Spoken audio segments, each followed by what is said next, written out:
Make babies with me. That was the request from the big banana druid to the blonde huntress, meaning he wants her to breed with him. Of course he got slapped in the face for that, but she was the one who gave him the option to choose, and I believe that in the future this request is going to happen, guys. All of this happened because this cabbage head here got pissed at the protagonist during the exam and called him out to throw hands in a ring. The blonde woman, who's one of the people running the exams, showed up and said whoever lost would be punished, and obviously the cabbage head, who's a boxer, got taken down with a single punch. In the end, he slept without sleep. And to make things worse, the protagonist challenged her to a fight too, saying that if she lost, she wouldn't punish the cabbage head. She agrees and even says that if he wins, he can choose whatever he wants. The fight had some insane moves, flying knees, a spinning kick, splits in the air, splits on the ground, lots of cool poses to watch, but in the end she had to give in, because the space was too small for her to use her techniques, but she would keep her word and let him choose whatever he wanted. The big banana druid asked if there were many strong females on Earth like her, and she said not many. That's when he said his request is her. He wants to breed and have pups with her. That's because he's already familiar with her too, after sniffing her a few times. Yeah, he literally sniffed her.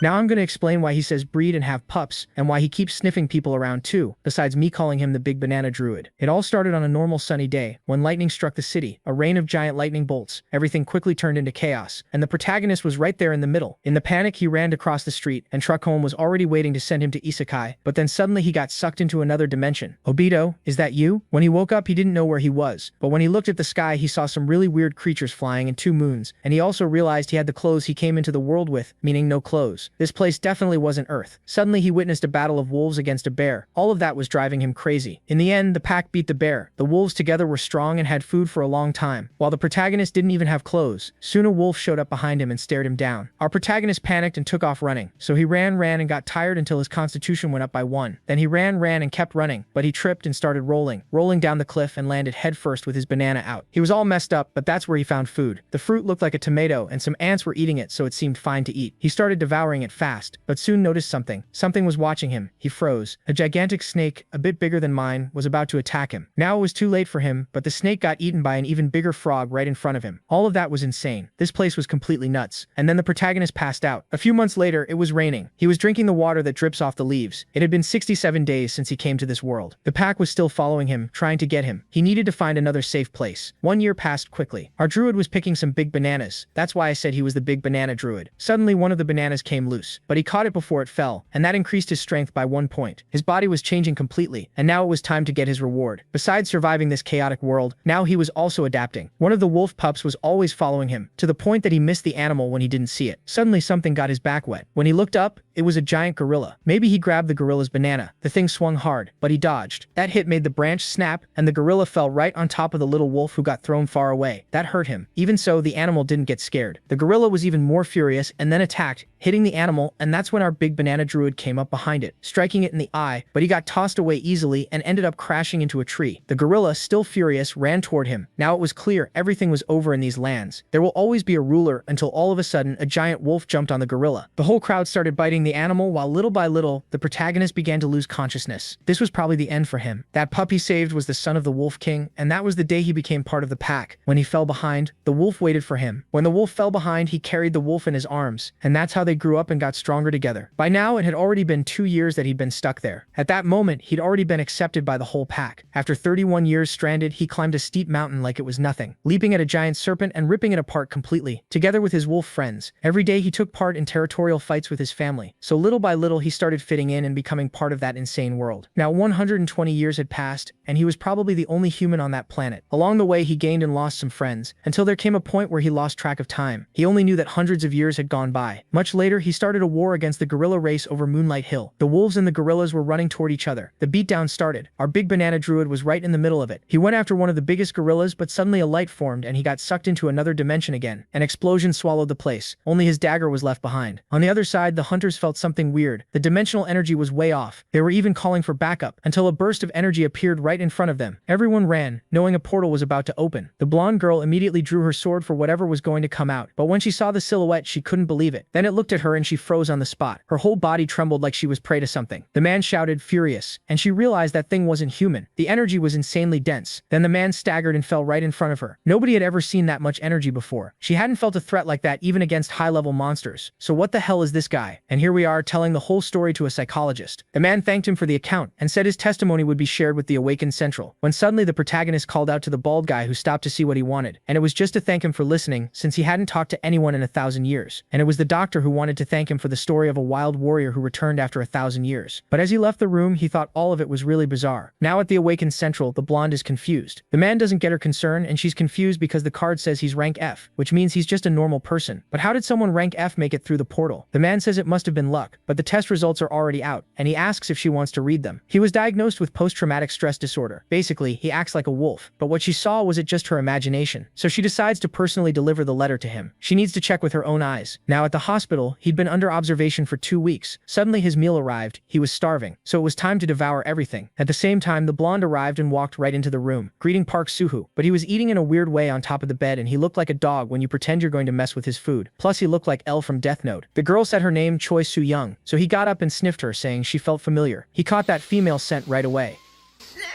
But she was familiar because she was the first person he saw when he came back, and of course he looked like a predator when he came out, but maybe she judged wrong. Suddenly he asks what she wants, rudely, which makes her wonder why he talks to her like that, and he says it's because he's 1,000 years old. Only then did she understand why he was diagnosed as crazy, but she hands him the documents. He needs to sign them to go back to society. But he's amazed by the pen, starts sniffing it, saying that even after 1,000 years they still use this. Suddenly she scolds him, telling him to sign and not draw, even asks if he's a Neanderthal. She gets more and more irritated. This is because his signature is a wolf. Continuing the conversation, she asks if he learned anything there like magic or voodoo, something like that. The answer is that he didn't learn anything since he just survived in a forest. That frustrates her, saying that so he basically just spent 10 years running around out there, survive, then to become a true returnee who can cross portals. He should have killed monsters and taken their dimensional energy. But even after living in such a dangerous world, she says he only got through a portal and found the return stone by pure luck. Park corrects her. He wasn't there for 10 years, but 1,000. Annoyed, Choi says it wasn't 1,000, just 10. He's confused. She tells him to check his records, which say he vanished in 2015 and came back through a portal in 2025. Park looks at the file and is shocked to see it's true. Choi hands back his awakened ID. As she leaves, she tells him some of his costs will be deducted because of the damage he caused, and he should ask about it later. She also says that once he's better, he should go see his family. After saying goodbye, Choi leaves, and Park keeps thinking about her words. He wonders if any of his family is still alive. Back then, he had already given up on everything, thinking that if he ever made it back, his family and friends would be long gone. Now he had returned, but he also had to face losing the forest family that stayed with him for 1,000 years. Still, that was only his guess. On Earth, only 10 years had passed. When he checks the documents, Park is stunned. He learns his parents really did die that day, but not all was lost. His younger brother Junho was still alive. Panicked, Park rushes out and goes straight back to the doctor. The doctor asks what's wrong and Park says he needs help. His brother is alive and he wants the doctor to help him find him. The doctor hesitates, saying Park may not be ready to return to society yet and he needs to look into things first. Park, getting impatient, says the doctor doesn't understand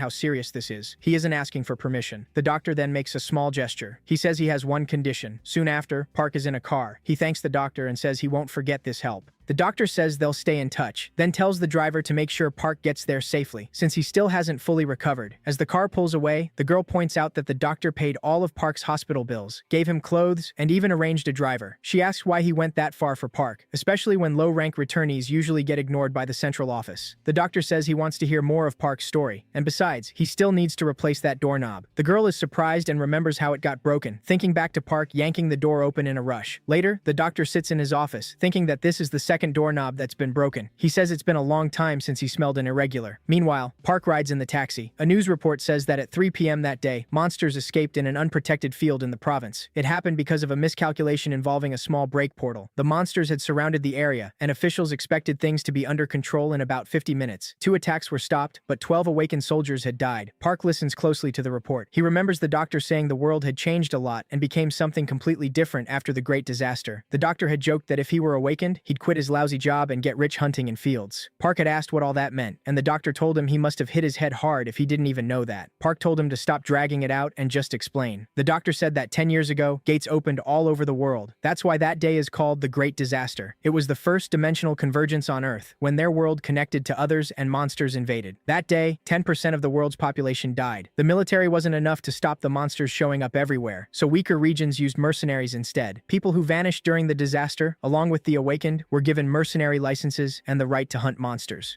Park asks how he can become a mercenary. The doctor laughs and says that's hard for a normal person. First, he has to awaken. After that, he just needs to pass the mercenary test at the Awakened Central Office. Park says that sounds pretty complicated. Sometime later, Park heads to another place. The driver tells him they've arrived. He points out the house ahead and says that's the address. Park gets out and thanks him. Then he walks toward the house. An old woman sees him and asks who he is. He says he's looking for Junho. The woman mutters that he still wears diapers but talks like a grown man. Park has no idea what she means. She says no one by that name lives there and tells him to leave. Park wonders if he came to the wrong place. Then he hears people arguing inside. He moves closer to the door. Nearby, he picks up a piece of paper and wonders if his brother is in debt. A little later, Park walks down the street, thinking that in the wild, strength rules everything. But in human society, money is what really matters. The scene shifts to a building, where Park shows his awakened card. A woman tells him his application for the mercenary test was rejected because he doesn't qualify. Park asks what's wrong when he's already an F-rank awakened. She says he's still 4 points below the minimum score. Park asks how that makes any sense when he crossed a portal just 2 weeks ago. The woman says normal people die trying to cross portals. Their bodies get torn apart. Then she adds that she doesn't believe he really did it.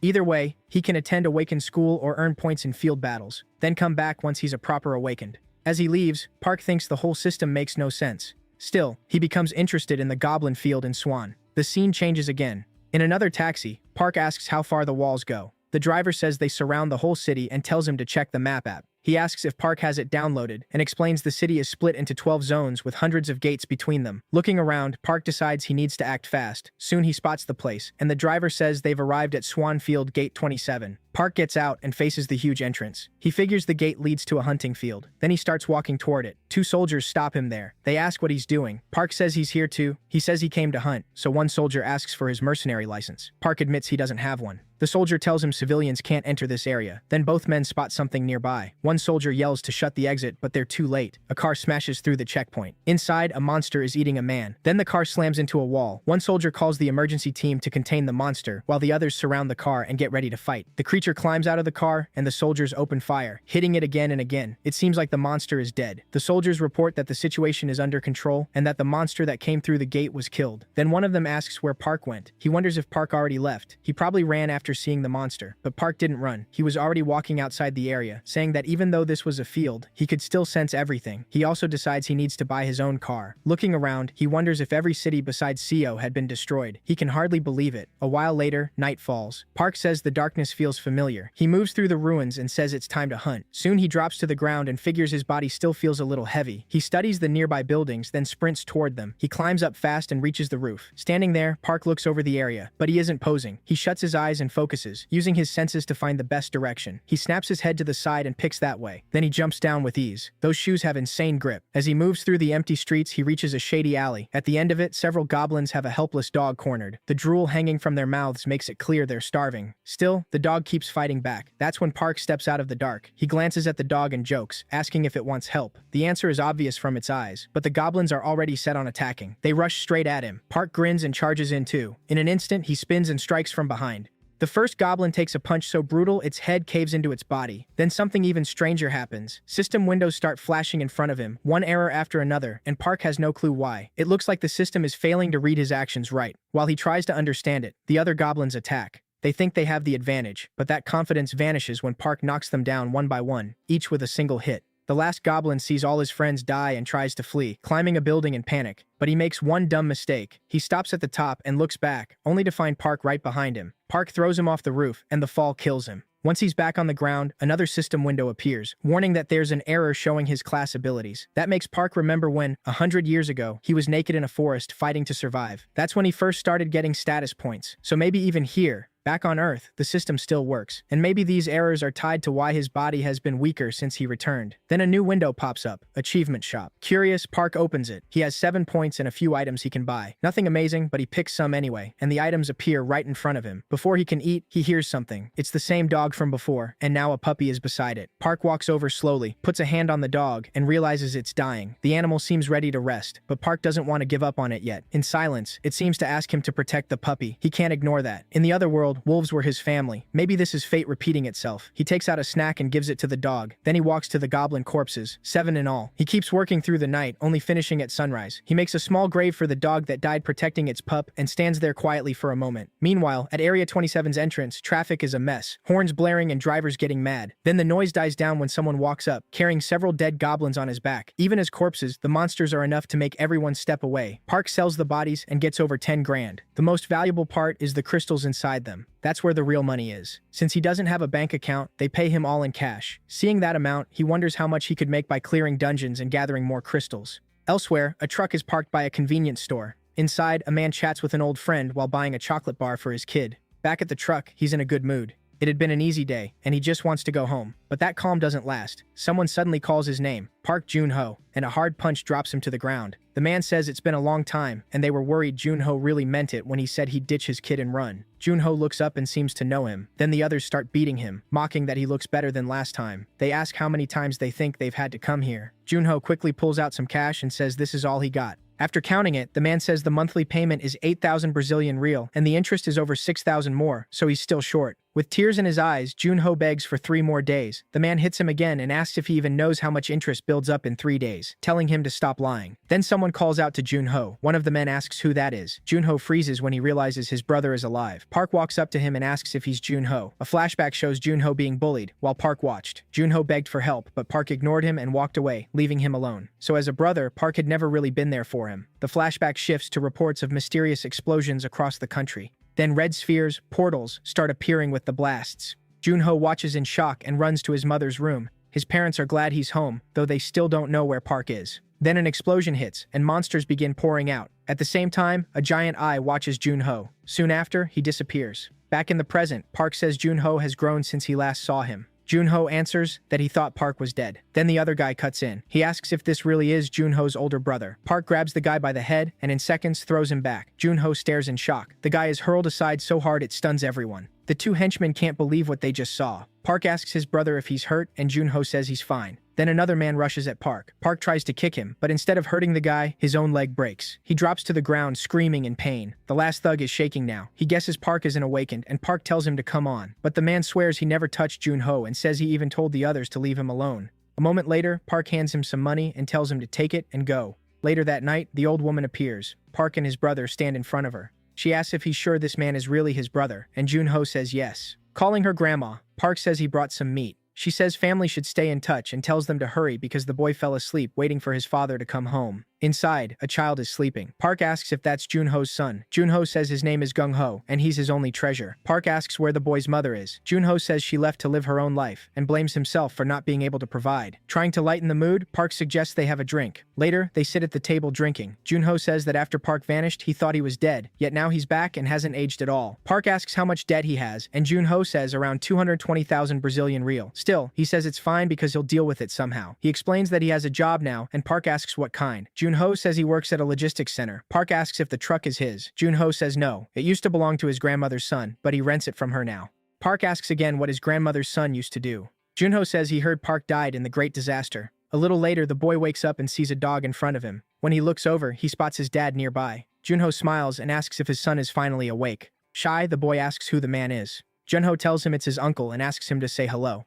A while later, the boy plays with the dog. Jun-ho is glad to see it since his son always wanted one. Then Park suggests they work together. Jun-ho looks confused. Park says he'll handle the hard part. He just needs help with the truck. Jun-ho asks what he's planning. Park says he wants to hunt monsters. That completely shocks Jun-ho. Later, the scene moves to the command center. The girl congratulates Park on registering as an awakened. Somehow, he raised his stats in just 1 day. Park asks if that makes him an F-rank druid. She says he can now use his ID to open a bank account and handle money matters. She hands him something. It's a small gift for registering as an awakened. She also reminds him to download the Awakened Central app and gather enough dimensional energy to become a ranker. Then she says he'll qualify for pensions and other benefits and asks if he knows how to open his status window. Because of recent technical issues, the interface was updated. Park says the keyword, and the system screen pops up with all his stats. Seeing them, Park wonders why they're so low. Then the story cuts back to Jun-ho's truck. He's happy his brother finally got a phone. He congratulates Park on officially becoming awakened. During the call, Junho says he's on the way and will meet him after dropping off the last load. Now that Park is awakened on paper, the only thing left is the mercenary test, but Park says they should clear Junho's debt first. Junho warns that Park is still only F rank, so hunting monsters now sounds too risky. Instead of arguing, Park hangs up. Junho stares at the phone, wondering if this is really his brother. He's changed a lot. As Park heads over, he notices the gate seems closed. Meanwhile, on Route 77, a group is rushing because they don't want to miss their game. Inside the car, everyone looks nervous. One guy tells them to calm down and asks why they're scared when they're awakened. He reminds them they can officially become guild raiders if they pull this off and clear the dungeon. Privately, he thinks they're useless. They're only here for money, and without connections, they never would have gotten this far. Soon after, a soldier calls for the next person. The man is surprised when Park shows up there again. The soldier asks if he's alone, and Park says yes. Park places his card on the reader. The soldier pulls up his data. He reminds Park that his rank has limits, so he can't enter just any dungeon. Nearby, the man from before watches him closely. Park is really going in alone. Another soldier wonders if he'll be okay since he doesn't even have proper gear. But the first one says not to worry. That's the guy who took down 7 goblins alone at gate 27.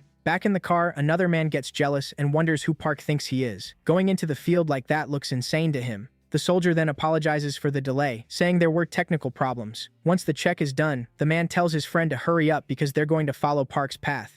But then he gets confused, because Park vanishes in the middle of the tunnel. The other guy asks where he went, and the man says they may have found something interesting. Meanwhile, the scene shifts to a forest. Park runs through it before finally stopping. He says this must be his body's current condition. In other words, he's become much weaker. He tells himself to get stronger and start training again. Then something catches his attention. He hears odd sounds and guesses it's swords clashing. A bit farther ahead, he figures out where it's coming from. He smiles, thinking a fight between people could be a great chance, so he heads in. The next scene shows someone losing an arm. From above, Park watches coldly. Below, a group is trapped and surrounded. Annoyed, Park says they're taking forever to start killing each other. Then a man steps out of a car. He asks why those people haven't been dealt with yet. One soldier looks surprised. The man snaps and tells them to finish it now. Another says that Target has a bounty of 200,000 Brazilian real. Hearing that, Park is surprised by how much money he could make from killing him. The soldier keeps staring at the man in shock. The group gets ready to end it. The man confirms the bounty is real and tells them to capture him if they can, though nobody looks confident. They aren't sure they can win even if they go all out. Then the man charges at them. In an instant, Park appears and heads toward the soldiers. The man watching him looks confused, and another soldier asks who he is. Park keeps walking toward them. When the man asks who he is, Park only asks if the bounty really is that high. The man says yes and asks again who Park is. Park answers that he's just someone who needs a lot of money. The subordinates start wondering who this kid is. Then the man laughs at him. He says Park isn't from the central office, so he should have stayed out of it. Right then, Park feels something strange. He wonders what's happening to his body. The man explains that Park looked into his eyes for over 5 seconds, so now he can't move. Then he orders his soldiers to attack Park, and they point their swords at him, but Park suddenly moves again, stunning everyone. No one can believe it. Smiling, Park asks if that was magic and says it's pretty interesting. The man uses his binding power again and freezes him once more. He says that makes sense. Park isn't some tiny bug.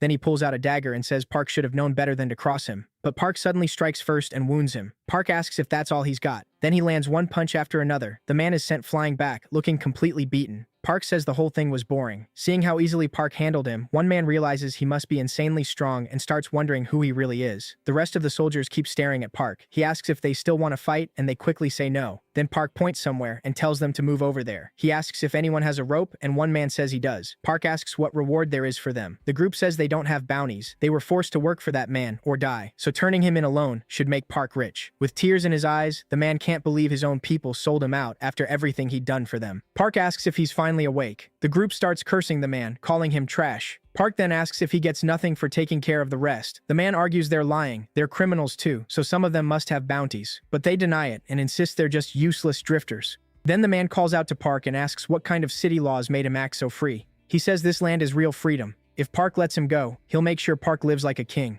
Park shuts him up with another kick. The man seems to pass out. Park asks again if all these people really have bounties. The man says yes. Most of them are former criminals. Hearing that, the man realizes he's finished. Park asks if there are too many to take, and the other guy says they can leave some behind. Park says it's time for everyone to take a nap. Later, the scene cuts to a car driving down the road. Inside, a man says they owe Park for saving them, but Park says there's no need. The other man insists that without Park, they would have died back there. Park says if they really want to repay him, they can do him a favor. That leads to a bunch of questions about his powers and abilities. One man explains his awakened power is swordsmanship, and he learned tracking through skill books. Park is surprised to learn people can get magic from books. The man is just as shocked that Park doesn't even know what a skill book is. Park thinks learning 1 or 2 combat spells could be useful later, but then something catches him off guard. A huge light suddenly covers the area. Park asks if that light is a portal, and the boy looks surprised. He says yes, it's a level 1 dungeon, the lowest kind, so that's where they were headed. Park says that's too bad. If he had a mercenary license, he could have gone too. The man is shocked and asks if Park really doesn't have a license. Park says he really doesn't. The man explains that when a portal opens, the military locks the area down first, and any monsters left outside are just weak ones that slipped through. He adds that fighting around level 1, E-rank fields can still help you grow past that stage. So really, Park should be going into level 2 dungeons. The man can't understand how a rookie who hasn't even cleared a level 1 dungeon beat a C rank. Noticing the stare, Park asks what he wants. The man apologizes and asks what rank Park is. Kim tells him Park is F rank. That leaves the man stunned. Park then asks what favor he should ask for. The scene shifts back to the portal. Someone starts coming out of it. It's the man from earlier. His team comes out hurt after the run inside. One of the boys even lost a hand in the fight, so they need a doctor fast. Annoyed, the man mutters that licenses must be getting handed out to anyone now. He says the first thing he'll do at the guild is tear into whoever picked those idiots, but another boy tells him to calm down. The guild's in bad shape already. Even so, he stays angry. He thinks rich kids can just buy their way into becoming awakened. Then their parents pay mercenaries to drag them through dungeons. After that, they join the guild, and the real members are the ones stuck dealing with them. Seeing his captain worked up, one guy suggests they cool off with a drink.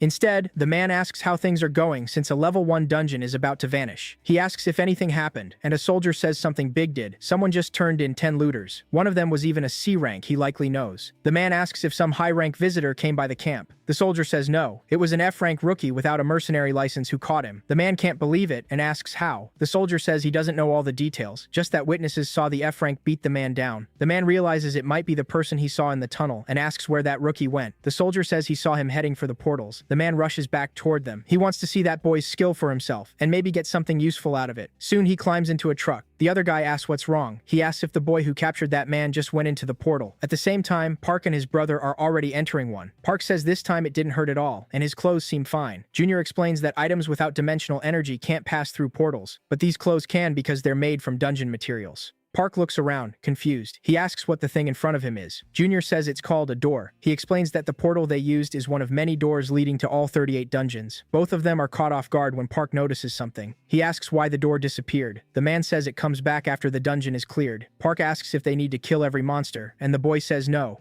just the boss. Stretching, Park says he'll finish this fast. Junior tells him to wait, but Park doesn't listen. He leaps ahead at once. The man watching is shocked and wonders who he is. He thinks this might be the same guy from before, and with that kind of strength, he could break the clear time record for a level 1 dungeon. But then he remembers a problem. They don't have tracking skills, so they may not find the door in time. If they get stranded, they could vanish when the portal does. The scene then cuts back to the man with the analyzer. The door Park entered has already shut. That makes the man even angrier. Then the scene returns inside Park's dungeon. A few monsters are roaming around. One suddenly gets smashed and thrown back. Watching them closely, Park says they carry some interesting stuff and starts pulling the stones from their bodies. After killing 3, he finds only 1 blood crystal. Still, what matters most right now is leveling up. Meanwhile, that guy is watching everything Park does. He wonders how many monsters Park has already killed. Soon the boy uses his tracking skill, finds Park's location, and checks his stats. He sees he has 102 achievement points, enough to buy 2 abilities, so he buys beast taming. Just then, 2 monsters charge at him. He locks them in place and takes them down with ease. The system says he earned an achievement. Then it suddenly reports a critical error, a data sync conflict. Park has no idea what that means. Right after that, he levels up to level 2. He's happy since his stats went up again, so he spends 100 points on the next tree spirit skill. The system confirms he got it. Park then asks to summon the tree spirit. Light spreads around him, and a green spirit starts to appear. Park is surprised. It's the same thing he saw in the jungle before, when he thought it was just a firefly. He tells the tree spirit to find the missing goblins. The spirit flies off, searching for the missing monsters. Park says the spirit sends him memories taken from plants and trees, though it's still a little slow. He guesses that's because his level is still low. Then he checks his status window and abilities again, noticing 2 useful skills, one for searching and one for tracking, so he buys both to improve further. Right away, he puts a hand on the ground. He activates the search skill, using it as a reference point. Then he uses tracking. It tells him the goblins are already dead. That catches him off guard. Looking over, he figures it wasn't a normal goblin. He rushes toward the spot and is shocked by what he finds. The boy from earlier is under attack by a different monster. Park asks what he's doing there. The boy smiles, glad Park came back. Park reminds him he said he was hunting alone, but the boy says that's not what happened. He's the one being hunted, and he begs Park for help. Park charges in and blocks the creature's attack. The The monster quickly regains its footing, but Park hits again at once, slamming it into a rock. The monster is left covered in blood, but Park doesn't stop. He's already on top of it. He finishes it off, and the system says he leveled up. He also gets 120 achievement points. The young man stares at Park, amazed by his skill. Park says the door should be open by now. The young man confirms it. A little later, the two are already out of the portal. That group from before is watching them. One man wonders if Park is the same guy who captured the bounty target earlier. He says Captain Kang wanted to be told if Park came back. Checking the records, the man wonders how fast that dungeon was cleared. The boy says he has to get back to his teammates and will contact Park later. Park agrees and says he'll leave the clothes in the warehouse. The scene then moves there. Park has already changed and says he's starving. Then a man shows up and asks if his name is Park. Park asks who he is. The man introduces himself as Kang, captain of the guild's 27th combat team, and asks for a few minutes. Later, the two sit down and talk. Park asks if he's from the Sheila Guild. Kang invites him to join, saying the guild can give him the right place to grow. Park says he's not interested. Kang gets annoyed and wonders what is wrong with this kid. He can't believe Park rejected a guild offer without even thinking. He says if Park is tied to another guild, they can make an official deal, but Park says he isn't in any guild. Kang says his guild may be in 4th place, but the top groups are nearly equal in power. Park answers that he doesn't like working under other people. Time passes again. Park is back home, saying it looks like they still haven't returned. Lying down, he figures the father and son might be enjoying time together. Soon, an old woman appears and complains that young people never respect time anymore. Park tells her to sit down too. The weather is perfect for a nap, but she says she's hanging clothes and has no time for that.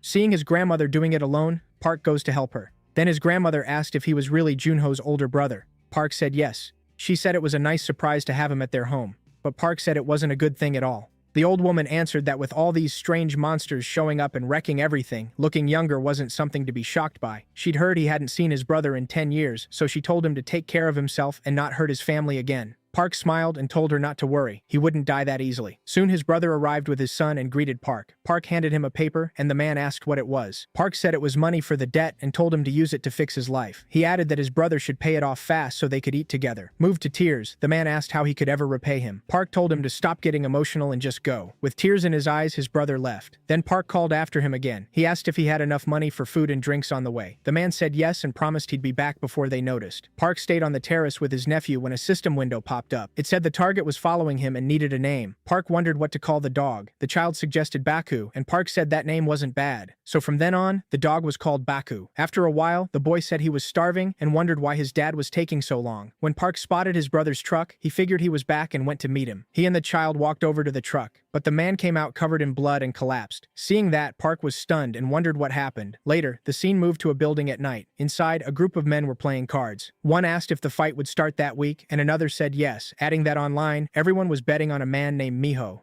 They also asked if there was any news from Horizon, since the last trip there cost them a lot of money. Then loud banging hit the door. Annoyed, one man asked what the hell that noise was. The others got up to check. Then the door flew open, and a man covered in blood appeared in the doorway. Someone instantly grabbed him by the head and dragged him away from the entrance. The men watching had no idea what was going on. Then a cold stare came from the door, and chaos broke out. They were still in shock when a cabinet and a weapon came flying at them. The whole place turned into a mess as men were thrown around. Their boss was stunned. Park had dropped everyone in seconds. Another man asked if he knew who this guy was. He guessed Park was an awakened fighter. Then Park hurled a table at the man and rushed in. Standing over him, he asked if his name was Kim. The man snapped that it was, then demanded to know who Park was. Park said he was there to settle Park Jong-ho's debt. The man called him crazy and asked if beating up honest workers was what awakened people did. He warned Park he wouldn't get away with this. Park answered with a hard slap. He asked what that had to do with anything and why they beat his brother when he came to pay. All they had to do was take the money and leave. So why did they go too far and do that to his own brother? As Park kept slapping him, the man begged for mercy. Park asked if he wanted to clear the debt or get beaten to death. The man quickly chose to settle it all. A little later, the whole group was kneeling in front of Park, saying their client, John Rodham, no longer owed them anything, and every debt was cleared. Park told them that if they ever came near his family again, they were dead. He warned them not to cross his path. Still on their knees, they all agreed. But one of them clearly hadn't given up. Later, the man said Park had already left. Angry, he wondered if the kid really thought he had no one backing him up. The scene shifted again to another building, where the guild leader from earlier said he'd found new talent. He asked the other man to look at Park's file, but the man pointed out that Park was only rank F and had registered as awakened just that day. The other replied that made him even more interesting, so they should check deeper. But the system blocked their access. They wondered what kind of person he was. After getting around the lock, they finally saw the data, but still couldn't understand why his profile was hidden. He hadn't joined any guild yet, and there was clearly more to him.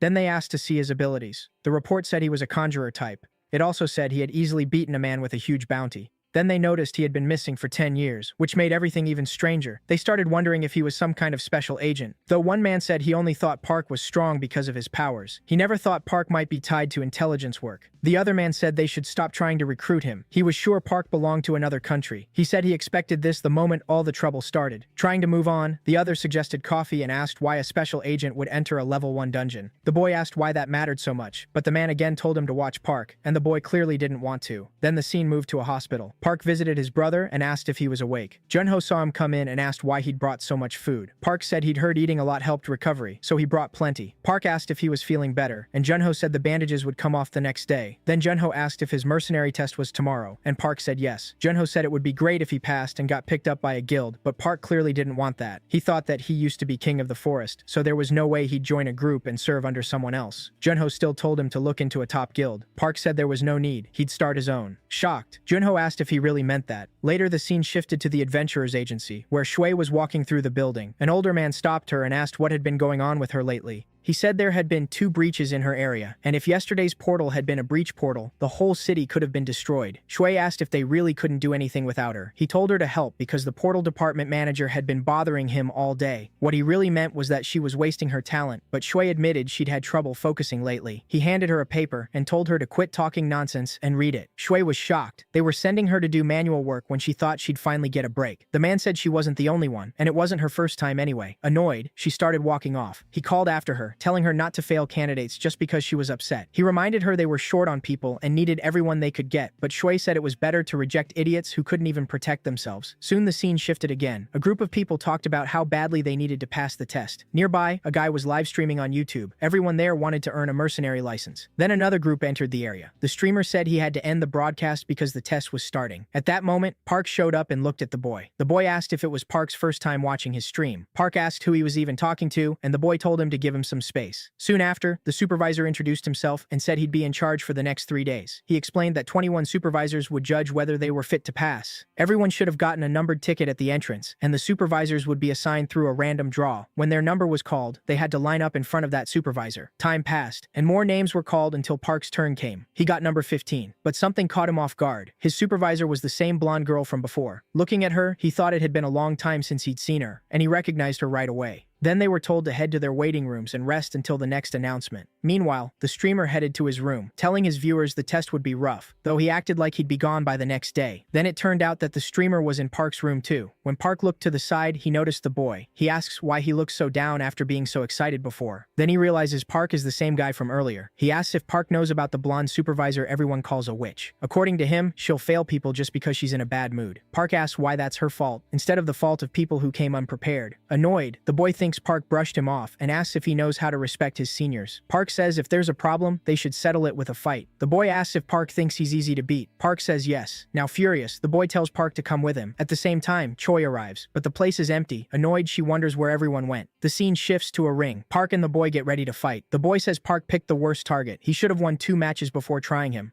He asks if Park has never heard of TV Kaboo, bragging that he's a rising YouTuber. Park asks if that's food. That only makes him madder, and he says he'll teach Park a lesson. The crowd in the stands cheers loudly for the streamer. He says he enjoys teaching rude kids some manners, and Park says this all seems pretty fun. The streamer warns him not to beg for hospital money after this. Then he rushes in and throws a punch, but Choi shows up. She orders everyone back to the waiting room right away. The others quickly scatter. Looking at Park and the streamer, Choi asks if they want to fail. She doesn't want excuses. One of them has to take the blame, so the loser fails, meaning they should finish the fight. The streamer thinks that sounds exactly like the crazy witch he heard about. Park gets ready. The streamer tells him not to get scared. Park was the one who wanted this. Park apologizes for what he's about to do. The boy charges in and gets dropped almost instantly by one punch. Choi is stunned. Ever since she first met Park, she's had a bad feeling about him. Park asks why she's spacing out. Then he says if she wants a fight too, she should get in the ring, but on one condition. If he wins, she can't disqualify the other guy. Choi thinks he must be insane. Still, she steps into the ring and asks if he's an irregular. Park says he has no idea what that means. Choi attacks first, but Park dodges. She keeps pressing him with attack after attack. For now, Park only defends. Before striking again, Choi says if he wins, she'll grant his request. But then she takes a heavy hit from him. She realizes something is off. He's clearly hiding something. A moment later, she's shocked again, and Park admits she's stronger than he expected. Choi is also surprised that he endured her attack. She rushes him again, saying this time it's over. She lands another blow and follows with a flurry of attacks. Then out of nowhere, Park starts fighting back. He lands a punch on Choi and even cracks her shield. Still, it isn't enough to finish her.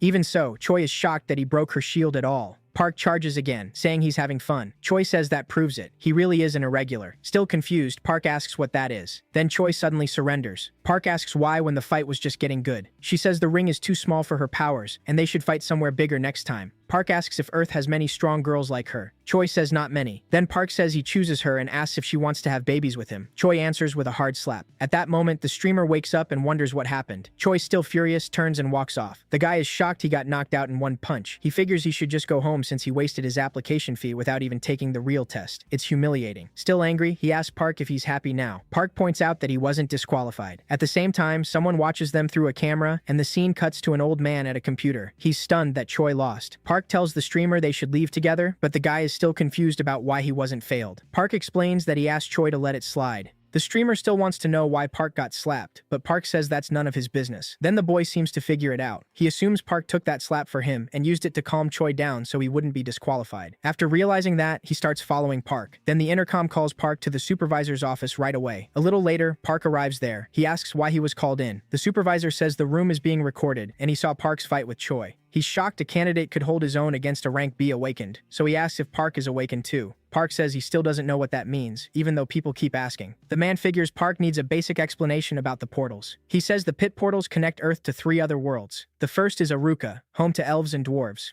Aruka is friendly with Earth, and people who return from there often learn magic or how to make artifacts. The second world is Gukshun, where Momonas and martial artists fight over control. The martial artists are allies, while the Momonas are enemies. The third world is Meter, ruled by orcs and filled with savage monsters. Some humans came back from those worlds with powers so great that they were placed above awakened and labeled irregulars. After hearing all that, Park says it's confusing, but he's sure he didn't come from any of those places. The supervisor is thrown off and wonders if Park is a dungeon returnee instead, asking what world he came back from. Park says he already told the doctor he lived with wolves for over 1,000 years. A little later, Park finishes telling the whole story. The supervisor thanks him and sends him back to the waiting room. After Park leaves, the supervisor says the story is too absurd to believe. Just then, another man enters and introduces himself. He says he was called, and the supervisor asks him to take over room 15. The man asks if that isn't Captain Choi's room. The supervisor says it is, but she ran off. That doesn't matter. He wants the man to keep watch on candidate Park and give a full report after the test. Meanwhile, Park is back in the room with the other candidates, waiting for the next test. Soon everyone lines up with their captains, and the new man really does take over Team 15. Seeing that, the streamer asks if Choi got fired. The man introduces himself as Sang, and says he's now supervising Team 15. For today's physical test, they need under 9 seconds in the 100-meter dash and under an hour for the triangle course. Once the test starts, several people are eliminated fast. A girl complains that healers should get an easier test, but Sang asks if monsters would go easy on her for that.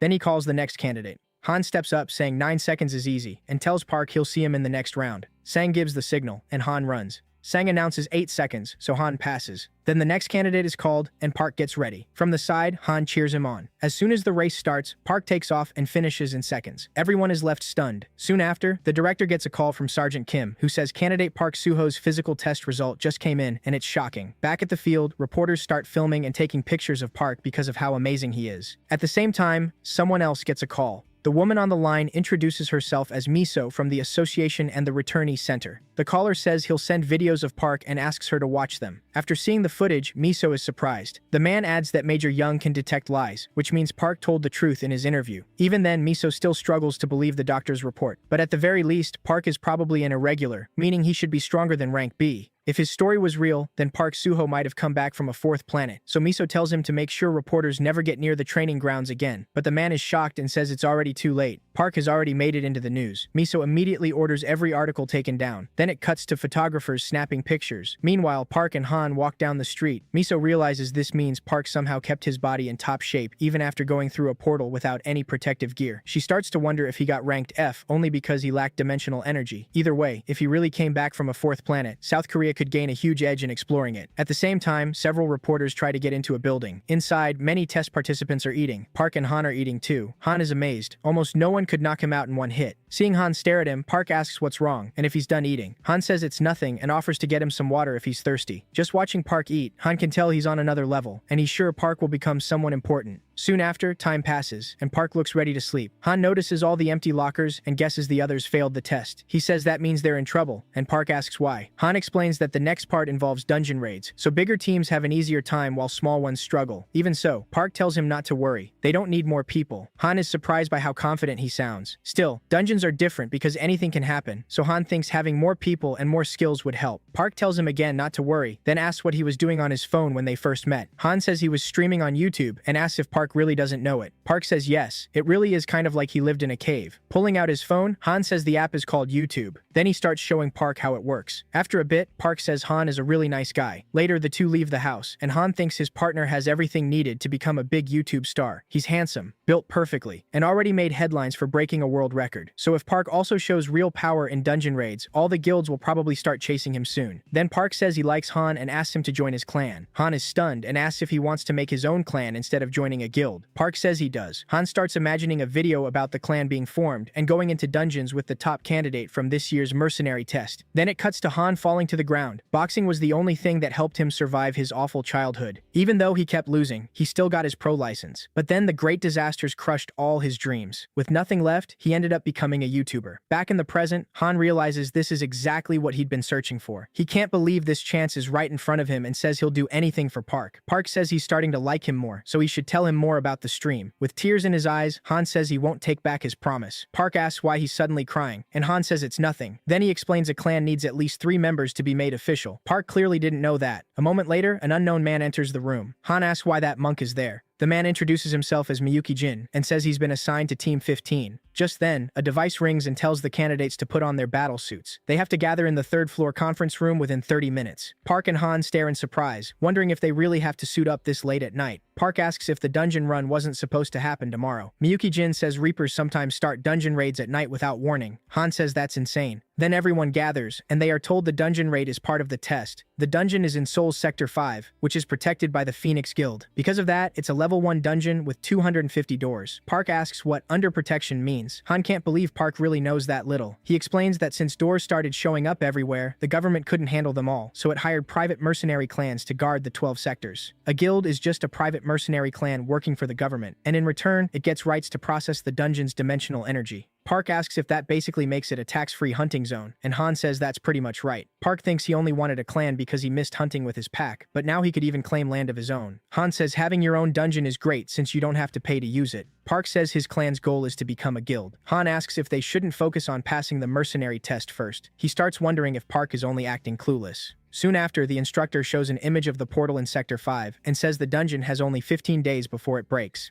It's a labyrinth-type dungeon, the easiest kind with the fewest monsters. The downside is that the monsters are so weak they won't get much dimensional energy from it. That's the end of the explanation, but Han thinks that's not the real problem. If they aren't careful, they could get lost inside the maze. That's why a tracking skill would solve half their problems. Park casually says he has one, shocking Han. Han wonders if Park really learned a tracking skill before even taking the mercenary test, since it's incredibly expensive. He starts thinking Park must come from a rich family. Meanwhile, the monk is still standing beside Park. Han asks if he has any awakened ability. The man stays silent, which leaves both of them confused. Then he pulls out a strange tool. The scene shifts to his flashback. Monsters surround a house and rush toward it, tearing it apart as they charge the monk. Another monk opens the door and tells them to stop making noise. Miyuki Jin asks what he's doing awake so late. The man tells him to take the priest and evacuate the area at once. Just then, a monster appears behind him, and he kills it right away. Back in the present, the man looks scared. Han asks why he looks so frightened. The man says that from here on, they're heading to the marked target. They are to begin the dungeon assault as a team under the supervisor's lead. He says he hopes everyone passes and no one fails. Soon, everyone heads for the portal. The soldiers tell them to get off the bus and ask if they're ready. Once inside, they must act like the supervisors aren't there and follow the rules. Han points out that his team is the only one with just 3 members and asks if the supervisor will really help if things go bad. The man ignores him and tells them to move. Then Park asks why Han is so nervous and whether they can use personal weapons. The soldier says yes. Han is surprised that the monk even has a dimensional weapon for the test. Meanwhile, each group finishes entering the portal. Then the soldier signals them, and Team 15 goes in. Han wonders why Park always goes first, which only makes him more nervous. He tells him to secure the area first, but suddenly stops talking. He realizes he may have already lost points by making noise and not staying in position. Worse, the noise draws monsters, and one is already right in front of Park. In seconds, Park grabs it and kills it. Han says making noise to lure monsters into a trap might actually work. He asks if Park is tracking while moving forward, but then Han steps on a trap and arrows start flying at them. The scene cuts to a dragon getting blasted by gunfire. The monk seems to have wiped out all the nearby monsters. With tears in his eyes, Han apologizes and says it's all his fault. Then the monster is completely destroyed. The scene returns to Park's fight. Watching Park use the staff, Han says he's really skilled. But then Han steps on another trap, and they crash down to the floor below. The way back closes, trapping them inside the dungeon. When they look up, the opening is completely sealed. Han panics, thinking this is where all his dreams end, and they're really gonna die down there. But then he notices something. They realize they really did draw in more monsters. The monk quickly apologizes and explains that his awakened skill taunts every monster in the area. Park says that's perfect. He was too lazy to go looking for them all. A moment later, he kicks off and jumps out of the pit, shocking Han. Han can't believe anyone could kick that hard. Park says he likes the monk and wants him in his clan, but the monk still seems lost. Then a huge wave of monsters rushes in. Park just stares at them without fear. Han activates his tracking skill and spots every monster along with all the traps nearby. He starts running right away, thinking they were seriously screwed. Then the monk points his staff at Han and tells him to grab on so he can climb out. Han says none of this makes sense anymore. This mission is nothing like they expected. But when they get up, they're stunned to see Park already wiped out the whole swarm. Han can only think this is insane. Park tells them to keep up and watch out for the monsters that are only knocked down. They follow his lead and finish off the ones still moving. The monk is amazed, wondering if Park is dodging the traps on purpose or using tracking too. That would explain how he's moving so fast, cutting down monsters while turning the traps against them. Then the monk looks up and spots a monster behind the protagonist, so he saves him by throwing his staff at the skeleton. Right after that, the system gives Park 42 conquest points, him throwing his staff toward the skeleton. Shortly after, the system informs Park that he acquired 42 conquest points. The scene shifts to the agency. One soldier reports that a team is already coming back from the dungeon, and the other is shocked since the test only started minutes ago. He says a run usually takes about 2 hours and wonders if something went wrong. But the reply is that it's Team 20 and everyone's vital signs are fine. A second later, the man gets a call. He answers, and it's the supervisor asking why they came back so fast. The soldier says the mission is complete and tells him to watch the video if he wants to understand. He adds that Park's performance in a level 1 dungeon is hard to judge, and that he set a new record inside it. The scene then moves to the city. Han starts a live stream and says they'll be doing daily streams about his clan. A viewer asks what's on today. Han says they're going to watch the video of Su Clan's house together as soon as it gets uploaded. Then he points out where everyone's dorm is. After that, he goes to the protagonist's grandmother and asks her to look at his subscriber count. Annoyed, she says she has better things to do and tells him to get lost before she slices him. Han goes quiet, thinking that's not how she usually acts. She's normally really kind. Then he heads to Park and the monk's room and introduces the monk on stream, saying his name is Myung Jin. He asks him to say a few words. The monk says he lost a lot in the evil spirit attack, but he still has the staff of clairvoyance left by his oldest disciple. Just then, a truck pulls up, and the protagonist's brother asks if everyone is ready, so they all head for the truck. On the way, a drone flies overhead. Park asks what that flying thing is and if he should destroy it. Han is caught off guard. Then he explains they're headed to Gate 30 in Area 4, and today will be their first dungeon mission as a clan. Back on stream, Han reminds viewers that his awakened skill is video memory, so they shouldn't worry. An even better video is coming soon.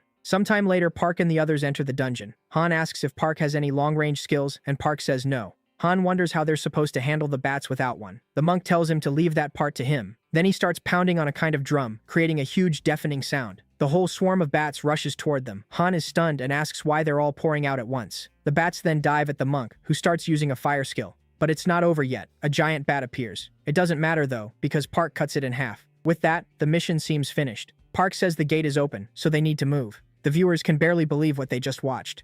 Then the scene cuts to Miso's office, where she also looks stunned. The man with her says that with how fast those 3 clear Area 4, they could finish even 20 dungeons a day and are crushing every level 1 gate. He takes out his phone and checks that streamer's channel again. Miso says she worked hard to keep Park out of the spotlight, but one of his guild members is a streamer. He points out that Park's videos are already 3rd in real-time popularity, and if they do nothing, it'll get even bigger. He asks if they should act now. Miso says she already knows. At the same time, she's watching footage of a fight between 2 people, and one of them wins with ease. The man on screen is Lee Sung-woo, an SS rank irregular born in South Korea. Miso wonders what happens if they approach Park too carelessly in the name of protecting talent and end up creating a second Lee Sung-woo. She stands up and tells them to prepare contact with Park. She'll meet him herself. Soon after, the story returns to Park's house. Han asks if the monk doesn't have somewhere else to be. Park asks where he'd even go, since he doesn't have a temple anymore. Junho says the monk mentioned living in Seoul with a temple family that survived that day. Seeing Han get annoyed, Junho says the guy should at least get 1 day of rest since their clan is about to renew its rank. He also says the clan account has already reached 140 million won, which leaves Han speechless. Han thinks all he did was collect blood crystals, yet he already made 20 million in 3 days. Park says nothing, while Han keeps rambling that it's crazy, and if this keeps up, donations will flood in. Park thinks he now has over 3,000 1,000 conquest points, enough to buy all kinds of skills, so he says he'll rest for the day. Getting up, Junho says he'll take his son and grandmother to the nearby park. The grandmother is busy feeding the dog. Watching it, Park wonders if dogs can awaken too. Then he calls to his brother and asks if fixing that truck all the time isn't a pain. Junho says he doesn't even know where to begin. Finding parts is hard enough, and the repairs wear him out. Park asks why he doesn't just buy a new car. That instantly makes Junho happy. Later, the two are at a dealership talking with the manager about what car to get.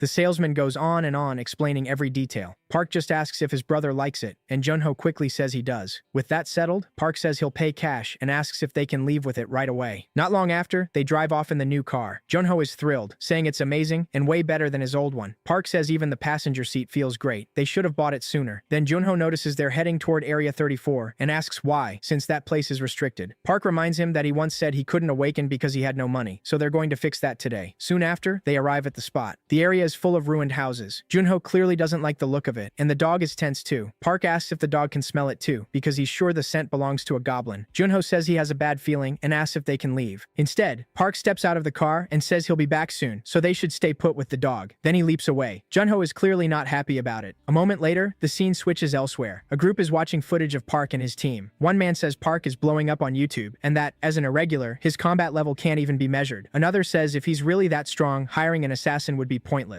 Even so, they can't ignore him, so one of them asks for a list of Area 4 guilds with regular sponsors. He remembers the name Shui, but says someone else would fit this job better. He orders them to contact that person and offer whatever money it takes. Sometime later, the story cuts again as rain falls over the city. The elderly woman from before is out walking and thinking she still needs to do the laundry. Then a car pulls up beside her, and several people step out asking if she is Sukja. They say they're from the returnees department and ask if they can meet Park. The woman stays silent. Then the scene cuts back to Junho's car. In the heavy rain, he says he can't see anything and wonders what Park is doing. At that moment, the dog goes on alert. A goblin jumps out, but someone kills it at once. Then Park appears. Right after that, the two get out of the car. More monsters start showing up. Park hands his brother a dagger and tells him to stay close while he kills them. Panicked, Junho asks him to wait. Park asks why he's hesitating. Junho wonders if he really has to awaken. Park says if he stays weak, he won't survive, so he needs to kill them fast. Then another goblin shows up. It charges straight at the dog. Park tells the dog to bite it. The dog jumps on the goblin and clamps onto its arm, but that still isn't enough. Park explains the dog is too young, so if the goblin isn't weakened, it'll die. He tells Junho to help and orders him to kill it. Still, Junho can't bring himself to do it. Meanwhile, the dog is about to be eaten. Then Junho suddenly rushes the monster. He stabs it and saves the dog, but it still doesn't go down. Park tells him to keep going, so Junho attacks again and again. When it's over, his hand is covered in ketchup-like blood. He's horrified by what he just did. Park tells him to pick up the knife again. Junho says he really can't. Park warns that if he doesn't kill, he'll probably die. The dog goes on alert again. Another goblin appears. Park tells Junho to follow him and kill them. They're out of time. Desperate, Junho flashes back to when he was bullied. Back then, Park ignored him. He left his brother to deal with it alone. But now things are different. Park is doing everything he can to help, and Junho's expression changes. He finally accepts it. Then he grabs the dagger again. He says this is how he's always been. Then he charges the goblin and attacks with ease. He yells at it to shut up and die. Then he splits its face open. Even after it falls, he keeps attacking. Soon it's over, and ketchup-like blood washes away in the rain. Junho looks completely different now. The fear is gone, replaced by a terrifying stare. Just then, another goblin appears. Junho spots it and blocks its attack. Both crash to the ground. Even so, Junho kills it. He gets back up, thinking this feeling is actually good. From above, Park watches his brother. He's surprised Junho's new name is Butcher. Park says his brother is evolving, and it's kind of cute. He asks if Junho used to work part-time at a slaughterhouse. With a hard look, Junho says no. Park calls out to him. Junho starts walking over with that same dangerous look. Seeing the pile of monster corpses there, he says he'll rest for a bit. Then the scene shifts to the Awakened Association. Junho and Park arrive covered in ketchup-like blood. A woman stares in shock and asks what happened. Park says Junho just awakened. She tells him to shower first, get checked for disease, then go to the dimensional energy room on the 3rd floor. On the way up, Junho asks about the meter. Park says it measures dimensional energy, and you need over 100 to register as F rank. He only got 96 before, so he failed. Junho still doesn't get how he passed. In the room, the doctor tells him to lie on the machine. Junho looks up at an energy orb, and his result appears, 1 out of 11. The doctor tells him to get up and head to the ability room. Then he asks if Park wants to test too. A moment later, Park lies on the machine. When he looks up, the system warns that something is watching and recording his data. He instantly opens his eyes. The number 189 appears in front of him. Park is stunned. The woman says his dimensional energy rose fast, just like the rumors said. Park asks if the machine is really accurate and who made it. She says the scientist who built it knows what he's doing. Later, the same woman brings the results results for both of them. They also get a phone as a gift, and Junho now qualifies for the mercenary test. As Junho takes it all in, Park congratulates him. He asks if Junho felt anything strange inside the machine. Junho says no, nothing unusual. Park wonders if Junho just isn't as sensitive, then asks what ability he got. Junho says it's decapitation. Then they run into Choi's group. Park walks over to her. The guy beside Choi thinks Park has a death wish, then realizes who it is. Park apologizes for the misunderstanding and says he's still not used to talking to civilized people. Choi coldly says they won't be seeing each other again. As she leaves, Park goes quiet. He says it's too bad. She's a captain, but her personality sucks. Then the scene cuts to the Suho clan house. Miso sits with the elderly woman, who says the wine tastes great. The old woman says it's nice seeing a girl eat so well. She adds that her husband made this wine 10 years ago, but died before tasting it. Miso says Park is taking a while. Soon, someone arrives. Junho notices they made it back. Miso walks up to Park, and the boy asks who she is. Checking her stats, he sees she's rank A, level 2. Park asks if she's the captain of the returnee department and why she's here. Miso says she came to make a contract. She asks if he knows the official name for a returnee. Park says no, and she tells him it's human coordinate. Then she asks if he returned to Earth through a red portal. She explains that once that happened, certain conditions were met. That means the portal can appear again, and a bridge portal may open for travel both ways. Park realizes that could let him find his friends. Miso says the Awakened Department thinks this planet may be the new 4th planet. If that's true, South Korea would be the only country with a portal to it. Park asks when the portal will form. Miso says it will take at least 99 days, so Park asks what she wants from him. She asks him to stay hidden until the portal appears. Confused, he asks why. Miso says she doesn't want him becoming a second lead dungeon. Park has no idea who that is, and asks. She explains he is now the #1 in the world, and was originally from Korea. Early in the Great Disaster, the government locked up returnees in the name of protection. But back then, they knew almost nothing about irregulars. So Seokwoo, who returned as a rank D awakened, escaped easily. She says all 9,000 gates in Tokyo exist because of him, then asks if Park knows about the dimensional industry. If a portal opened while he was out, Korea could take a huge hit. Park asks what he gets in return. Miso says he can ask for anything. Park asks for a promotion for the Suo Guild and an exclusive territory. Across the room, Han listens to everything. Miso asks if he wants more while writing it down, and Park asks if she knows when the portals will appear. She says a top specialist in dimensional energy disruptions will be sent, and she's the best agent they have. Then Park flashes back to asking Choi if she wanted to have children with him. Miso asks if he had really been joking around like that. A man watching nearby wonders why she's reacting so strongly. An annoyed Choi says Park should have been thrown in jail for that. Miso shows up and asks what's going on. Choi says she's upset, so Miso should leave her alone. When asked what she wants, Miso says she needs Choi for a mission. Looking over the papers, Choi asks why she was picked. Miso says Choi is the best on the team at detection, so she's the right choice. She asks what would happen if a portal opened in the middle of the city, especially one leading to an unknown planet. Choi says it would be hell on Earth. Miso tells her that if she notices any sign of a dimensional breach, she must grab Park and leave at once, and until then, stay by his side. She makes sure Choi understands, then leaves. Irritated, Choi mutters that one day she'll quit because of this. Then the scene cuts to Park's house. Cherno asks why Park is in such a good mood. Ham says they passed the test to promote their clan, and starting today, they can take on level 2 dungeons. Park says that's great news. Cherno adds that to enter level 2 dungeons, they need to be in a rank P group, but they still don't have enough people, so maybe they should stick to level 1 dungeons for now. Ham agrees, but says with Park around, even level 2 dungeons should be easy. Park says they'll earn money from level 1 dungeons first, then get stronger with skill books. After that, they'll prepare attack teams and recruit more members if needed. Soon the monk introduces himself. Everyone greets him and asks if he's eaten. The monk says yes, and that they're leaving today. Then the scene cuts to several lined-up cars. The group heads toward the portal. One of the men looks over and notices something. He spots Park's group. Then he walks over and greets Park, saying it's been a while. He asks about the friends Park used to run with. But then his face suddenly changes. Park looks confused. The guy says his friends are doing fine, and Park asks why he's with a day group. Just then, the man's teammates call him to move, so he says he has to go. The monk asks who that was, and Park says they used to clear dungeons together. Then he tells everyone to forget it and head inside. Meanwhile, a stranger watches Park's group walk toward the portal. He seems to be smiling. The other man's group also gets ready to enter. As he walks, he thinks about how he couldn't admit his clan had fallen apart. The 2 people he once called teammates left, saying they needed medical treatment. That kind of story is common. When the core members leave, the guild falls, and a level 0 clan can vanish as fast as it was made. In a job where one mistake means death, the stress eventually breaks people. That's why mercenaries with no clan often team up in day groups to raid dungeons. So he tells himself at least one person in that crowd could become a real comrade. And because of that, he's going to start over. Soon after, the scene cuts to Shu riding her motorcycle. She says she's been heading there since morning. Misa tells her she'll send the location. Then the scene returns to Park's dungeon. The monsters are getting wiped out with ease. Han excitedly says the skill he got from the skill book is amazing. Nearby, Junho keeps going all out against the monsters. One suddenly comes up behind him, but Junho catches it and takes it down. Han is shocked when he notices Junho smiling after the kill. From above, Park watches the whole thing. He says the three of them look more than enough. Then a light flashes through the trees. Another hunter comes running in panic, chased by monsters. The man from earlier shows up to help him, but it doesn't go well. He asks why the guy threw a firebomb at him. A moment later, another teammate gets caught by a monster and seems to be eaten. The boy on the ground says the team was already falling apart. He can't help envying Park's group. Even so, he refuses to quit and gets back up. Han says he's faster now and getting tired less easily. Park praises him and says from now on, they'll split into teams to attack.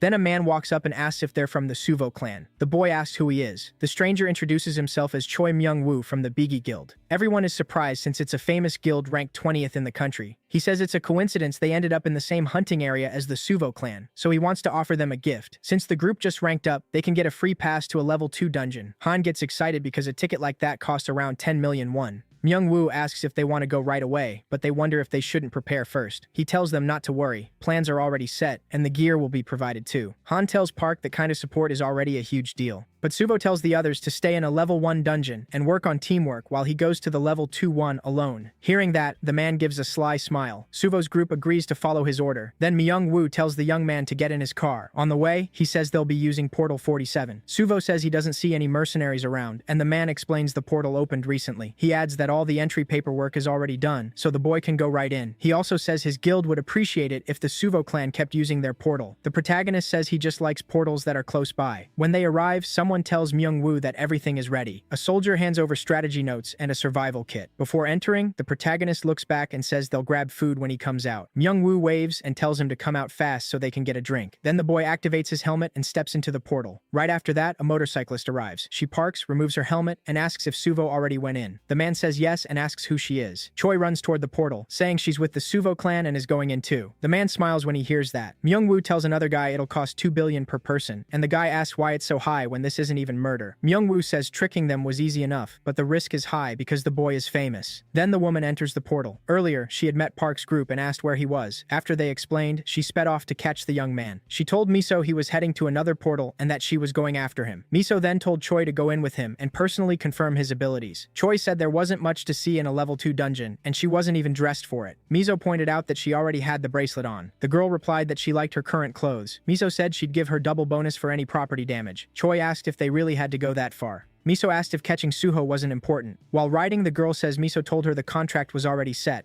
Miso answered that guarantees are just basic business. Back in the present, Choi steps through the portal. On the other side, Suho says the place feels different. Then he notices someone else coming through. The next second, Choi appears. She tells him to close his eyes because her clothes vanished during the trip. A second later, she uses her bracelet and a new outfit appears. She mutters that she should have asked for triple pay. Then she realizes the boy saw everything. Annoyed, she reminds him she told him not to look. Flustered, Suho says he likes the bracelet and asks if it works like an inventory. She ignores that and asks how long he was watching. Suho thinks about how she'd seen him naked before, so now they're even. Then he asks why she came all the way here. Choi says she's there to watch over him. Suho says he thought they'd send someone competent. Irritated, she snaps that she's the most qualified one. The boy says she doesn't look like it. Choi says she only showed up like that because she was in a rush. The protagonist says she can stay, but she better not touch his prey. She assures him she's only there to see how strong he really is. Then she says it looks like their welcome party has arrived. Ahead of them stands a huge creature. Choi says he's lucky to meet the boss right away. Suho corrects her. There are 4 bosses. That leaves her confused. Then 3 more monsters start coming in. Choi says that makes no sense for a level 2 dungeon. The protagonist tells her this isn't a level 2 dungeon and asks if she didn't notice while entering. Choi says she didn't because of the bracelet's barrier. As he moves toward the monsters, Suho tells her again not to interfere. Then a huge explosion goes off. Choi stares, wondering what kind of speed that was. The protagonist slams one orc with a headbutt and sends it flying. Then he grabs the orc's axe and cuts off its head. A second orc charges in, but Suho throws the axe straight into its head. He runs from the third one, grabs a vine, and slips out of the orc's sight. While it's confused, he closes in from above. Outside the dungeon, Manga is on the phone. He says they can collect payment already because even S-ranks couldn't escape from there. Meanwhile, the boy smashes the monster in the head, leaving Choi stunned. The last orc comes at him. Suho grins and says the dungeon's level doesn't matter if he can just kill everything inside. He dodges the attack and lands a clean kick. The force sends the orc into a tree branch, impaling it and earning him 32 conquest points. The protagonist says this place is a gold mine. Then he tells Choi to stop standing around and help collect the blood crystals. She thinks that even as an irregular, his experience should barely match F rank, yet he hunts and kills without the slightest hesitation. That makes her wonder what kind of person he really is. Then she activates search. As he gathers the loot, the boy says even the blood crystals here are huge, but Choi tells him this isn't the time for that. Suho asks why not. She explains that even after killing 4 orcs, the gate still hasn't opened, and the supply bag only has rocks inside. The protagonist says he can still use it to carry blood crystals. Choi says this dungeon is at least level 4, and getting out alive will be hard even if they work together. Then the boy realizes Maimu lied and sent him into a level 4 dungeon for free. Instead of panicking, he shouts that he'll buy the guy something really nice when he gets out. Choi decides the boy is a complete idiot. Right then, a 5th orc charges at her. She tries to block it, but she remembers too late that she left her sword on the motorcycle. Luckily, Suho jumps in and saves her. He tells her to relax. He's strong, even if he used to be stronger. Then Choi senses something else, followed by loud noises. She uses her clairvoyance and sees many creatures closing in. Choi says it's an orc squad. They're surrounded, and there's a war chief with them. Suho said the monk mansion was gone, but the prey just kept coming. The orcs charged in on wolves, which caught him off guard. He told Choi not to touch them. They were all his. Choi put up her shield. Suho kept slicing off orc heads. Then Choi pulled out her sword from her inventory and cut down one of the monsters. Even so, she still wished she had her real blade. Then Suho showed up and told her to stay off his prey before going right back to beheading orcs.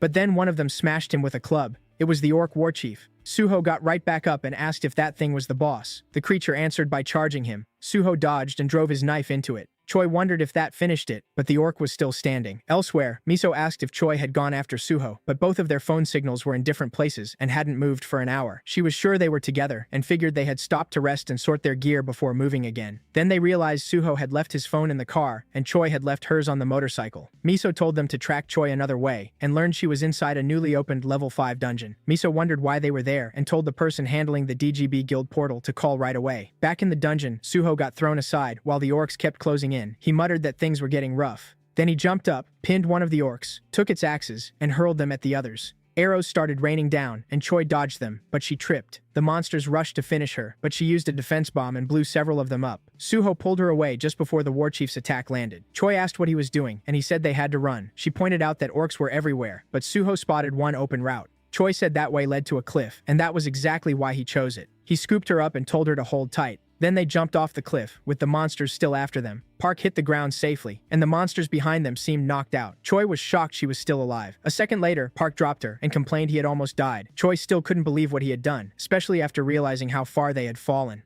The scene shifted to a cave, where Park and Choi had taken shelter. She asked what his plan was, and he said if he killed 4 more orc warriors, he'd level up. Then they'd attack again. Choi said leveling up only raises your cap. It doesn't make you stronger. But Park said for him, it removed his limits. Every level actually made him stronger. A while later, 2 ambulances rushed to the scene. The gate Suho entered was now completely surrounded, with reporters covering everything live. Han and his group were in despair, as the news said the suspect had claimed Park, Suho, and Choi entered on their own. But once his lies were exposed, the army headquarters officer confessed. Reporters crowded around him, asking what Suho's final words were. The man watching found it all irritating. He never expected Choi to be from the department. Now that attention had shifted to their safe return, Park was being guessed to be a returnee from a 4th planet. Then the scene cut to Miso, asking what the director was doing, since they needed to go after the people behind this. The director said the one directly involved was already caught, and the head of driving loan had run, but a bounty was out on him. Miso said that was just cutting off the tail. This was a level 5 dungeon. One person couldn't have done it alone. The director asked if she wanted to investigate a level 5 guild over that, and whether it would bring Park and Choi back. Miso said there was already more than enough reason to investigate. He answered that Park was only rumored to be a returnee from a 4th planet. He might have just come back from a dungeon. On the news, the reporter added that crimes tied to criminal groups had been rising, and more people were demanding harsher punishment for guild-run dungeon management. The director said they were using the press release to pressure the guild, and if they could move now, things might improve. Tearing up, Miso said she was the one who sent Choi there. The director asked if she thought he felt nothing, but right now there was nothing he could do. Even so, that didn't help. Miso still blamed herself. The story then returned to the dungeon. An orc ran into a strange creature and froze. It tried to grab it, but the little thing dodged and rushed in. The orc kept swinging but couldn't hit it. Then someone dropped in from above and killed the orc in an instant. The system announced 32 conquest points. Park was pleased. He only needed 3 more points to level up. Meanwhile, Choi used clairvoyance and found another orc about 100 meters ahead. In a flash, Park leaped over and appeared behind it, but the monster noticed him. Choi tried to warn him it was a trap, but too late. Park had already fallen in and hit the ground, looking badly hurt. The orc gave some kind of signal, and several more monsters rushed out. They surrounded Choi as she ran to Park, telling him to get up. He came to and saw they were boxed in by monsters. He was stunned that he really got caught in a trap, and his senses were fading. His body wouldn't move right. Still, he refused to quit. He'd survived worse. Choi threw bombs at the monsters, wiping out a bunch of them. Using that opening, Park got up, grabbed his dagger, and killed a few more. He thought he only needed one more kill to level up, but then another monster landed a near-fatal blow. Choi lay there watching, muttering that the orc was huge. Right after that, Park got hurled into another monster, sending both of them crashing down, and his axe flew out of his hand. It came down right onto the monster's head. The system announced 1075 conquest points and asked if he wanted to unlock beast transformation. Park stayed quiet. Meanwhile, the giant orc moved toward Choi, who said she couldn't even stand anymore. Then the story cut to Park's home, where an old woman called the dog to eat. She said it had already been 2 days without any word from them. The scene shifted back to Choi and the orc, just as Park activated beast transformation and returned to his home. The dog looked different, with a sphere of energy around its whole body. The old woman stared in shock, asking what that was. Then the story cut back to Park. A black aura wrapped around him, changing his body. Claws formed, and he no longer looked human. Right after that, Choi was struck by the monster and looked too drained to keep fighting. Then Park, now in wolf form, appeared before the orc. He grabbed its head at once, and Choi stared in shock, wondering if he was a werewolf. Wolf form Park then tore into the monster with a flurry of attacks. He bit into its neck, and the system gave him 45 conquest points. That seemed to end the fight. Still stunned, Choi stared at him and asked if he was really Park Suho. He barked a few times, basically saying yes. Shocked, she asked if he was a dog or a wolf. Then the scene returned to the reporters, who said it had now been 3 days since the two went missing, with no news since they entered the dungeon. One reporter asked the director what kind of dungeon it was. He said it was a level 5 dungeon called Orc Castle. It normally required at least 30 B rank or higher hunters. The story then shifted back to the dog, still wrapped in that energy sphere. The old woman kept staring, unable to understand what she was seeing. At the same time, Choi looked stunned again. Park had returned to human form and explained he could merge with the beast he had tamed. Then Choi noticed him looking around and asked what he was doing.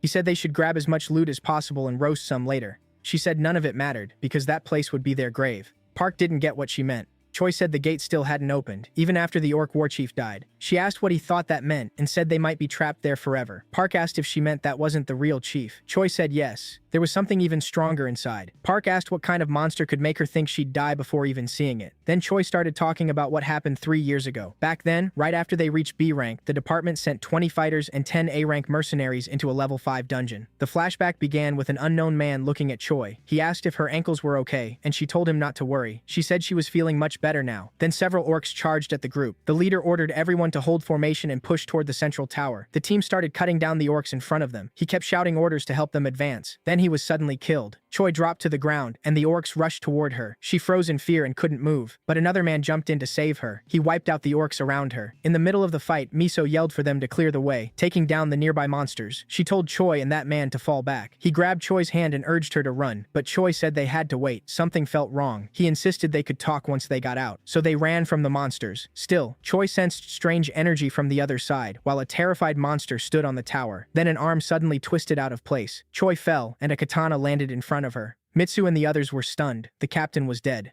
That goblin monster stood there with tears in its eyes. Choi watched in shock as the dying man spoke about the sword, but all Choi could think was, who cared about that stupid sword? Then she remembered his lesson. Put your feelings into your blade, treat it like part of your body and soul, and hold it like it means everything. Back in the flashback, that man had already been killed. Choi could only watch, completely shaken. In the present, Park watched Choi in the rain as she trembled from the memory. He walked over, hugged her, and asked what happened. Then the scene shifted to Han, panicking over what they would do if Park left them. At the same time, things outside were getting wild. A reporter said a great shaman was doing a ritual to save Park's life. An elite force from Su District was also gathering outside the dungeon for revenge. One man nervously said this never would have happened if Park had joined the Su Guild from the start. Then the scene cut to an unknown man watching that report. A girl suddenly hugged him from behind. She asked what he was watching, and he said no matter how much time passed, that country's dumb sentiment never changed. The scene shifted to the cave, where Park was eating beside the girl. He said the food was really good. Seeing her eat, Park said she seemed to enjoy it a lot. She asked if 12 hamburgers was really that much. Then she said she was actually full. Park asked why, saying he was on his 22nd. Then the girl thanked him for everything. At that moment, a light started shining nearby. Park asked if she had used that sword to kill the Orc Lord. Choi said no. She would have passed out right away, and when she woke up, she was in a hospital beside Miso. Miso had taken her master's sword, and 2 more Renka mercenaries died to barely bring that monster down. Park asked if there had really been an Orc Lord there, and where it was. Choi said it was likely Orc Castle, but there was nothing like that within 1 kilometer. Then the spirit from before showed up at the cave entrance. Choi explained that war chiefs usually stayed in 4 small towers, with the Orc Lord in the center. Then the tiny spirit moved next to Park, like it had found something. Park said she had located Orc Castle, then stood up and said they had to go now. Choi asked if he had a plan. He said the plan was simple: find them and kill them. Surprised, Choi said she wanted to smack him, but she didn't have a better idea. Then the scene cut to Orc Castle. At that moment, the gates were opening. A group of monsters riding wolves marched out. Park appeared with Choi riding on him as they rushed toward the castle. The orcs spotted them and blocked the way. Choi warned that orc knights were chasing them, so they had to move fast. The monsters raised their bows, but Choi used shield magic to block the shots. They jumped to the bridge and broke through. Choi threw a bomb, and a huge explosion went off behind them. After getting clear, she told Park to head to the center and draw all the orcs in. Then she looked up and saw more monsters coming. She was grabbed and started falling, but she told Park not to stop for her. Just keep going. She caught part of the castle and managed to pull herself back up, but more orcs appeared in front of her. Choi quickly drew her sword.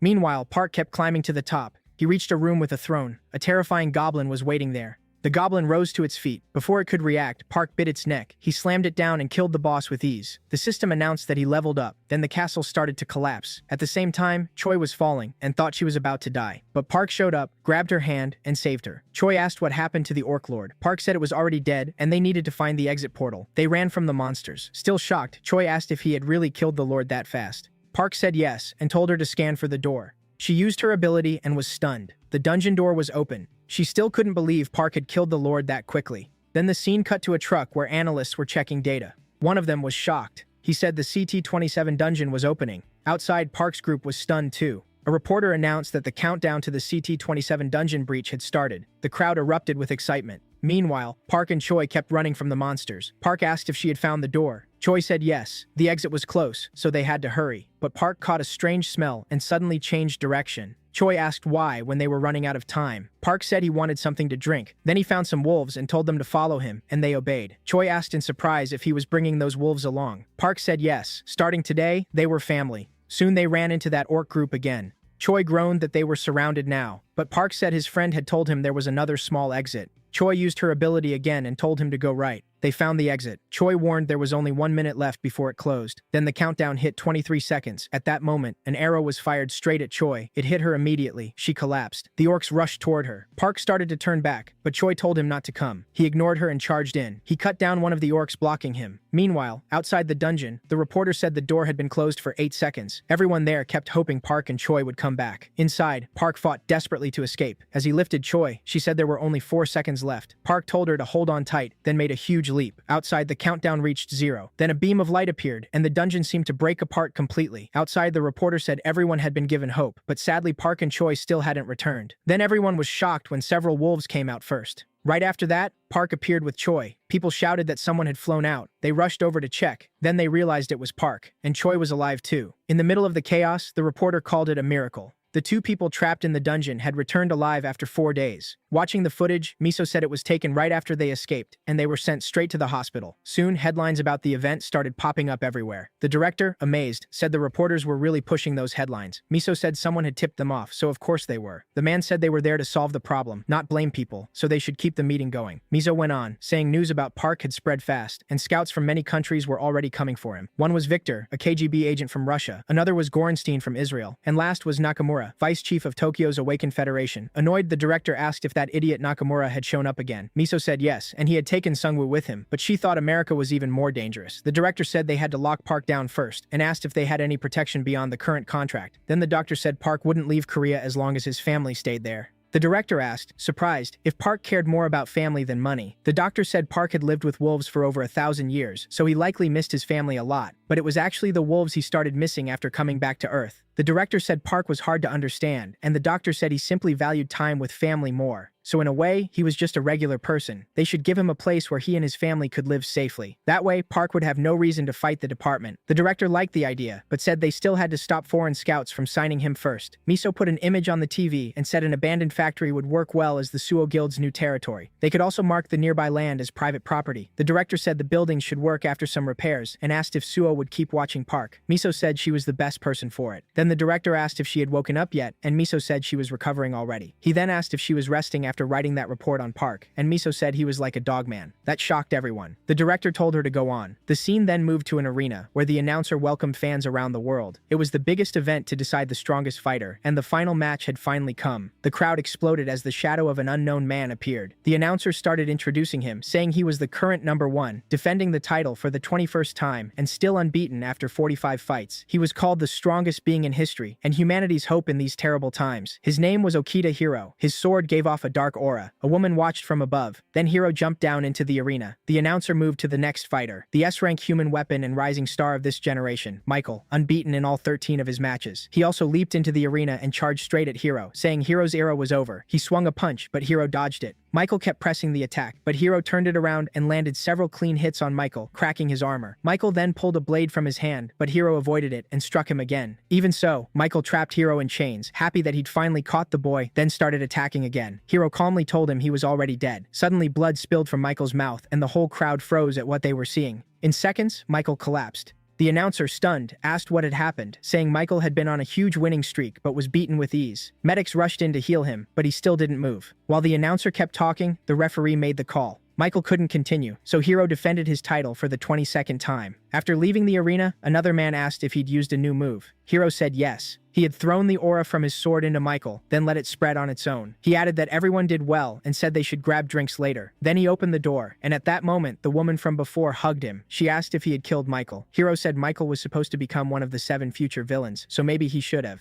She told him not to carry everything by himself. Hiro then asked if anything strange had happened. She said the department had called, but other than that, nothing much. She added that the director warned her not to get hurt, so they should get ready and go since everyone was waiting. The scene then shifted to that man from earlier watching the match on TV. The woman said she had heard that the person trapped in a level 5 dungeon had made it out alive, which clearly surprised him. She said people were calling him Korea's second Samu, and expectations were high. She also mentioned the Defense Department was very interested in him. Hiro asked who it was. She said his name was Park and asked if Hiro remembered the guy reporters mentioned, the one trapped in a level 5 dungeon. She then showed Park's info on her phone. Hiro said he'd never seen him before and wondered if maybe he wasn't a swordsman, since none had appeared in the last year. She replied that from what she'd heard, Park was a druid, and if he really came back from a 4th planet, Earth might connect to that world. Even as an F rank, that was amazing. Hiro smiled, thinking that was impossible. This was his 25th regression. He had lived through the same events again and again for about 500 years, so he remembered all the awakened people who would become famous and the rough shape of the major events. But Park wasn't among them. In all that time, no one named Park Soo had ever become important, especially not a returnee from a 4th planet. The story barely changed no matter what Hiro did, and even 5 years later, no new planet ever appeared. The woman asked if they should try to bring Park to their side. Hiro said he didn't know yet. She pointed out that Park was the most talked about person in Korea, but Hiro said they should wait because the apocalypse would start soon.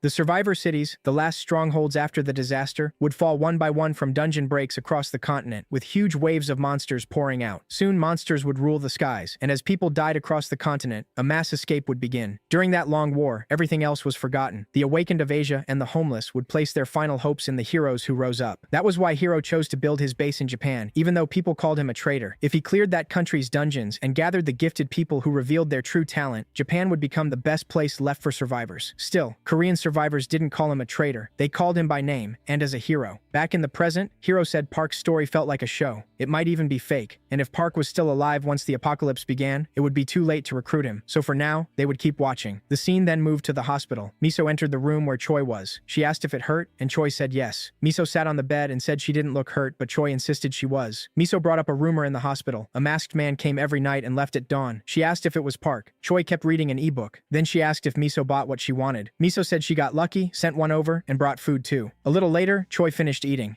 Miso told her to get back to work and asked why she was still lying there. Choi said she'd just sleep for 1 hour, but Miso said no way. Then the scene cut to CIA headquarters. Some agents were watching news about Hiro. One said it didn't matter who fought him, it was still Michael, and he got crushed way too easily. Another said Hiro kept getting stronger. At this rate, an SSS rank might appear soon. He wondered where Park and Suho had gone, but then said they hadn't disappeared. These were recent photos from their agents. The man looked confused and asked if that was Seoul Station, wondering what Park was doing there. The other agent said Park had been going there often lately. He joked that maybe Park was talking to pigeons, or maybe maybe he got rejected by someone. He said he could introduce Park to plenty of beautiful women because they couldn't let anyone steal their protagonist. Then he said his special agents were leaving Korea that morning, which shocked the other man. He then said the skies didn't look very safe right now. The other man asked what he meant. The scene cut to a jet with several people inside. A girl looked out the window and said there was a really pretty bird outside, so her mother looked too, but she froze. A giant monster was flying above them. The dragon was smaller than they first thought, but it still shocked everyone. People on the plane panicked and guessed the monster was following them. Maybe a wyvern. Another man said it was still young, so it probably wouldn't attack. He couldn't understand why a monster like that was there, and guessed a dungeon had appeared nearby. Then he was stunned because a huge wyvern flew right over the plane. A moment later, it prepared to attack, and flames swallowed the jet. The plane exploded and fell toward the ground. The dragon kept flying until it joined several others. The scene then cut to 2 cars. Han said the country had gone crazy and that they were almost there. Junho asked if that was the place they were heading to. Han stared at it and asked if it was supposed to be a haunted house, because the house in front of them looked bizarre. As he walked up, Han said it really did look haunted. He started complaining, asking if this was seriously going to be their guild headquarters. He even wondered if the internet guy would come to a place like that. Then Choi said she had just seen a ghost on the 2nd floor. Everyone started arguing about whether they should even go inside. Choi said she couldn't live in a place like that. Miso told her to relax. It was her first time in a place like this, so of course she was shaken. She added that renovations would start the next day, so there was nothing to worry about. Park asked what the issue was. He liked the place and said they could move in right away. Choi walked up and asked if he had lost his mind. Miso said a man who trusted his instincts would move fast, then asked if they should mark the edge of the land. That way, they could decide how much territory to claim, and Park seemed to consider it. Then he used an ability. Light spread across the area, and everyone stared as tree spirits appeared. The spirits moved toward one spot. Miso asked what he was doing, and Choi realized he was marking the borders. The spirits kept working, and tree sprouts suddenly burst from the ground.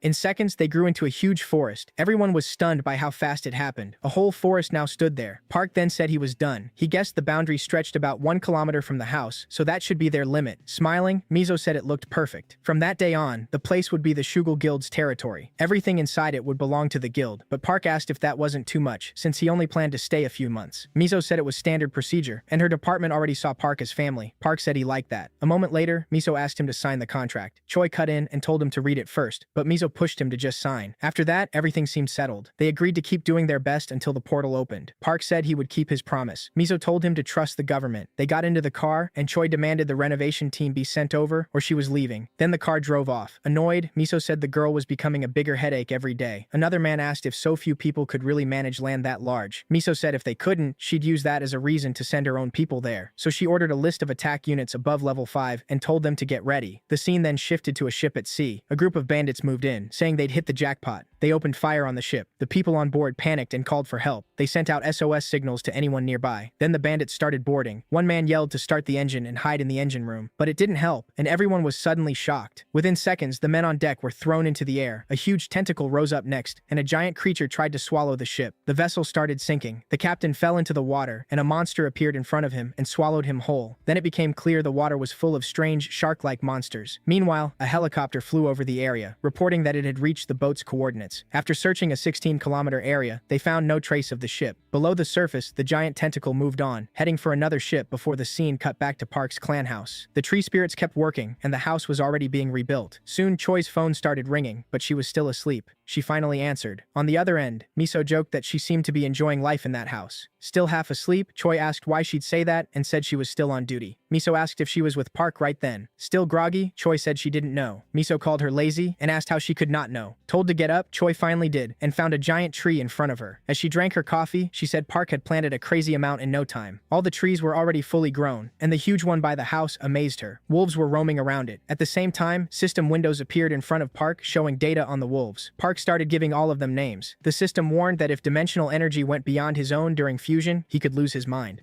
Looking over the info, Park wondered if he could keep leveling the wolves up. Just then, Choi showed up and asked what he was doing. Park said he was naming his family members. Choi said he should have woken her up and asked why he went off by himself. Then the dog from before came over. Choi was surprised by how fast it had grown. Park said everyone had gone out that morning and was probably heading to the dungeons. Choi was impressed by how hard they worked, even in that heat. Park then asked if she wanted to go for a walk and cool off. He transformed and told her to hop on. She got on and asked if he just wanted to show off. Park only told her to hold tight, then took off at high speed. Choi was shocked and told him to slow down. Meanwhile, the wolves ran after Park. The scene then shifted elsewhere. A man asked if there was really nothing to report. Headquarters wanted updates, but no one had left the house in 2 months. He also asked if anyone had crossed the boundary. The other man pointed at the cameras and said the military would move right away if that happened. Since no one knew when the portal would open, 2 units would stay nearby. Just then, a car showed up. The man recognized it as a Suva clan vehicle. Not long after, the truck left the area and headed somewhere else. Inside, Junho complained about the heat and said the reporters still wouldn't let this go. Han was checking YouTube for info on Park, and Junho asked what he was looking at. Han brushed it off, but he was clearly thinking hard. He couldn't figure out why so many countries were sending donations to Park. The biggest ones were coming from powerful foreign scouts. Then they spotted Park and Choi, with wolves running beside them. Choi waved and Han called her sister-in-law, which annoyed her. Han said if Choi lived at Park's house and helped him out, then she was basically his sister-in-law. He added that Park didn't look interested in giving them a ride. Watching them, Han commented on how fast Park was. That made Junho hit the gas. He said they weren't losing to someone on foot, so it turned into a race to see who was faster. Then Choi looked back and noticed something. She asked if Park felt it too. After checking, she confirmed a dimensional break was forming within 200 meters. A flashback to the hospital followed. Choi asked what kind of planet he'd been on. Park said it was the animal kingdom, a brutal world packed with hostile creatures whose dimensional energy was over 700. Choi was stunned by how massive that was. Park explained that world was all about territory and survival, with fights that ended only in death. To lead a group, you had to be at least rank U, and even after becoming king, he kept facing challengers for hundreds of years. The scene returned to the present. Choi thought that if a bridge portal connected to that planet, both sides could cross freely. If Park was telling the truth, this place would become a battlefield against hostile beings from another world, maybe beasts above rank S.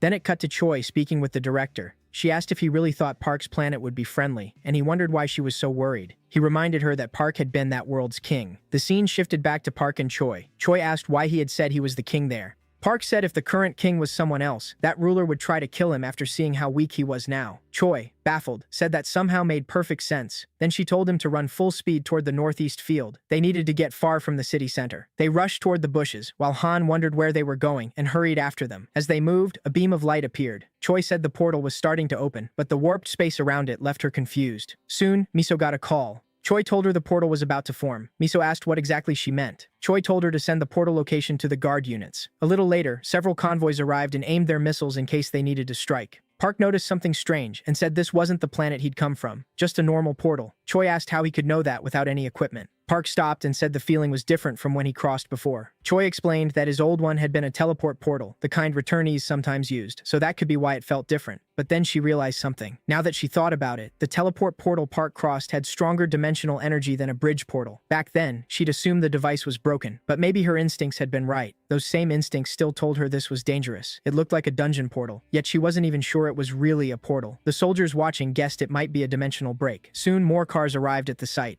One man said the department's detection team had shown up. Right then, several helicopters flew over the area. The man was stunned. A portal really had opened, and he guessed it might be a dimensional break. Then another beam of light covered the area, and a second portal formed. Choi confirmed this one was a dungeon portal. She realized Park's instincts were better than hers, even though she had the best detection skill in the country. Soon Park's brother's car came into view. Han and the professor walked up, and Han said it was a portal, maybe even one linked to a new planet. 2 more cars pulled up, and soldiers got out. They introduced themselves as the 11th Detection Team. Then they started setting up measuring equipment. Junho asked what the machines were for. The girl said they measured the dungeon's rank and how long until it breaks. As they checked the data, the number 4282 appeared. One man said it was only a level 4 dungeon. Park said that was good enough. Miso sounded disappointed and asked if it was really just level 4. A little later, the girl changed clothes and said that since Park claimed this wasn't the same portal, she needed to go inside and confirm it. The scene cut to the director on the phone, asking if it was really a level 4 dungeon. Miso said they still didn't know. First, they had to check whether this new dungeon connected to the place Park came from. The director, fed up, said this whole thing was driving him insane and asked if she knew how much money they'd burned on it. Miso repeated that they couldn't be sure yet because Park's abilities were unusually high. The director argued that if a portal appeared near someone who had just returned, it was probably only a dungeon portal. Then he asked if she knew who had trusted this project enough to fund it. Miso shot back that Park was valuable just because he was an irregular. The two kept arguing until the director told them to fix this somehow. If they couldn't recover the investment, they'd be finished. Back with Park, the full analysis was ready. One man said the dungeon would break in 50 days, so they should send a team soon. Park said that worked for him. Another man added that Park would need to report his current number of guild members. The man said that part was easy. He explained that most guilds use dungeon energy meters, but the newest model cost about 3 billion. Park said that was expensive, but the man told him they had orders to leave one here permanently for this portal. He then asked Park to sign the paperwork. Watching all this, Park asked why they were giving him so much. The man just smiled and said that even if Park wasn't a returnee from a new planet, the department still wouldn't treat him badly. He added that other countries had been trying to recruit Park lately, so the department wanted him to know they saw him as family. Speaking as the nation's treasurer, he said he was there to pass along that message. Park only looked confused, saying no foreign country had contacted him. Then Han walked up and asked to speak with Park. He explained that the fight over Park was intense overseas, and since Park barely used the internet, Han had been receiving lots of donations. Park asked how much. Han said around 5 million. Park put a hand on his shoulder and told him that no matter how much he loved money, he shouldn't become its slave. He said that in life, having someone to talk to was worth more than that kind of cash. Han sat down and said he'd remember that. Still, he explained that those countries wanted Park to at least look at their offers. Han said he had to show him 3 of them, and Park asked what he had done. Han replied that those countries hadn't sent assassins just because he hadn't shown Park the offers. Park told him to say he showed them and got ignored. Then he asked Han to get Junho and change clothes before they headed back. Han said he'd keep some of the donations and put the rest in the guild fund. Park told him to do whatever he wanted. Han was thrilled, thinking Park was generous and exactly his type. He was especially happy because he'd just gained over 3 billion. Some time passed. Park asked if everyone was ready. They were about to enter the dungeon. Just then, the other man returned and told them to wait because the department's combat team was coming. Park refused the help. He said if someone had to come in to check the contract, he'd allow only 2 people, and they wouldn't join the hunt. Choi told him not to worry. They were ready to go in. The man warned that a level 4 dungeon wasn't easy for such a small group, but Choi told him to be quiet and keep recording. Soon the dog from earlier showed up. Park said it should come too and gain some levels. Then they all entered the portal and arrived in a strange place. Park said he wasn't fully sure where they were. Choi used her skill to scan the area. Park said the place felt a little familiar. The other man asked why they were walking around so casually when they should be careful. Han answered that as long as Park was leading, they just had to follow. Suddenly, Choi told everyone to stop. There were 3 monsters about 70 meters ahead. Han quickly pulled out his weapon. The other man doubted that was enough, but Han said it was. Junho drew his sword with a fierce look. The other man asked why Junho was acting like that.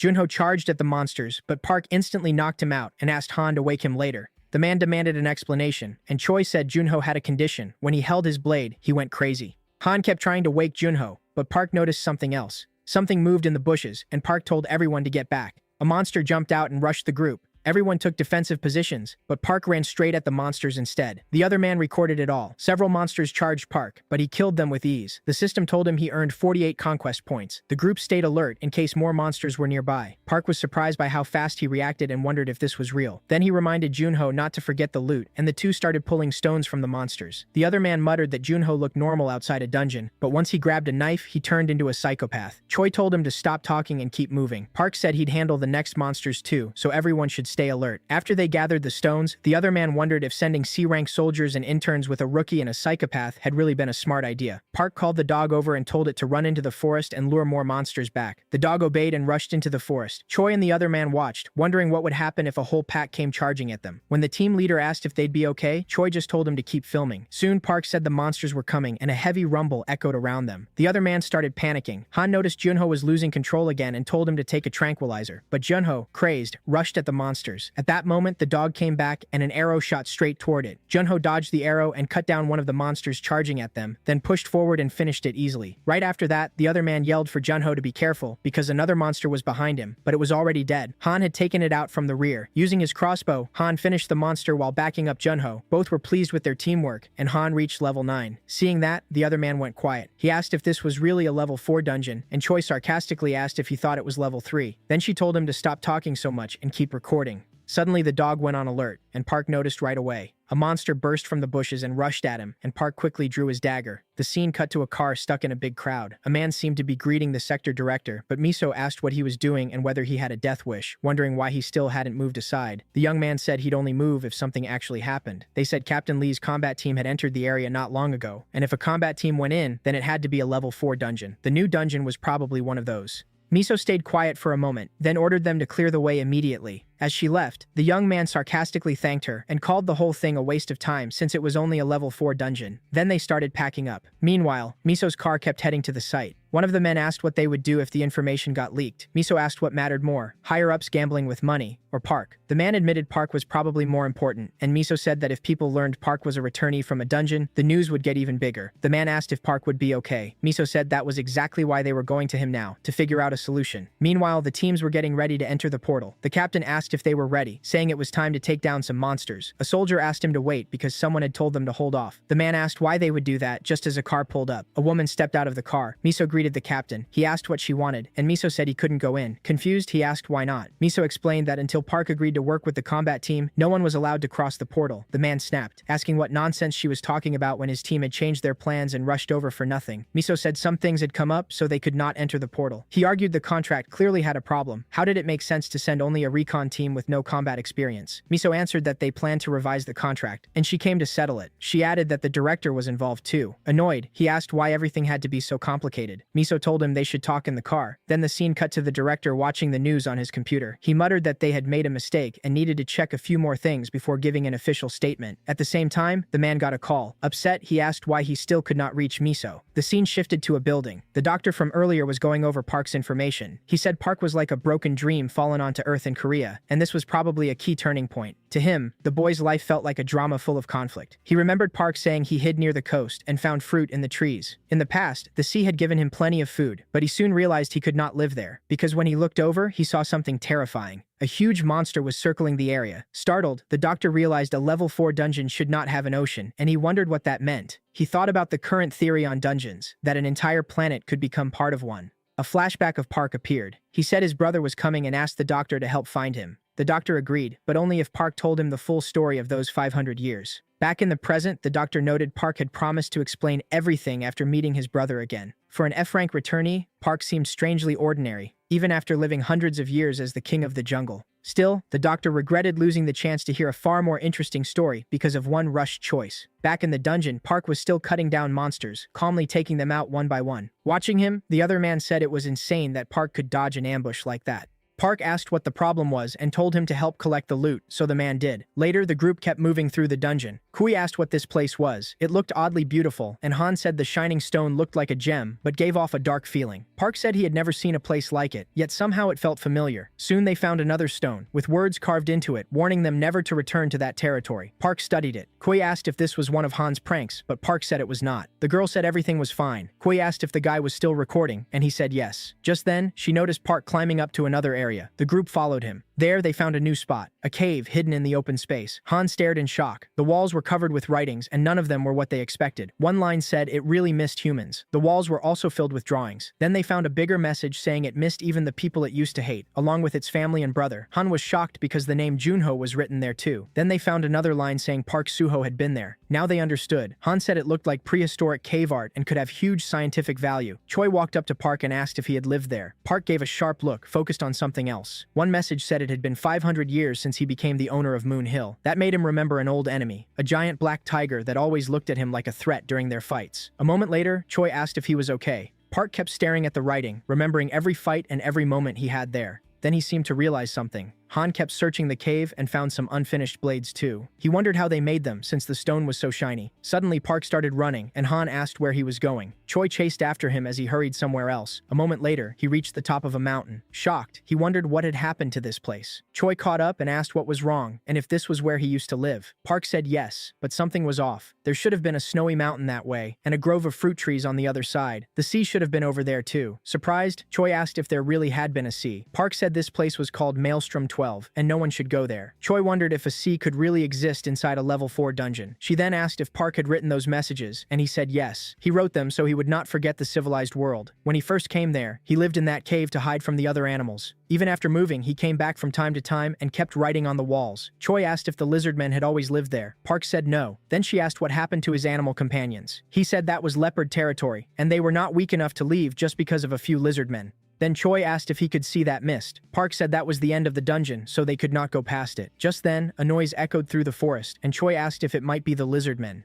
Using his ability, Park confirmed it was an ambush. Then several lizard men started climbing up. Meanwhile, Han and the others were still higher up the slope. Choi said there were 102 lizard men coming, and wondered why they were attacking all at once. Below them was the Lizard King, wearing a strange skull on his head. Looking at it, Park guessed it belonged to one of the leopards he had once fought. He told Choi to stay with the group, then leaped off the mountain straight at the monsters. Choi shouted, asking what he was doing. Then the scene cut to that woman from earlier watching a pigeon. Blue energy started wrapping around the bird, and Choi was stunned as Park suddenly formed wings and flew fast toward the boss. The Lizard King threw his spear, but Park dodged it with ease. In seconds, he was right in front of him. Then blue energy wrapped around the dog from earlier, and Park shifted into his wolf form, slamming into the lizard. The two of them crashed down toward the bushes. Choi was stunned by what Park had just done. Han and the others soon reached the mountain. Choi said it was fine. Park was not dead. Meanwhile, the lizardmen kept climbing the mountain. Choi warned that more were only 30 meters away, so everyone needed to get ready. The other guy grabbed a stone and said he was ready. Han raised his crossbow and told the lizards to come try climbing. Even Junho, with no weapon, picked up a stone. Soon the lizards got closer, and Han fired an arrow. Back with Park, he was locked in a fierce fight with the boss, and it looked like he might end it soon. He ripped the skull off the monster's head and demanded to know where the leopards were, but the creature already seemed dead.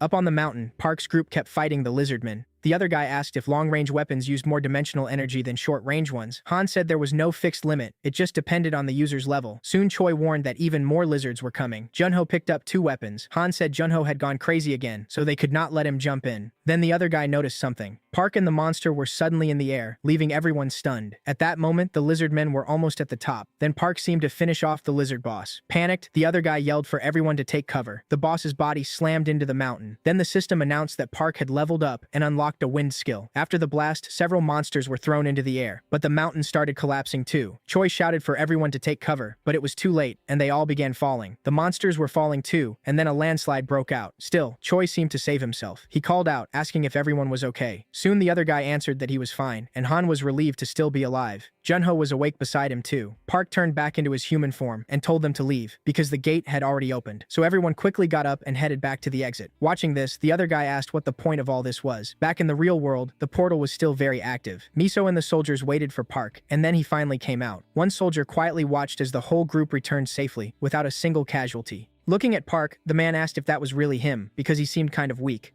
Miso then stepped forward to greet him, but Park suddenly turned into a pigeon and flew off somewhere else. The other man stared in shock, asking if Park had really turned into a pigeon. A pigeon. Miso asks what happened, but Choi tells her if she came to negotiate, she should leave. Miso asks about the recording, and Choi tells her to go back to headquarters with Chief Kim, but Miso says she needs to come with them too. Choi asks why, and she explains her mission to watch Park has ended. Because of that, she got reassigned. Now her new mission is to help at the field border north of Daegu. Another man says 4 portal management members will stay there since that's the minimum needed to handle the equipment. Junho shakes his hand and tells him not to worry. They'll treat them well as guests. The man looks at Park's brother and is shocked since he's totally different in real life. Then the scene shifts and someone asks what she meant by going back since they were supposed to work with Park. Miso tells him to return first and discuss his pay later. The director is waiting, so they need to go now. The man says that's not the point and asks why they even have to meet them. They start arguing while Han and Junho watch. Han says that guy's way of talking just annoyed him, and Junho says they should leave. Soon after, several buses are shown heading out. Then someone calls Miso and angrily asks where she is and whether she told the press everything. Miso says everyone is retreating except the management team, so they should deal with it later. A little later, a man shows a recording and points out Korean writing on the cave wall. They found Park Soo-ho's diary there. In the video, Park suddenly leaps up and throws the Lizard King away. The presenter says they couldn't film more inside the dungeon, but they did get footage outside. Then someone sees Park's new form and asks if that was a pigeon. The presenter says yes, they think he mixed with an animal. Then the recording ends. A white-haired man says it was terrifying seeing the boy handle the Lizard King like that. The director asks if a Lizard King from a level 4 dungeon is usually around rank B, but the presenter corrects him. It was actually rank A, and Park beat it easily. The director asks if that puts Park Soo-ho above rank S, but Troy says his dimensional energy is only rank E. Still, his normal fighting power is rank S+,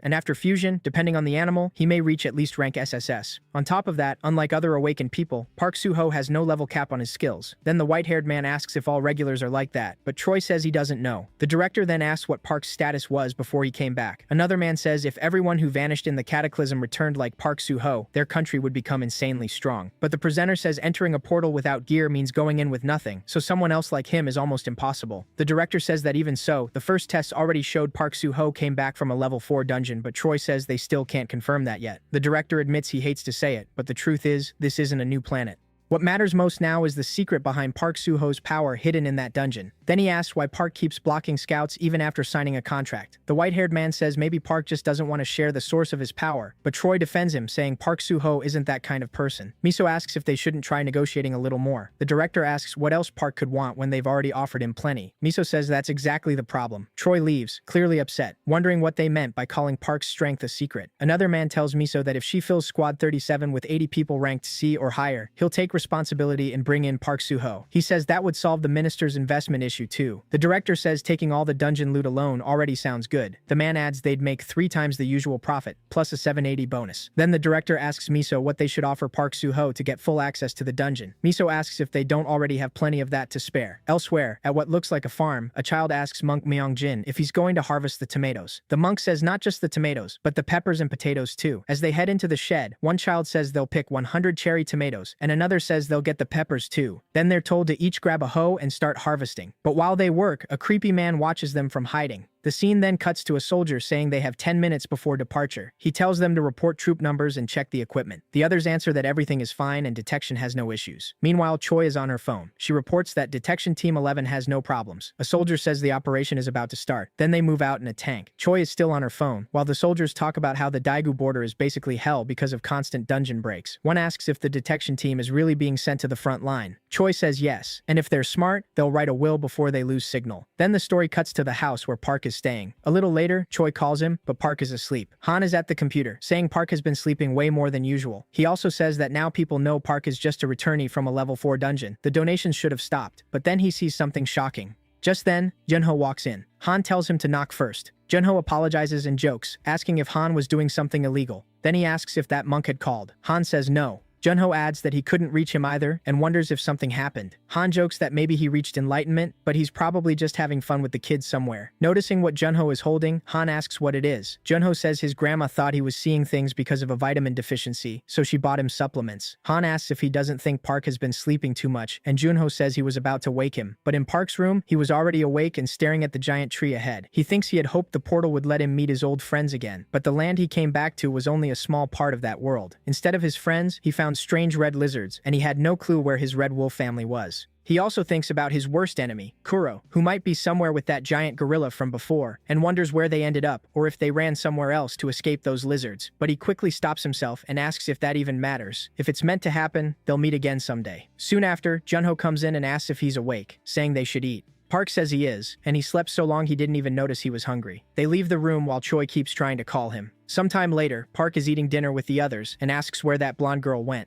They stare at him in surprise and ask if he seriously doesn't know her name. Park asks if her name isn't Blondie, wondering why they're reacting like that. Han, totally stunned, says her name is Choi. He asks if Park and Choi weren't close before, and Park asks if Han means that house. Then Junho adds that they might send her to the field. Park says he has no idea what they're talking about. Junho explains that she called because Park didn't answer, and they also need to recruit new people for the guild. Park asks if they really have to. Junho says yes, they need people to manage the portal meter, and they never know when a portal might appear in his area. Park then asks Han if he knows where they can find recruits. Han says he might if he contacts an old boxing friend. Park asks if that monk came back yet. Junho says no, he hasn't called, and he never said where the old orphans were staying in Seoul. Annoyed, Han says monk still isn't answering his phone, and then the story cuts back to the battlefield. Choi is still waiting for orders. Looking at her phone, she realizes she's in the red zone with the necrophiles and wonders if that was part of the original route. Then she stops thinking about it and shuts her phone off. Back with Park, he notices he has 2 missed calls from her. He tries calling back, but her number is already unavailable. The scene shifts again to tanks moving toward a new location, and zombies are swarming the area around them. Park keeps trying to call, while Choi's phone lies there covered in blood. Park realizes she just isn't picking up. Soon after, a car pulls up at Park's house. Maisu tells Junho they just got there and asks if she can see the protagonist.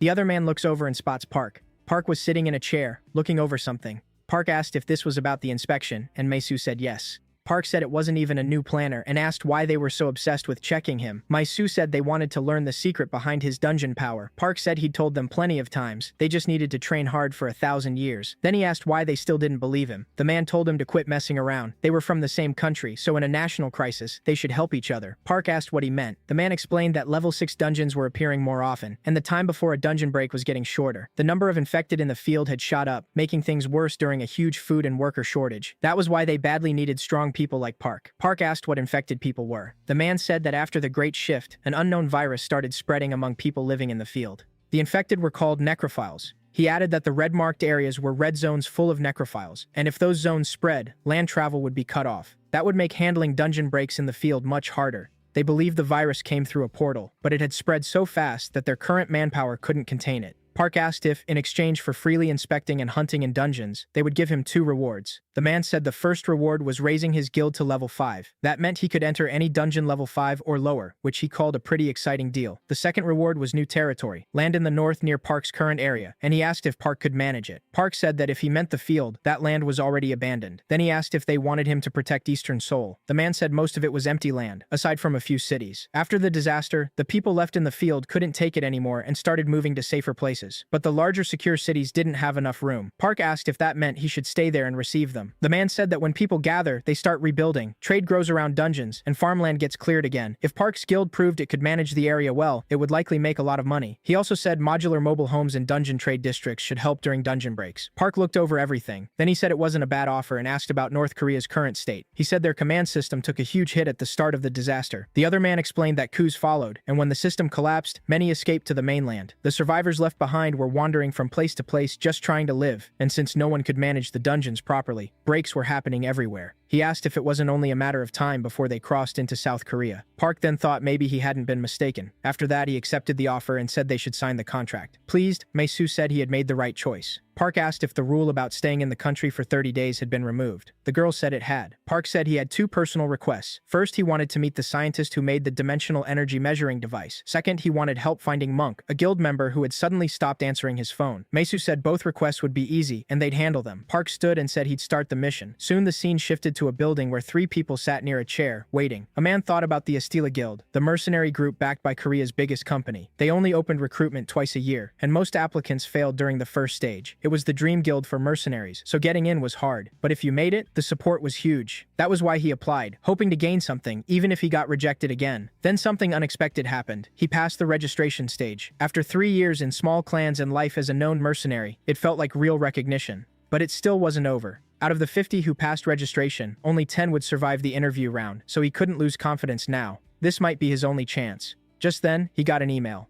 And what he saw shocked him. Later, a woman said they could leave the room now. The others began filing out. One man commented that this round of applicants had been weak, so the candidates were pretty average. A woman said some would at least work well as porters since they'd guard supplies with their lives. Another man said he had found a swordsman named Jang. Jang had 3 years of experience, but was still rank E. He said if Jang's awakened ability was fencing, he might be worth training, so he'd take him. Then they told someone to send in the next group. The man called numbers 46 through 50 into the room. The interviews started again. Then one of them asked why only 4 people had entered and where Jang had gone. The boy answered that Jang had suddenly left. The scene cut to his phone, showing Park's message asking if he wanted to join his guild. That's why Jang walked out. He felt there was no point thinking it over and should just say yes. After all, Park had saved his life and was the most talked about man in Korea. Then the scene returned to the tank convoy, moving toward the battlefield. One soldier warned everyone to stay sharp since an ambush could happen at any time. Monsters were already crowding the area. A soldier said the roads were getting too dangerous and they should have stayed on the usual route. Another answered that they had no choice. They wouldn't make it in time otherwise. Soon, one soldier called his friend over after spotting something strange and asked what it was. Looking closer, he saw several zombies eating a monster corpse. Then the zombies turned their eyes toward the tank. The soldier ordered them to wipe the creatures out with a rocket launcher, but the other man warned that shooting would stir up the necrophiles even more. The captain said they didn't have time, so fire anyway. If they got through this area fast enough, they'd reach the military operations zone. Following the order, the soldier prepared the launchers. Then the captain gave the signal to fire. At once, 4 rockets flew straight into the infected horde. The monsters barely reacted in time. The blast ripped them apart, and the tanks rolled ahead, crushing what remained. Nothing was spared in their path, but all that noise brought in even more creatures. The survivors howled, calling the rest. The tanks braced for impact. The creatures rushed in, snarling as they tried to reach the vehicles. The sergeant yelled from the cabin that they were pushing through and ordered full fire. The cannons answered with a thunderous barrage, blasting open a path. At the same time, a white van sped down dirt roads, with a horde of infected right behind it. Then the dashboard warned they were almost out of fuel. The driver shouted that gas was nearly gone, and Monk told him to keep going for the camp. The van sped past a road sign. The monsters kept chasing them, but Monk said if they could just go a little farther, they'd reach the mountain camp. The driver apologized. Taking this route had been his idea, but he never thought the monsters had reached it already. Monk told the older monk he had only wanted to cook fresh food for the kids too. The older monk, a little embarrassed, thanked him for that. Monk said there was still plenty of work in the fields, and they had to shake off the monsters if they wanted to eat peacefully with the children. The older monk agreed. The kids had to be starving by now.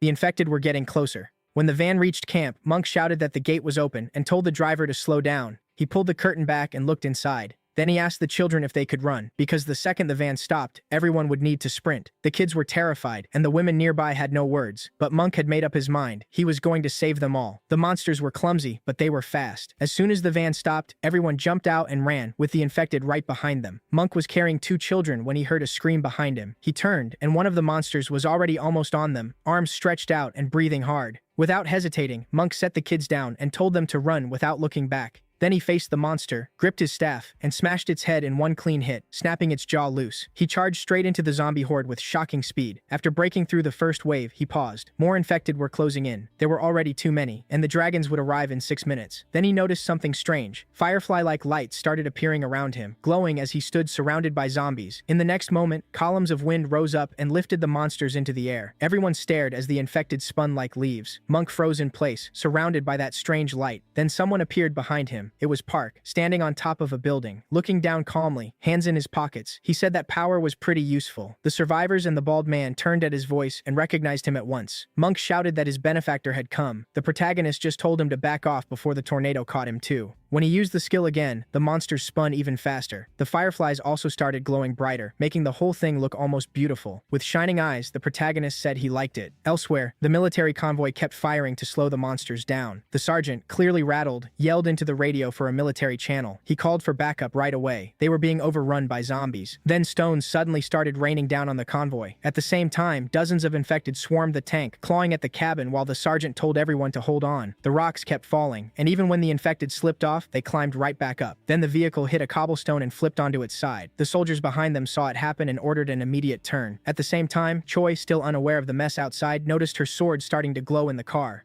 Over the radio came word that the first vehicle had overturned. Their car stopped and the soldiers asked what was happening. One nervous soldier muttered, "Captain, we're done." Zombies climbed onto the car and were knocked down like bowling pins. Choi hit the switch to raise the window blind. On the other side, red eyes stared straight at her through the glass. The infected were stacked all over the vehicle. Choi ordered them to unlock the door at once. One soldier complained he should have known something bad was coming after last night's nightmare. The driver looked away from the window and said he was opening the rear door. It started sliding open slowly, and the monster's growls got louder. Choi shouted for everyone to back up as rotten hands forced the door wider. The soldiers panicked, wondering how they were supposed to get through that. Choi told them to lock it again, head for car 7, and kill anything blocking the way. A yellow fireball formed in her hand, and she told everyone to spread out. Then she sent out a pillar of fire that tore through the zombies ahead. The soldiers were stunned by her power, and one said the path was open. She told them to move fast. More monsters were coming. She also told the driver to come with them. That vehicle was done for. Then a zombie leaped down from the roof to attack her, but Choi instantly drew her sword and cut it clean in half. As more monsters closed in from every side, she cursed under her breath, irritated, then swung her blade in a smooth arc, blasting the infected away and shouting for them to make an opening. Back at the first vehicle, the sergeant was still firing to keep the infected back. He ordered the soldiers to circle the vehicle. One man moved in to check the people in the second car. After looking inside, he reported that the driver and front passenger were dead, but the infected still wouldn't stop. The soldiers tried to open the door and failed, until one called for a blowtorch. They announced they were from Group 7 and were opening the door, telling everyone nearby to stand back. The others formed a line to shield the survivors, but there were too few of them, and the infected quickly broke through and rushed in. The line was getting crushed and couldn't last much longer, but the captain kept his cool. He told them not to panic. They only had to hold on a little longer. A soldier using clairvoyance looked ahead and called out, 40 meters left. More zombies kept pouring in, surrounding the soldiers as they fired nonstop. The sergeant pulled a dagger and ordered everyone to prepare for close combat. Then blue lightning began flashing behind the horde of monsters, cutting through them like paper and spraying body parts everywhere. The attack grew stronger until the whole horde was swallowed by it. The soldiers stared in shock, asking what was going on, until one pointed at the sky. People were dropping from huge drones marked with 707A. The captain smiled in relief. They had shown up just in time. One special unit soldier landed on top of a car, startling the troops below. Meanwhile, Choi kept hacking through the infected, not knowing backup had arrived. She turned to strike again, but another soldier caught her sword from behind. When she saw his face, she thought, "Is that Jin Woo's son?" The soldier on the car said he'd take it from there and started setting up a device on his back. Jin Woo's son put a hand on Choi's head, pulled her close, and shouted, "Shield!" At the same time, another soldier on the car fired several red spheres. They flew toward the horde but didn't explode right away. Instead, they kept moving forward like they were carrying something. Then the soldier yelled, "Fire!" The spheres exploded one after another, ripping the monsters apart. Rocks, trees, and bodies were thrown everywhere. Choi and Jin Woo's son were right in the middle of the blast. Soon the area that had been packed with monsters became a field of fire and wreckage. Drones and helicopters moved over the area, trying to contact the surviving soldiers below. They asked for a count of the dead and wounded, but then a pilot suddenly warned over the radio that something unknown was coming in fast. Meanwhile, the infected the tornado had thrown up earlier began falling back down. The protagonist smiled at Monk, who looked back with a serious face. Both stood in the glow of the fireflies as zombie bodies rained down around Monk. The orphans stared in amazement. When they saw the area was clear, they ran to Monk, cheering that the monsters were gone. The protagonist smiled and said that was fun. Now it was time to go home. Monk called him his benefactor and asked how he found them. The other monks and children finally noticed him too and asked who he was. Smiling proudly, Monk started to introduce him, but he couldn't finish. One of the monk looked down in horror and saw a zombie biting his leg. Elsewhere, in Osaka, Japan, a new portal opened and the road collapsed, swallowing cars. A giant monster came out, sending civilians into panic. A woman fell and her baby's stroller rolled away. It stopped just in time when Okita Hiro arrived at the portal. The crowd cheered his name in relief. They were saved. Men in black suits appeared around the monster, each carrying a sword. The creature raised its head and fired several fireballs. One of the men turned invisible, and black flames covered his swords. A fireball shot toward him and exploded beside him, while the monster kept blasting fire everywhere. Then more men in black suddenly appeared. They were clones. While the clones distracted the monster, Hiro rushed in and cut it in half with perfect precision. His swing looked effortless, like he knew the exact weak spot. With a few fast strikes, he carved the monster apart, and it dropped in pieces. The people erupted in cheers, shouting Hiro's name. "It's Hiro's team. They saved us again." Military vehicles rolled toward the portal. News reports said a giant monster had come through and caused damage, but Hiro's team stopped it before major losses. Akiko praised Hiro for the clean win. Curious, he asked what she was watching. She said it was a video about the protagonist and asked if he remembered the druid she told him about. Smiling, Hiro asked what happened this time. Did he get stuck somewhere again? Akiko said he had just returned from the dungeon. Hiro watched with clear doubt, thinking the video was way too dramatic. He'd been there, so why make such a show of it? Then something caught his eye, and he asked her to scroll down. The screen stopped on a group photo titled "In-Depth Analysis of Park's Guild." Hiro's eyes widened. He recognized one of the faces, and Akiko asked if he knew someone there. He was stunned. That boy was the eighth evil, no doubt. He remembered the boy should have just lost his father and been living in an orphanage. That was why Hiro had placed him last on his kill list. There should have been time before he became Korea's worst villain, but now nothing added up. That kid was the terrifying eighth evil, so what was he doing there? Then Hiro noticed another face, young Jasek. He was listed as a new member of the Suho Guild, and Hiro remembered him well, the infernal swordsman. He also recognized Monk, the man he once called the immortal destroyer Monk. Hiro couldn't understand how all of them had ended up together in one guild. Then Akiko showed him more videos she had gathered so he could judge for himself. She said that to her, either nobody was controlling that guild or something much bigger was going on. In one clip, Park wiped out a horde of monsters with ease. Another showed Hiro fighting the Lizard King and throwing it into a mountain. Hiro watched in shock. Akiko said Park seemed way too strong for someone from an F-rank dungeon. Hiro agreed. That power didn't fit an F-rank. Akiko said maybe Park was an irregular, just like Hiro. That made Hiro think, what if Park had awakened too and simply wasn't in the database? Suddenly it started making sense. What if Park was a regressor too, gathering future villains into one guild to change the timeline? Then the answer hit him hard. Park wanted to change the future too. If that was true, Hiro's plan to rewrite the past could be in danger. Akiko noticed his tension and asked if he was okay. He took a deep breath, still shaken. Then he said he wanted to go there after the apocalypse. She was caught off guard and asked what he meant. Hiro said right away that he had to go back to his country. He needed to speak with Park, but Akiko told him that wasn't possible right now. Hiro asked why. Back with Park, the tree by his guild had grown so much that deer and even elephants were showing up nearby. Refugees had started camping around it, including the orphans Monk had taken in. People were stunned by all the animals and the huge amount of fruit and vegetables. The kids spotted apples and asked if they could really eat them. Monk told them to build a lake, and the children cheered, running around and pointing at everything. Near the portal, the Reborn department set up a base module. A soldier reported that 37 squads of 20 had stayed in the dungeon for 28 hours, while Park's guild cleared it in only 2.5. Another added that the guild's 8th raid took just 11 minutes. Furious, Miso figured that at this pace, 10 hours a day would finish it all in 4 days. That's when she realized they'd agreed too fast. She muttered that they needed to cap the number of dungeon runs. At the same time, Yang showed off his new weapon, the Infernal Blade, and one of the boys said it fit him perfectly. Park said it was a gift and asked if he liked it. Yang happily said yes. His old sword was already worn out. Han added that the blade would show its real power once its user reached B rank. Until then, it would stay sealed. Yang smiled, thanked them, and promised to work hard to reach that rank. Then Monk told Park he wanted something too. His staff didn't hit hard enough, and he wanted a weapon with better crit chance. Zhang quietly asked Han if he was really a monk. Han shot back, "Did you think he was a nun?" Monk said he wanted a winged spear, but his level made that impossible. Park asked if he meant the 120 million one that jumped straight to A rank. A flash appeared, and the spear was suddenly in Park's hands. The boys all reacted at once. It really was the legendary winged spear. Park handed it over, and Monk immediately spun it to test the balance. Monk loudly thanked him, saying he'd repay it with endless curses and their enemies' blood. Zhang again asked Han what kind of curses those were, and Han explained that Monk specialized in nasty debuffs. Park asked Han if he wanted anything, but Han lifted his rifle and said he'd already gotten gotten enough. Then someone asked why an elephant was wandering around Park's land, but even Park had no idea.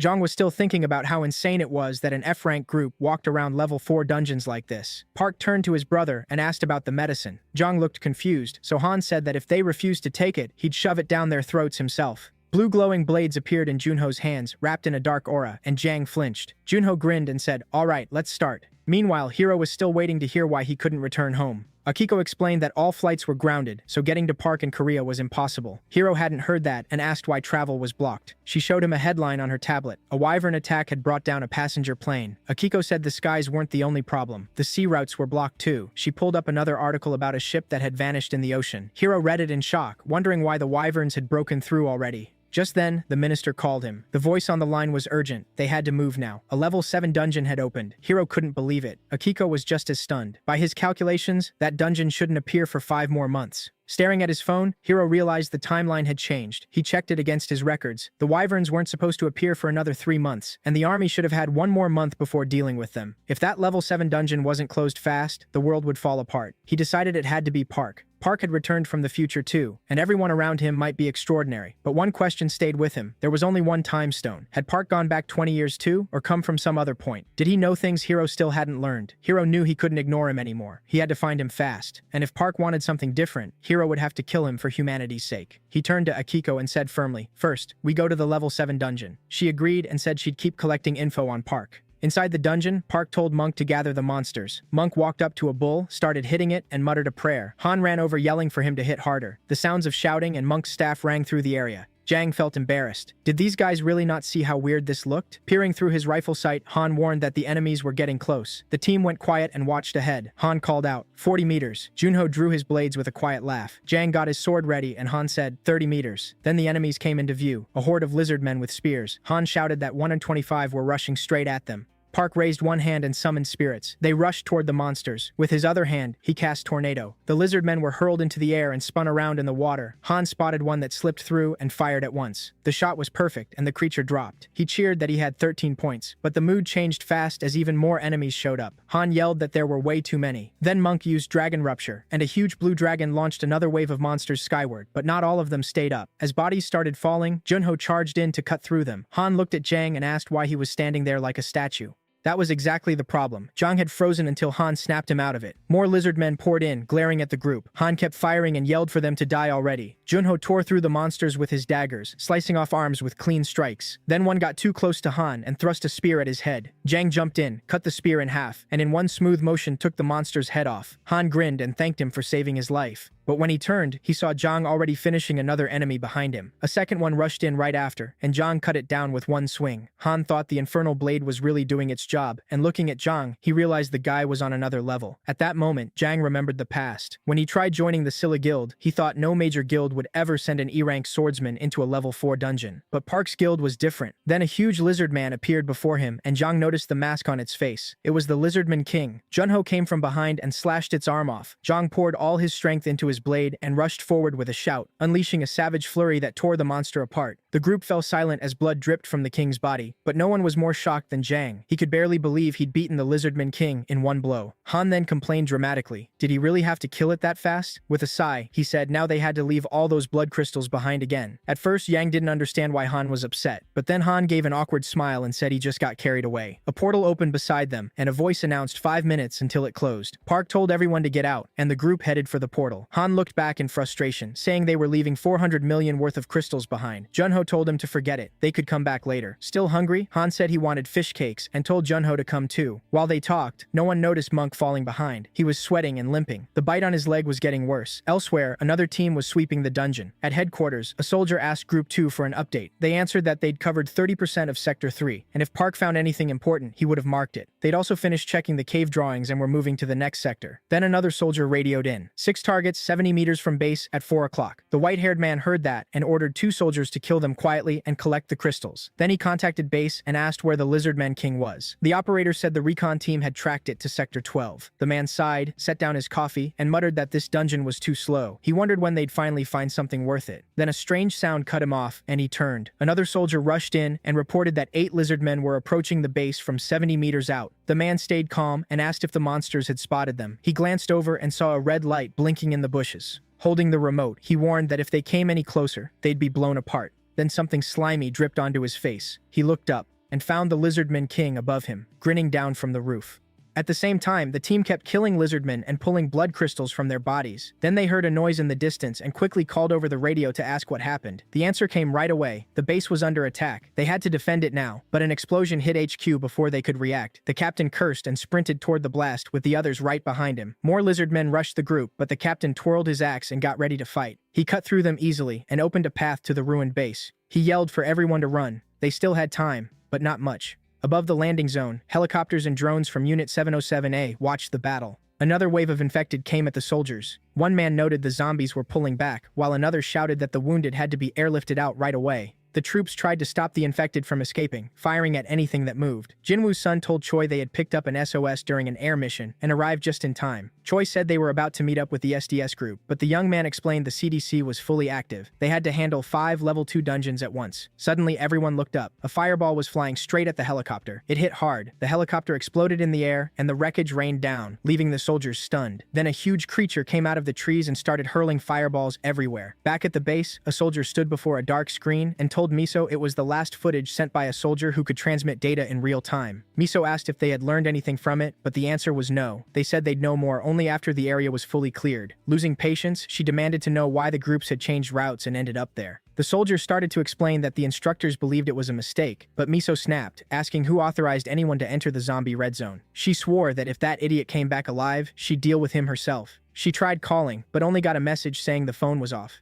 With a heavy sigh, she wondered what was wrong with Choi and why this always happened to her. Meanwhile, the phone she was trying to reach had been smashed, lying in a pool of blood. Back at the dungeon base, everything was a mess. Wrecked gear and blood everywhere. One soldier, missing an arm, stumbled out of the makeshift HQ, trying not to scream. Behind him, the Lizardman King charged in like a storm. It caught him easily and slammed him down with one paw, but the young soldier had been waiting for that moment. Smiling darkly, he pressed the red button on his remote. The Lizardman King turned, sensing the trap, but it was too late. Its whole body burst into flames and burned away before everyone's eyes. Just then, the captain with the Kakashi-like hair and his team reached the ruined HQ and froze when they saw the king's head on the ground. A soldier reported that a portal had opened 120 meters away, and it would close in 10 minutes. Annoyed, the captain muttered that this was a complete disgrace. Meanwhile, at Defense HQ in the capital, Miso was driving when she got a call through her headset. A soldier told her the first group had returned, but 2 were dead and 2 more were badly hurt. Miso was stunned. How could a level 4 dungeon cause losses like that? The sergeant explained they had split into 2 teams, one for battle, one for recon, and planned to go back in after 2 hours. Miso told them to delay it. She needed reinforcements first. She asked what the other groups were doing. The answer was simple. Everyone was on an incursion. She asked if they'd found anything valuable, but the soldiers said they were too busy defending the base. There was no other major update, except one thing. They confirmed time distortion. Group 1 spent 48 hours inside, but only 24 passed outside. Miso remembered that when she entered a dungeon, time had moved twice as fast inside. Park had vanished for 10 years, which meant he spent 20 years in there. She remembered him saying it takes 1,000 years of training to become strong. Now it clicked. If that was true, then he must have trained for 500 years in real time. How could anyone survive 1,000 years in a dungeon? She said out loud that Park's guild was far ahead. Even with more mercenaries, they still wouldn't catch up easily. Another soldier confirmed Park's team had cleared the dungeon 50 times in just 7 hours, and they had already reported they were leaving the island dungeon. Their next stop was the Awakened Department to update their records. Miso was stunned. They were leaving already. And right then, Junho was the one driving. His stats had gone up, and the others were asleep in the back. Everyone had leveled up too. Park looked at Jang and asked if he was tired. A little awkwardly, Jang said all of this still felt like a dream. Park raised a brow and asked what he meant. Jang admitted that for the last 14 years, he'd only been getting by. He had never entered a level 3 or 4 dungeon, and now in one day, he'd gone into a level 4 dungeon 50 times. The lizardmen there were as strong as bosses from level 1 or 2 dungeons. For 3 years, he had struggled just to reach E rank, but with Park's guild, he jumped to D rank in only hours. He said that if he'd joined the Scylla guild, he probably wouldn't have even finished training on time. Then blushing, he asked if this was really real.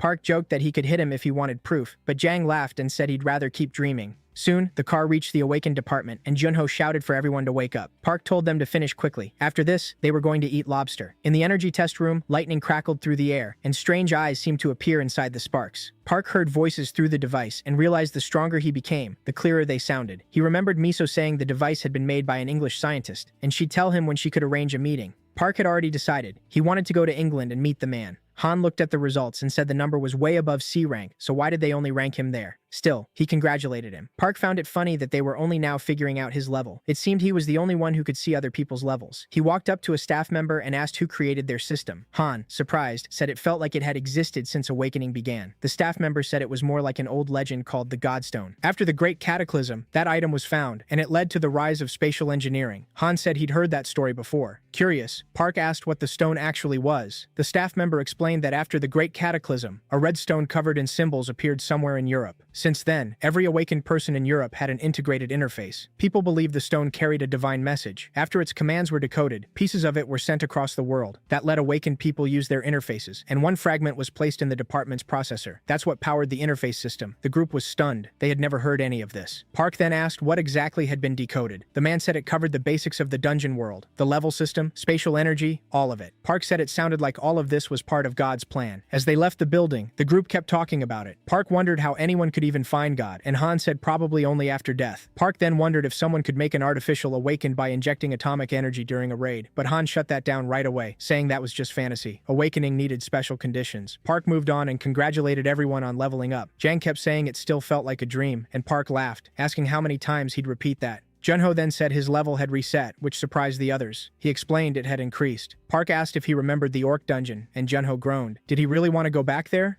Smiling, Park said that with his new level, he could tame even more wolves. It was time to grow the family. Han asked what they should do next, and Park said to run raids with Yang so he could earn experience and build teamwork. Grateful, Jang called Park captain. Junho said raiding with Park was great, and Han added that with their new levels, their government benefits would go up too. Junho shot back, why care, when they already made way more in the dungeon? Han thought about it, then agreed. They really were rich now. Monk, in his usual serious way, said his math put their earnings at around 5 billion. Han added that they also got a lot of blood crystals. Junho turned to Yang and said he forgot to mention the guild keeps half of everything, and the rest is split among the raid members. Jang was shocked when he saw 500 million had been sent to him. Embarrassed, he said he hadn't done enough to earn that. Han told him Park was just generous, but Jang still couldn't accept it. Then Han suddenly yelled that he was starving and called everyone to go eat lobster. Han suddenly grabbed his head and yelled that he forgot something huge. The others jumped and asked what was wrong. With tears in his eyes, Han cried that he was probably going to die soon. The group stared at him, confused, and asked why anyone would kill him. A little later, they reached a restaurant. The boys crowded around Han's laptop, and Yang was stunned by the amount on the screen. Junho read the names tied to the transfers, shocked. Han tearfully said the money was probably from the Yakuza. Junho asked why the Yakuza cared about a hunter who had just come back, and Han said their messages were about Park's plant-growing power. Since so much farmland had been destroyed, most food now came from planet Aruka. Park's ability could fix a country's food problem. Han forced a nervous smile and said that as long as they had Park, no disaster would feel hopeless. Park then asked why Han thought he was going to be killed. Han said the money was only the start. They wanted a meeting, and if he didn't show up in 2 days, he'd be dead.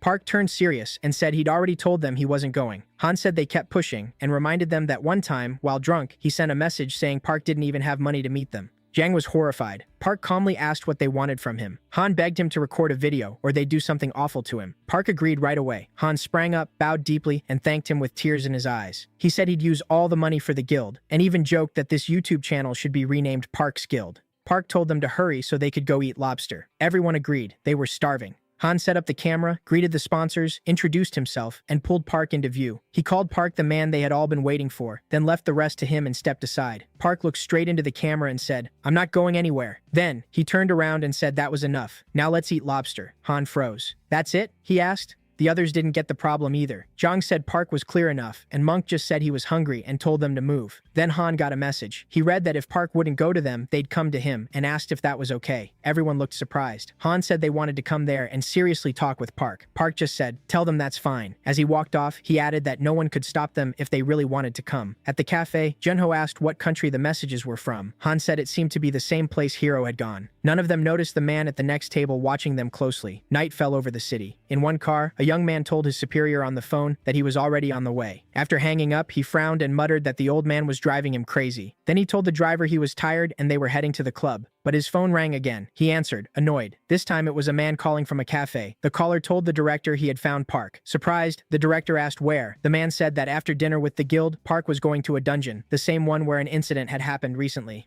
Smiling, the director ordered him to keep Park there. Meanwhile, inside the DGB building, a man in an armchair picked up the phone and asked the director what he needed. The director said they had a member of the Vitamin group, Songyi, and in her last interview, she said she liked Park. The man confirmed that she really had said that. The director said a new song was coming soon, and he wanted to use that scandal as part of the promo. The man frowned, unable to follow his boss's thinking. Then the director told the driver to turn around. They needed to pick up a client. The car swerved hard and sped off the other way. Then the man in the car got another call from the chairman. He answered respectfully.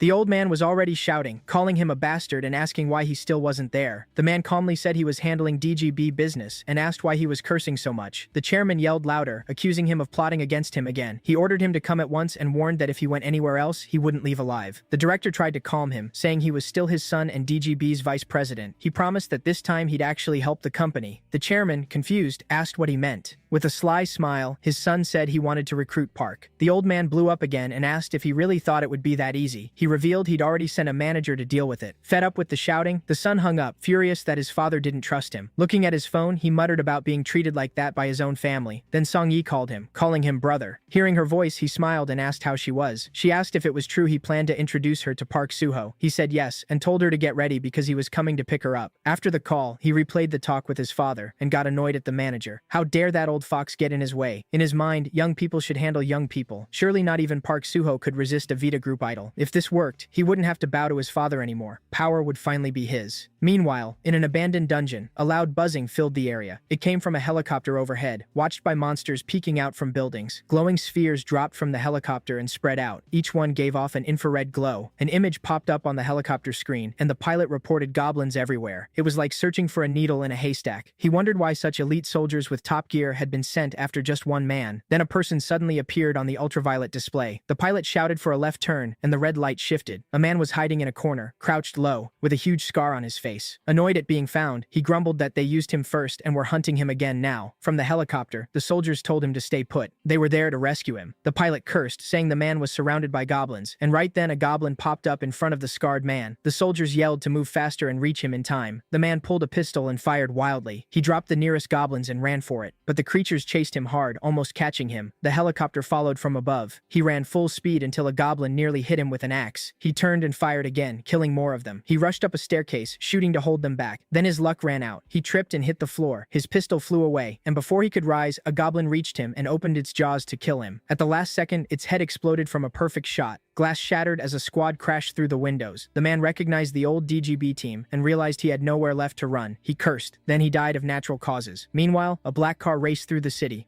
On the dashboard, an image from Group X appeared. The man answered and heard that the target had been captured. He praised them and told them to take the man to the warehouse. At the same time, the director scolded the manager, asking what he had done. Annoyed, the man said he had only told the manager to keep Park there until he arrived. The manager remembered Park quietly saying he'd go in alone. He tried to stop him, but Park only glanced back, took a DGB business card, and stepped into the portal in a blur. The manager guiltily explained that Park vanished so fast he didn't even listen. The director turned away and said he didn't want excuses. The manager apologized again. Asked how long the dungeon took before, the manager said that in pairs it had taken 4 days. The man grimaced. Alone, it would take at least 8. The director was shocked. Had Park really entered that level 5 dungeon by himself? Then the car window rolled down, and a girl asked when she'd get to see Park. Without even turning, the director called her Spark and said Park was already inside the dungeon, standing on a mountain of dead goblins. Inside, Park checked over his abilities. He had all his druid points now, but he still needed more experience. Then he felt something moving under the corpses. Smiling, he asked if someone was still alive there and used tracking. A wounded goblin showed up in the pile. Somehow, it was still breathing. Park didn't hesitate and swung his axe. The goblin had no time to react. The blow was so strong, it tore apart not just the goblin, but bodies around it too. Park pulled out a blood-covered stone and smiled at the notification. He got 23 experience points, exactly what he needed. The stone vanished from his hand and went straight into the guild's point bank. Now he had enough points, and the system offered a new hunting area for 5,000. Park accepted. The map popped up, and he picked a spot. Park's land. A message confirmed the hunting ground was now active. Then he checked his tamed creatures. The cap was 100, and he had 24 so far, including one hybrid. Park quickly figured that hybrid had to be Biku. Just then, another group of orcs came in, and the system suggested setting a summon command. The orcs rushed forward with weapons raised, ready to kill.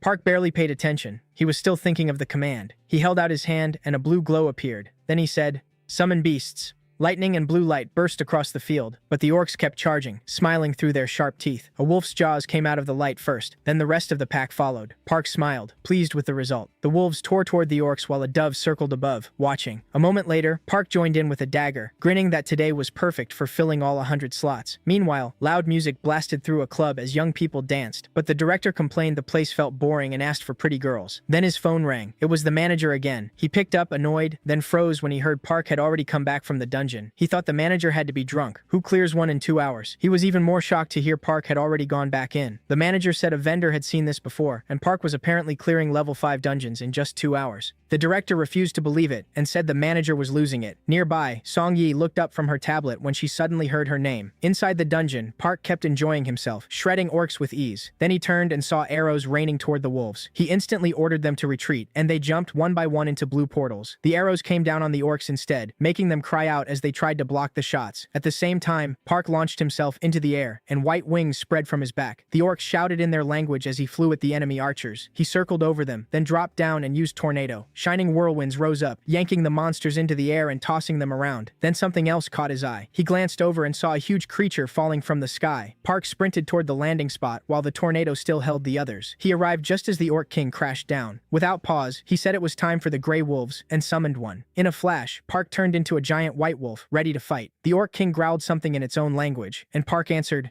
"I have no idea what you're saying," before smashing a punch into its face. The orc king flew backward. Park followed up with tornado again, and the wind swallowed the monster. Still in wolf form, he leaped up and chased the orc through the air. With a spinning hit, he struck the orc king head-on and slammed it into the ground hard enough to leave a huge crater. Park landed on top of it and finished it with one last blow. A notice appeared. He leveled up and gained 238 experience points. Another portal opened 500 meters away, and it would close in 15 minutes. Park ran for it as the orcs started recovering from the storm. On the way, he passed a wolf pack and used tame. The orcs noticed and chased after him, but Park and his new wolves were already rushing the portal. One by one, the wolves slipped into smaller portals he opened. Back in human form, he crossed through and thought how different this form's side effects were from his hybrid one. When he opened the menu, he saw he'd tamed 88 wolves. One more run, he figured, and he could fill all 100 slots and still boost the hunting level. Then a girl in a cap stepped in front of him. It was Song Yi. She asked if he was Park, and he bluntly asked what she wanted. People nearby recognized her and started whispering, wondering if they were together. Dating rumors spread, while the manager called the director to say the two had finally met. The director lit up, asking if they were finally going to catch Park. The manager said Song Yi was making progress, and Park seemed to be reacting well. The director laughed and said Park was still just a man after all. Song Yi grabbed Park's arm, and the manager excitedly reported that they were heading to a cafe. The director said he expected no less from her and told them to watch closely.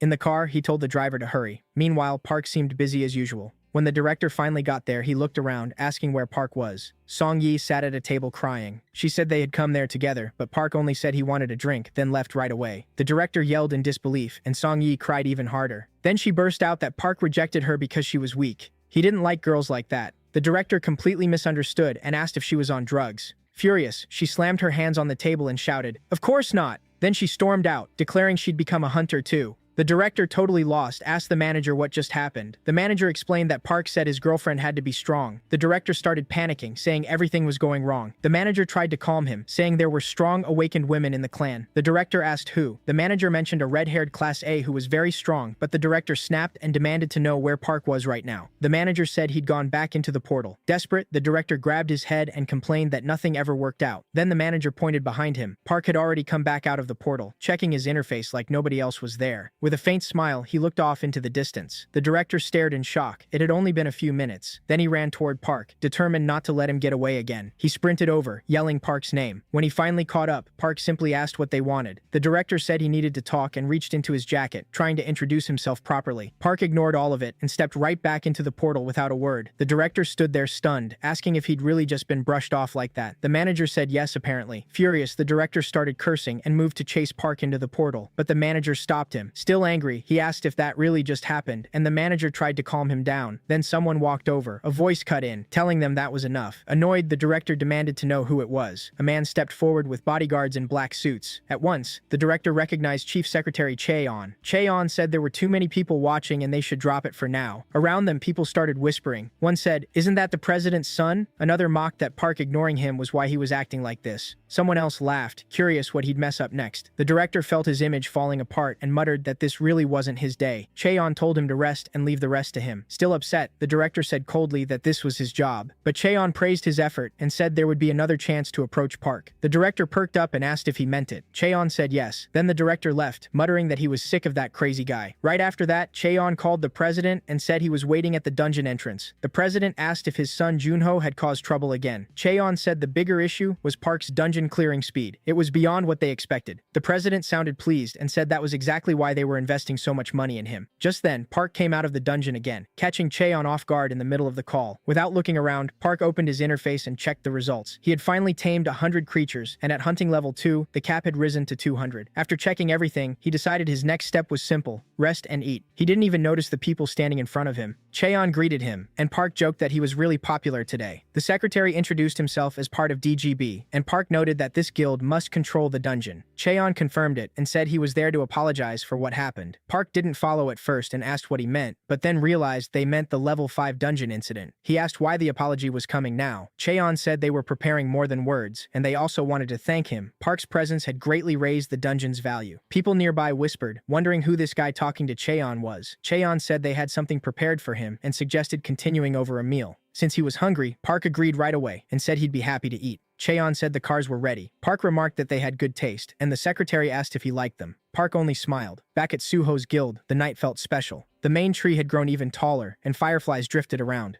The group came home celebrating an amazing day. Good drinks, juicy lobster, a real feast. Jang said he got why Monk was like that, but he felt bad for Junho, who didn't even get to drink. Han laughed and said they should just hire a driver, and everyone agreed. Then Han's face suddenly changed. He swore, and Junho asked what was wrong. Han said he forgot to set up a meeting with people who wanted to join the guild because he got distracted by the food and drinks. Monk said he had to visit the construction office tomorrow, and a little worried, suggested moving the meeting. But Han got excited and said this should become normal. They'd eat and drink lobster every day. He checked the chat and said it was packed with complaints. Then he looked at Junho and asked if he should take care of recruiting himself. Junho said it was his job anyway. He still didn't have his license and was only listed in the guild as the doorman. Junho was stunned, and Monk said the first thing he needed was that license. Junho said he could finally start the process tomorrow. Jang warned them harder days were coming since they still had to join a lot more raids. Cheol apologized, but Han said Park would figure something out. Monk agreed. The guild leader would know how to handle this problem. Just then, Gunwoo ran over to them and leaped into his father's arms. Grandma, watching from upstairs, saw everyone come in, and Junho hugged his son tight. Han was also happy to see Grandma, who was holding a box full of lobsters. She asked where they'd been all this time. They said they were working, then stopped for a quick drink, and of course brought lobsters as a gift.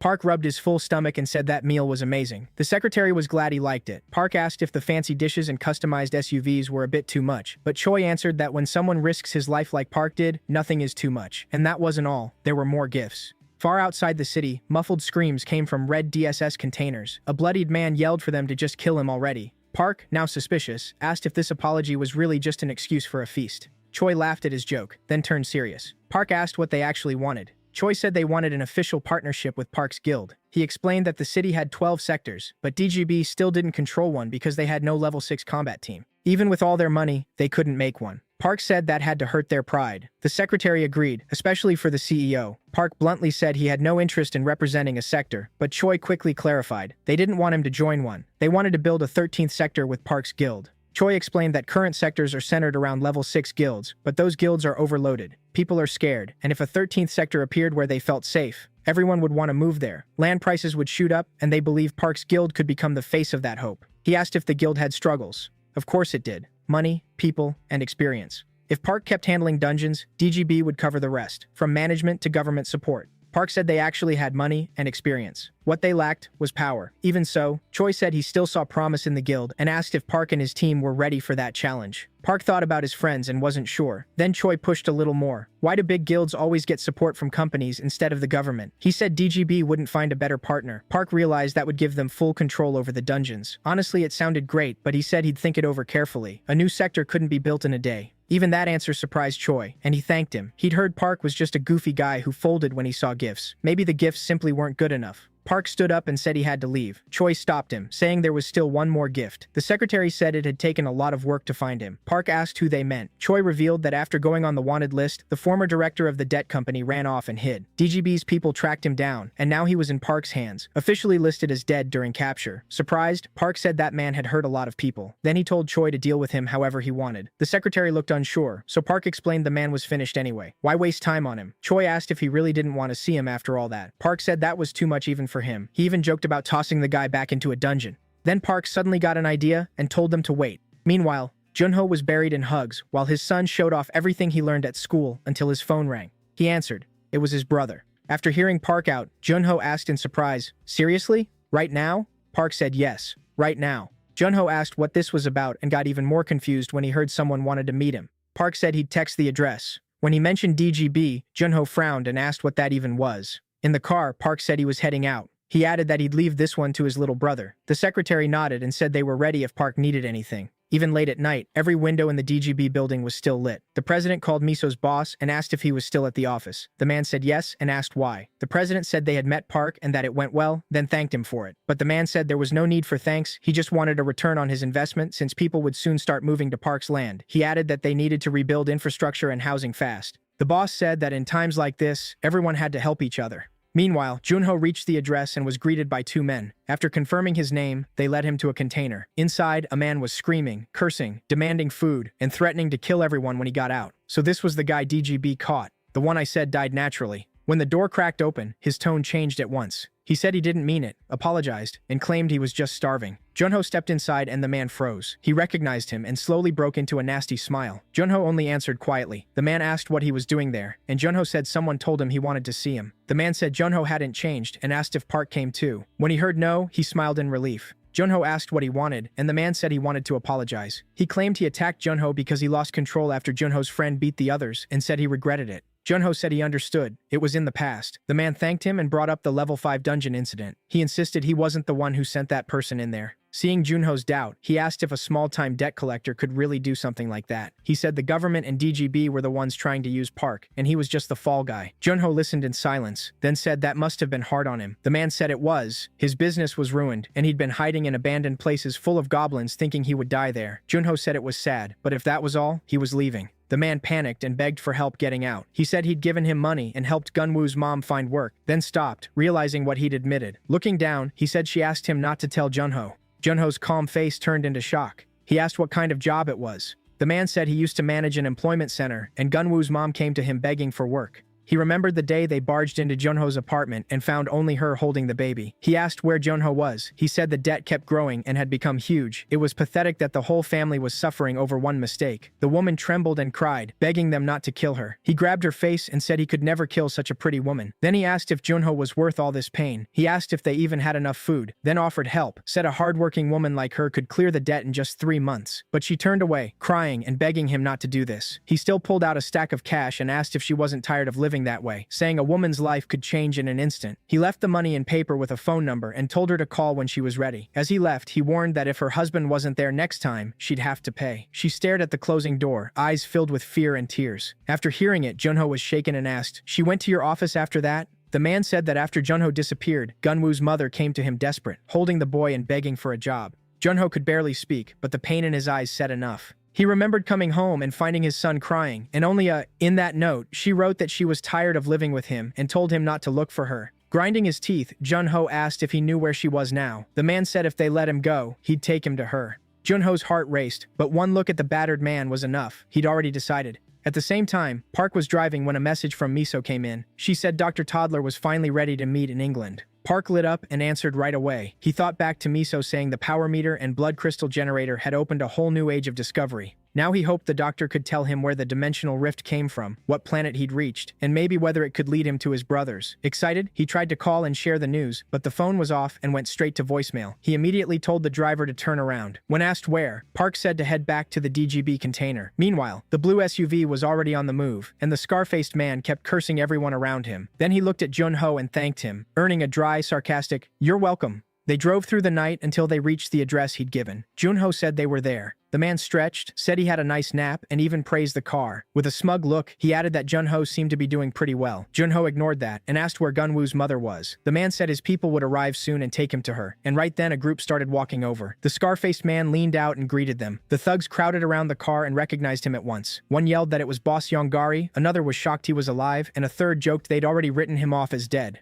When one peeked inside and saw Junho, he asked who the kid was. Another recognized him. "Isn't that Junho?" The name spread fast, and they started mocking him, calling him Loser Park Junho and sneering at his fancy car. Yongari said he was helping the kid find his wife and told them to cooperate. One thug looked in again and said if he meant that woman, her name was probably Mig-yong. He said she was inside. They led Junho to the entrance, with a crowd around him carrying axes and bats. One shoved him from behind and mocked him for being scared. Junho nearly fell as he went in, while someone laughed that he must be dying to see his wife. They told someone to switch on the lights, and the sudden brightness blinded Junho for a moment. When his vision cleared, he saw a huge grinder stained with dried blood. Junho stared in confusion. Yongari said the place used to be a crushing factory, and one thug guessed Mig-yong might be in the back section. Another laughed that there were already more than 200 bodies in there, so who could remember? Junho turned, confused, trying to ask where Gunwoo's mother was, but a bat smashed into his head first. He slammed to the floor as blood ran down his face. The scar-faced man laughed cruelly and said Junho still didn't get it. They had killed her. He claimed they'd helped Mig-yong, but she never paid them back and called her ungrateful. He said if she hadn't been so stupid, she might have lived, and in the end, they were doing Junho a favor. As Junho tried to rise, he heard that his woman didn't matter anymore. Then the kicking started, and the scar-faced man let out all his rage. He screamed that this was all Junho's fault, and his brothers too. They had ruined his business. Another thug told him not to kill Junho yet, but he kept raging, asking how he was supposed to kill those bastards now. Grinning like a madman, he looked down at Junho's limp body and asked if he knew how long he'd dreamed of this. Junho coughed. He was still alive. Someone mocked how tough he was and suggested throwing water on him if he passed out. But even then, Junho was thinking that he'd kill them all. It felt like being a kid again, saying the same words while playing games. Back then, he thought life would get better after school, but now he was grown up and still playing the same way, wishing the manager would die. In his favorite games, the hero was a mad killer, and Junho saw himself in that role. To him, it was the only way to survive and escape his miserable life. The virtual world was the only place he felt free, and the only person who was ever kind to him was Mig-yong, the one brave enough to ask him out first. But even after their son was born, nothing really changed. Junho kept dumping his anger into violent games while his wife and child slept nearby. In his own mind, he was just useless weight, a man who only made his wife's life worse with his outbursts. Then one thug switched on the grinder and shouted that it was ready. The scar-faced man told Junho to stand. He said he was done beating him and that he'd be seeing his wife soon. Head lowered, Junho thought that if she was really alive, he'd beg her for one more chance. But that wasn't the plan. The man said they'd do to Junho what they did to her. Smash his knees and feed him into the grinder piece by piece. He pointed at a thug with a sledgehammer and gave the order. The thug told Junho to bite down because it would hurt.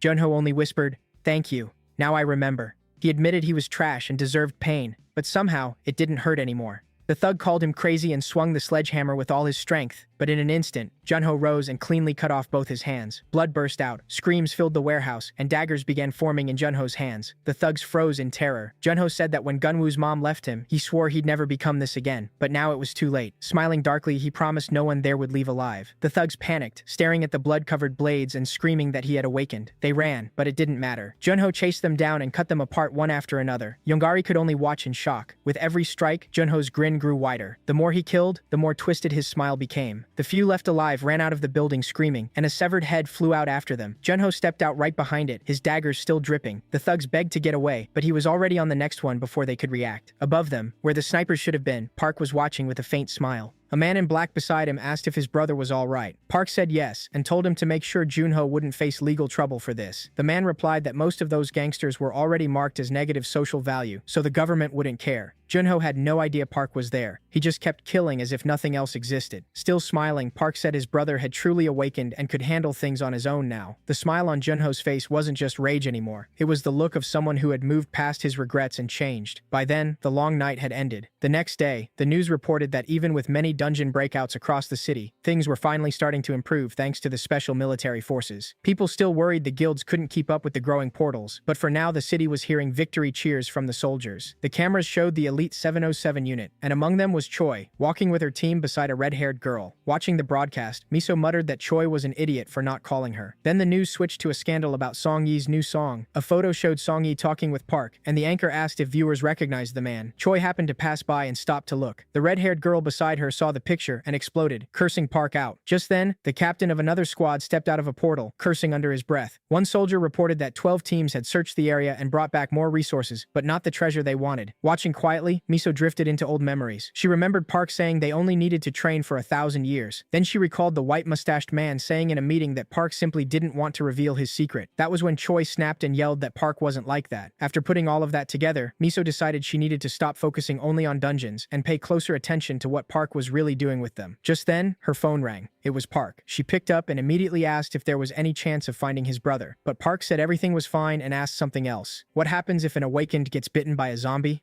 Miso's face changed at once, and she asked if someone had been bitten. Far away, Monk lay in his room groaning, his bitten leg throbbing as blood dripped from the wound and a red web spread under the skin. Still acting casual, Park said no one was bitten. He was just curious. Monk twisted in pain, clutching his leg, but it didn't help. Trying to stay calm, Miso said there had only been 38 recorded cases of awakened people getting bitten by a zombie. She kept going. By day 48, 2 had died from leukemia, 26 lost all their hair, and in 7 cases there was only pain around the bite. Then came the worst part. 3 F-rank awakened turned into zombies. She said the usual signs were fever, phantom pain, and red veins. The lower the rank, the higher the risk of turning. Park asked what someone should do after getting bitten. Did they need quarantine? Miso said infected people were kept under constant watch in special facilities while scientists tried to make a vaccine. Park ended the call, still unconvinced. To him, it sounded like using people as test subjects. Out on the street, Park spotted a man selling things off the ground. The guy wore a hood and drew odd symbols on scraps of paper. Park walked over and greeted him. The man said it had been a while and asked if he still wanted medicine for his brother.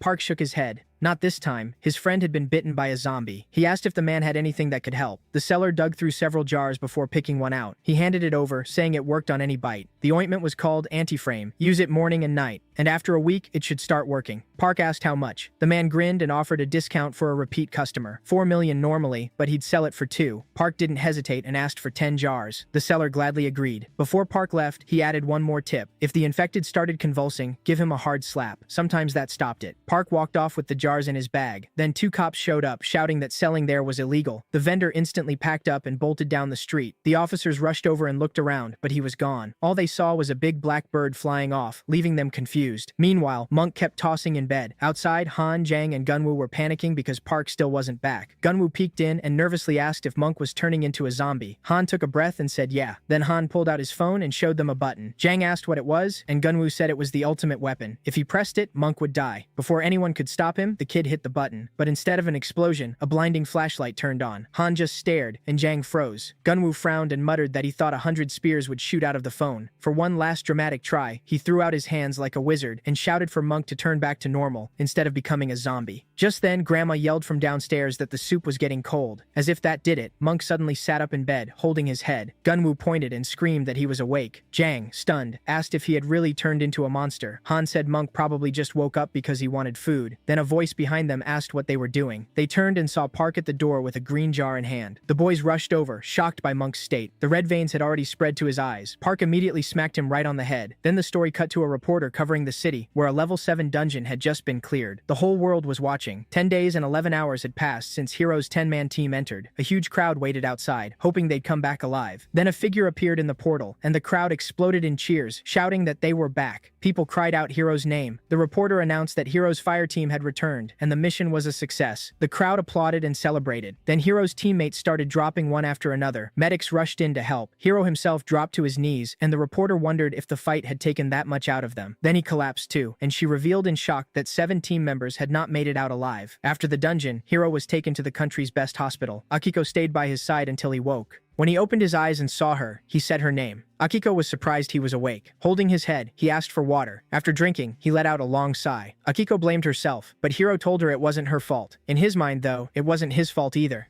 Akiko then said they had learned Park met with Daigo, which looked very suspicious. Hiro was stunned. After all, Daigo was the deputy director of the supernatural department, the one handling national security. Catching the eye of someone like that meant more than any praise from the Awakened Federation. Park was on their radar now, and Hiro bitterly thought Park was a bastard. He believed he should be the one leading humanity, not Park. From then on, he decided he couldn't ignore him. He had just lost 7 people in that dungeon, but even that barely shook him anymore. He had seen too many deaths and too many reincarnations. Even Akiko had died dozens of times. At that point, he gave his anger a name: Park. He couldn't let a madman ruin the plan. To Hiro, Park's actions clearly hid something dark, so he decided that, for humanity's sake, Park had to die. Hiro told Akiko to find any boat to Busan, or build one herself. No matter what, he wanted to get there. Back at Park's guild the next morning, Junho woke with a pounding headache. Grandma scolded him for drinking too much and told him to come eat breakfast. He picked up his ID card from the table and smiled, thinking he was finally a real mercenary. Elsewhere, Han was already in his room on his laptop, dealing with business. He thought views had dropped a little after people learned Park was just an Awakened, but the channel still had 1 million subscribers and over 10 million views, more than he ever expected. He figured success came down to connections, and earning a powerful person's trust was a skill too. Then Junho burst in and nearly scared Han to death. Grinning, Junho asked if Han was the only one allowed to have fun. Han snapped back, asking if he'd ever heard of knocking. Junho apologized and said Grandma was calling them to eat. Then he asked where Jang was. Han said Jang was training again and wouldn't come down until he finished. Jang was out on the training field among tree stumps. With his eyes closed, he listened to the wind. Then he opened them and started cutting through the trees with one technique after another. His last strike dropped the final tree, but he still wasn't satisfied. As the trees reset, he told himself he could never hesitate in battle again. So he kept repeating the moves, swearing he would never let that happen again. Meanwhile, Park and the others went out hunting with a pack of wolves. One boy shouted that whoever caught the deer first won, and another said the loser had to pick apples. Park stood by the temple with the older monk and 2 boys in gray robes. He said the temple was finally done and asked if there was any chance it might collapse. The monk laughed and said everything had been built right. Park told them to speak up if any problem came up. The monk thanked him deeply, saying they had no idea how to repay someone who gave them shelter. Nearby, a deer sprinted past with the wolves chasing it, while Gunwoo led the run and yelled for everyone to go faster. The temple boys joined in, cheering the wolves on. Park smiled and said it was the first time he'd ever seen Gunwoo this happy. He had been so lonely before. A lot of mothers wouldn't even let their kids play with him, and Gunwoo heard all of it. A woman from the temple called Park to lunch, but he turned her down. Instead, he asked if Monk was recovering. She said Monk had suffered delusions before, but now he could train again and was eating well. Monk stood before a mirror, staring at the scar around his red eye. Now he looked like Saitama with a Sharingan, and his thoughts slipped back to the past. He remembered being mocked as a hairless monkey. Orphaned as a child, he was bullied until he shut himself off from everyone. Then his master took him in and brought him to the temple. Years later, goblins attacked and destroyed it all. They killed his master right in front of him. Monk told Park that was the day he started killing. In a rage, he hunted the goblins down one by one without mercy. He searched every hiding place to wipe them all out. He said that sin was his choice, and he didn't care what happened to his soul after. He only wanted to quiet the fire inside him. In that madness, he heard a voice. Or maybe it was just his future self. It told him that if he truly cared, he would have died in that dungeon long ago. Monk looked at Park and thanked him. He said Park had saved him again by restoring the temple and bringing peace to his heart. Then his face turned serious. He said he had a new goal, and Park's group had no idea what he meant. Suddenly, Monk summoned a winged spear inside the room, smashing everything around him. The boys backed away in shock. With a dark smile, Monk said that for the sake of the wronged, he'd go to hell in their place. Jang looked lost, and Han muttered that now the group had 2 lunatics. Right then, Grandma stormed upstairs with a knife, yelling to know which idiot dared pull a weapon inside her house. Monk didn't wait. He dove out the window, breaking through everything on the way. A few minutes earlier, he had been in his room staring at his reflection. When they called him to lunch, he smashed the mirror with his head and grinned like a madman. "I'm so damn handsome." The full moon lit the sea with a silver glow. A small ship moved fast across the water. Hiro and Akiko stood at the back. When they reached land, Akiko said they'd continue by car. Hiro stayed quiet, staring ahead and reminding himself he was only following the druid. Back at Park's guild, they wondered if Monk had returned. Someone said the old lady tore into him, and another said he deserved it after breaking the window. Then Junho came in and said the secretary called. The city plan was done. They'd get the map tomorrow and start on the building details. Park told Junho to watch them closely and make sure no one tried anything shady while he ate breakfast. Jang asked where Park was going. Park said England to meet Dr. Toddler, but Han said that wasn't possible right now. Park asked why, and Han explained that all flights and sea routes had been shut down. Surprised, Park asked what happened. Yang said there had been several dungeon breaks. Wyverns filled the skies, and the sea was crawling with another monster. Park asked for details. Han showed him a news report about the wyverns. Then another report showed a giant octopus, and nobody knew where it was now. Junho wondered if Park could just fly there himself. Park said maybe if he turned into a pigeon, but he could only fly for about 10 minutes. Junho immediately said that wouldn't even get him around the block, let alone to England.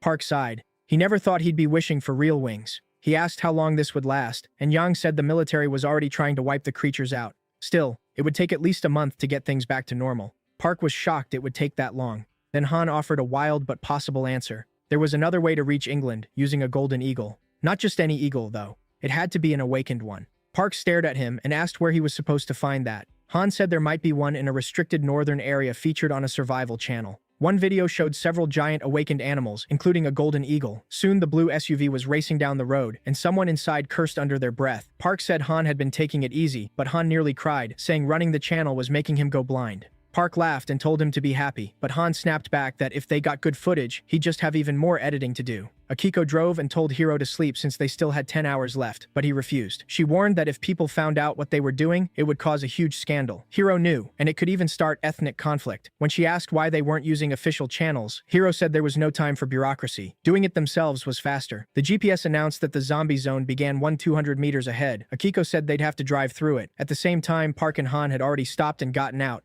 A huge beast stood in front of them, blowing steam from its nose. Its sharp teeth showed in a nasty grin. The giant boar glared at Han, clearly angry, while Park asked in his head how he felt. Han admitted he was terrified. The thing looked insanely strong and clearly hated humans. Park loved that answer and said he needed to tame it. The boar suddenly charged, and Han ran for his life. He scrambled up the nearest tree. The boar smashed the trunk so hard the tree started tipping, and Han screamed for help. On the second hit, the tree crashed down. Han landed flat on his back. He squeezed his eyes shut and begged for help until something brushed his face. When he opened his eyes, he was staring at a giant red-eyed rabbit. Panicking, he crawled backward. He glanced between the boar and Park, confused that neither animal was attacking. He asked if they weren't going to eat him, and Park said it didn't seem like it. Han lowered his head and breathed out shakily. Then he pointed at the rabbit and begged Park to get it away from him. It was terrifying, and its level was crazy. Rank C, level 2. Just then, a blue portal opened, and the rabbit hopped inside. Han asked why the boar didn't go too. Park climbed onto the boar's back and said it was going to carry them instead. He'd already named it Yucca. While Park rode Yucca, Han sat on a wolf and asked if those transformations were really worth it. Park said they only changed an animal's personality a little. Han didn't buy that. Park explained he only transformed beasts weaker than him. Curious, Han asked if the rabbit really was that dangerous, and Park said yes. It was a higher rank than him. Han grumbled that even a rabbit was stronger than he was. Even after finding 2 strong animals, there was still no eagle. Han asked how much longer they'd keep looking as they reached a spot overlooking the forest. Park said the eagle was the hardest one to find, then called Miso, who answered right away. She asked what he needed. Park asked where Blondie was since he couldn't reach her. Miso said she was in another region and asked if he wanted to be connected. Elsewhere, dark clouds hung over a ruined city. A soldier warned the captain they had 10 minutes before the dungeon broke. Choi ordered everyone to pull out immediately. The soldiers had requested an airstrike long ago, so he demanded to know why nobody had answered. At last, the reply came. No airstrike was possible, and artillery was down too. One soldier cursed and asked why they were hearing this only now. They were told the 3rd battle group would arrive in 10 minutes, and another unit in 15. Choi angrily asked if that was a joke. They were supposed to hold off the spiders alone until then. The response ignored that, and repeated that retreat was the priority. Running out of patience, Choi ordered everyone to grab their gear and move. Another soldier shouted that they should leave before the witch changed her mind, and the girl mocked herself, saying that's why nobody loves her. Then she picked up the phone and introduced herself as the captain of the 11th Recon Squad. On the other end, Park greeted her brightly, saying it had been a while. Blondie froze when she heard his voice. After a short pause, Park said he needed to find the Golden Eagle and asked if her team could help. She clenched her teeth at that. Then she suddenly screamed, telling him to screw off, "You disgusting pervert," and hung up. Park just stared at the phone, confused. He turned to Han and seriously asked how asking for help catching an eagle could sound sexual. But Han was already staring ahead. Pointing forward, he asked what that was. Black smoke was rising outside the city. Holding up his phone, Han said in disbelief that they were starfish. Park stared and repeated, "Star what?" Han showed him the report. A starfish dungeon had broken open. Those creatures spat fire and exploded when they died. Park was stunned they could still cause trouble after death. Then Han pointed up and yelled for Park to look at the birds. A whole flock was fleeing the dungeon, and Park, oddly enough, watched the chaos with a faint grin. Seeing the fire spread, Han warned they needed to get out fast, but Park stayed put, watching the flames come closer. Animals ran through the forest as the fire caught the slower ones. Suddenly, the wolf Han was riding started howling. Park calmly said the ones starting the fire were here. The flames were already swallowing everything behind the animals and catching the fastest ones too. Then both of them looked up. Han shouted that it was a golden eagle. A huge eagle flew among the flock, far bigger than the rest. Park said it looked amazing. He checked its info. Rank C, level 6. Smiling, he named it Jayamsuri and said it would fly with him now. Later, the news said the sudden fire had ended because of a natural disaster. Experts claimed a hurricane destroyed all the starfish. Watching it, Han muttered that it was total nonsense and said that's why nobody watches the news anymore. Glad he had uploaded the real footage, he said people would now see what really happened. The drone showed Park riding the boar around the fire, making a ring with the earth spirit's power. Then he used tornado, turning the flames against the starfish. The video, titled Park's Tornado Skill, blew up right away. Some people said it had to be fake. Others asked if Park was a god. Han was stunned. Within seconds it passed 400,000 views. Another clip was taken after the fire ended. Drones hovered overhead while Han ran to Park, who had collapsed. Han considered cutting that part since showing weakness seemed risky. But then he got an idea. He could upload it as a separate video. Just then, someone called his name, and Han turned. Coffee in hand, he stepped onto the balcony and looked down. Junho and Jang were below. Han asked if they were going into a dungeon, and they said a level 2-1 had opened nearby. Junho said they still had 3 open spots. Han laughed and asked if they really couldn't clear a level 2 dungeon by themselves. Junho bragged that he had more skills than all of them put together, and Jang added that Monk was already waiting in the car. Han thought they had picked up a huge mix of skills. Since the team was small, they had to cover every role they could. Before leaving, he asked for a minute to upload one more video to the channel, and his fingers flew across the keyboard. The video opened with a message. Park, I invite you to London. Dr. Toddler. Then it showed monsters throwing Earth into chaos, with the skies packed full of them. Even the sea was cut off, and nothing could stop the creatures. Then Park appeared, facing away. He turned and said he'd be back soon, asking everyone to watch the house while he was gone. Next, huge wings burst from his back and he shot into the sky. The caption said, "Your adventure continues." The last shot showed Park flying into the unknown. Han loved how it turned out and suddenly thought, this could be a movie. The clip blew up fast. Even people at their motel were already watching it. Akiko stared at the newly uploaded video, shocked that Park had gone to London. When Hiro came out of the shower, drying his hair, he asked what happened. She told him, tense-faced, that Park seemed to have left the country. She showed him the video, and Hiro snapped in irritation. Why the hell did he go to London? Hiro figured that because Park came from the future, he already knew what he would do. So if Park was dodging a fight, he wasn't ready yet, and Hiro needed to reach him before he finished his plan. Akiko said they couldn't just sit and wait, and Hiro grinned darkly. Then I'll drag that bastard into the open. Surprised, she asked how he planned to do that, and Hiro answered right away. I'll provoke him. Meanwhile, not knowing any of this, Park kept flying toward London. In eagle form, he realized he was too slow and wouldn't make it in time. When he checked his menu, he was stunned. Using GM Suri had a time limit, and even worse, he had unlocked several fire skills that cost a ridiculous amount. Then the system warned him, 60 seconds before transformation ends. Deep in a huge forest, the sound of a chase rang out. A bull was running for its life, while 2 men on motorcycles hunted it. One yelled not to waste bullets and to aim better. The other fired back that he'd already hit it 3 times, and they were almost out of gas. The younger one shouted for Uncle Jongsong to get closer. Just shoot it already. Jongsong moved in as his nephew lined up the shot. Now they were close enough, and he fired. The bullet hit the bull's leg, and it roared in pain but kept going. The guy cursed, wondering if he'd need a machine gun for this thing. Then he noticed something falling from the sky. Uncle, what's that? Wrapped in lightning, it slammed down in front of the bull with crazy force, throwing the animal back and blasting rocks into the air. The biker stopped cold and looked around. A crater had formed. The kid asked what the hell had fallen. Jongsong brushed it off and told him to get the bull. But then a huge scream came from the crater. Both of them froze. Uncle, what was that? A bright light began shining from inside as the lightning flashed harder, and the screaming got louder. Staring into the crater, Jongsong asked what it was. The kid wondered if it was a person, or some alien copying a human voice. Then a human hand burst out, crackling with electricity. Jongsong pulled a knife, and both of them stood ready. Then Park climbed out, holding his head and groaning that he almost died. The kid muttered, "Yeah, seems human enough." Park replied that of course he was human. Trying to steady himself, he said his name was Park, and asked who they were. The boy introduced himself as Chul Yong and the other man as his uncle, then asked how Park survived a fall like that. Park called it a fall from hell. Stretching his neck, he asked where he was. Chul told him the area, said there was a river nearby, and confirmed they were still in Park's country. He also said Park sounded like he was from the south, then asked why he fell out of the sky. Park laughed and said he was flying first, then he fell. Taking that in, Chul guessed that surviving without a scratch meant Park was one of the strong awakened. Park paused, then said, "Yeah, strong as hell." Still holding the knife, the uncle asked if Park was alone or had people with him. Park said he did have companions, but he was traveling alone. The uncle said he wasn't trying to stop him. They were only after the bull, which should still be nearby. Jongsong told Chul to go look for it, and the boy said it couldn't have gone far. Still dizzy from the crash, Park wondered if he'd really flown the right way. He checked his pockets for his phone, but it was gone. Annoyed, he used clairvoyance to find it. He spotted it in some bushes nearby. When he picked it up, he sighed. The phone was smashed. Meanwhile, the 2 men found the bull far away and weren't even sure it was still alive. The uncle was shocked. Their bullets had done almost nothing, but one hit from Park had dropped it cold. Chul asked if they would need to cut it up to carry it home, and his uncle said bringing it back whole would be hard. They'd lose all day skinning it and still have to protect the meat from wild animals. Even so, he pulled out his knife. If they didn't bring it back, the village would starve. Then Park appeared on a rock and asked if either of them had a blood crystal phone since his was broken.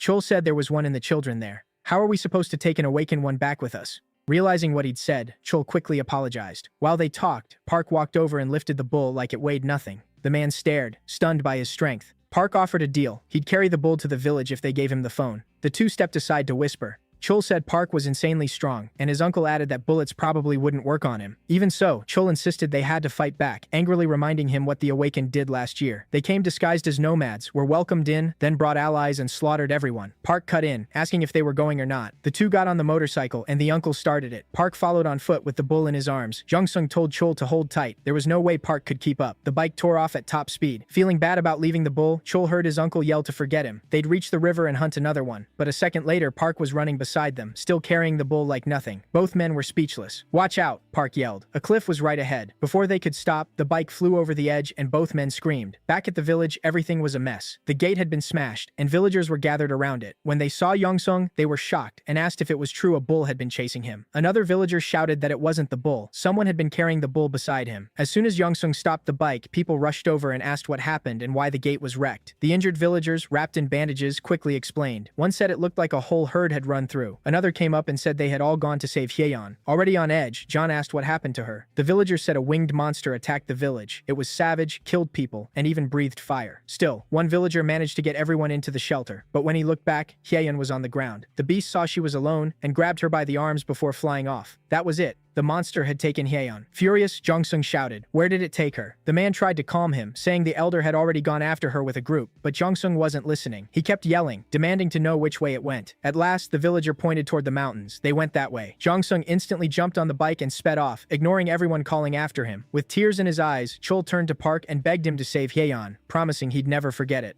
Park agreed right away, surprising everyone. He only said that when he got back, he wanted the phone. Blue lightning wrapped around his back and huge wings burst out. In the next second, Park launched into the sky. The villagers could only stare. They asked who he was. One man said he was a southerner, a young nomad, and as they watched him streak through the sky like lightning, he added that Park was also a beastmaster. Deep in the forest, a giant bear roared in a blind rage. A group of men tried to bait it into a trap and escape, but one of them tripped and hit the ground. The bear was nearly on top of him, and his companion could only scream his name as blood sprayed through the air. The fallen man was thrown aside while the bear rushed in again. With one savage swipe, it sent him flying. One of the others, furious, pulled his knives and charged to avenge him, but the beast was too fast and too powerful. One swing scattered the group. A man shouted that they had to retreat. Another yelled back, asking if they were really going to run. Then someone shouted, "Watch out," and the bear struck another man with a fresh swipe. Coughing blood, he said that at this rate they were all going to die. Hope started to fade. They wondered if saving Hyeon even mattered anymore. Maybe the winged monster had already eaten her. Only 4 awakened were left in the village, and they couldn't lose anyone else.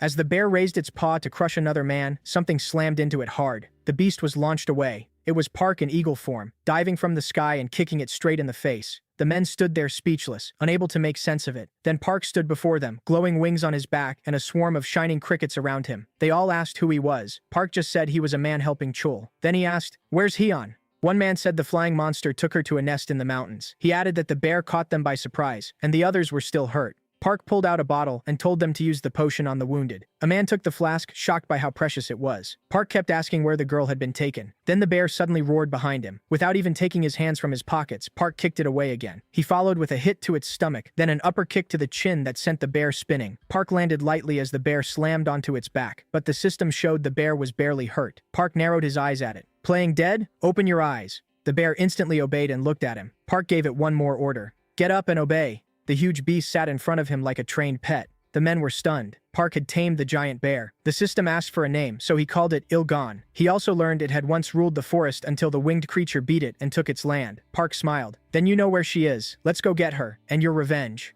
Ilgon roared back, ready to move. Just then, John arrived on his motorcycle. He rushed over, out of breath. When someone asked why he came back, he brushed it off and asked where Hyeon was. No one could answer. They didn't know. Park looked at Yongshang and said he'd bring Hyeon back. But Yongshang had to keep his promise. Only then did John realize who Park was, and he was shocked. Park wasted no time and told Ilgon, "Take me there." The two left at once, leaving everyone staring. As they moved, blue light spread across Park's body. Lightning wrapped around him. His wings came back, and he leaped into the air toward the mountains. The men could only watch, realizing Park could command beasts and turn into one too. Yongshang dropped to his knees as Park vanished into the sky. He prayed with all he had that Hyeon would be saved. Elsewhere, strange sounds came from a cave. The winged creature was eating half a deer on top of a pile of bones. In one dark corner nearby, Hyeon cried for her father. Her voice made the monster snap its head toward her. With blood and drool hanging from its jaws, it scared Hyeyeon so badly she curled up and covered her face. But before it could reach her, Ilgan appeared behind her, ready to fight. The monster turned and lunged, but Ilgan was already prepared. Then a giant eagle dropped in behind him. It was Park. Right as the monster tried to bite into Ilgan's armor, Park's body flashed blue and partly merged with the bear, one eye glowing red. He quickly figured out what it was, a young wyvern, and it was still injured. The creature tried to bite Park's claw, but he slammed it with his other paw. Then he grabbed the wyvern by the neck, threw it far away, and fired a fireball after it. The wyvern blasted through the cave wall and dropped hard. Park turned to Hyeon and promised to save her, but told her to stay quiet and not move. Then another wyvern crawled back into the cave. Park wondered if he could tame it now that his spatial energy was higher. The interface said a wyvern could be tamed once its integrity dropped below 10. That meant he had a chance. But a sudden urge to kill it rushed through him, and his body attacked on its own with full force. The wyvern crashed through another wall and fell. Its integrity dropped to 16. Park realized Ilgan's rage was affecting him.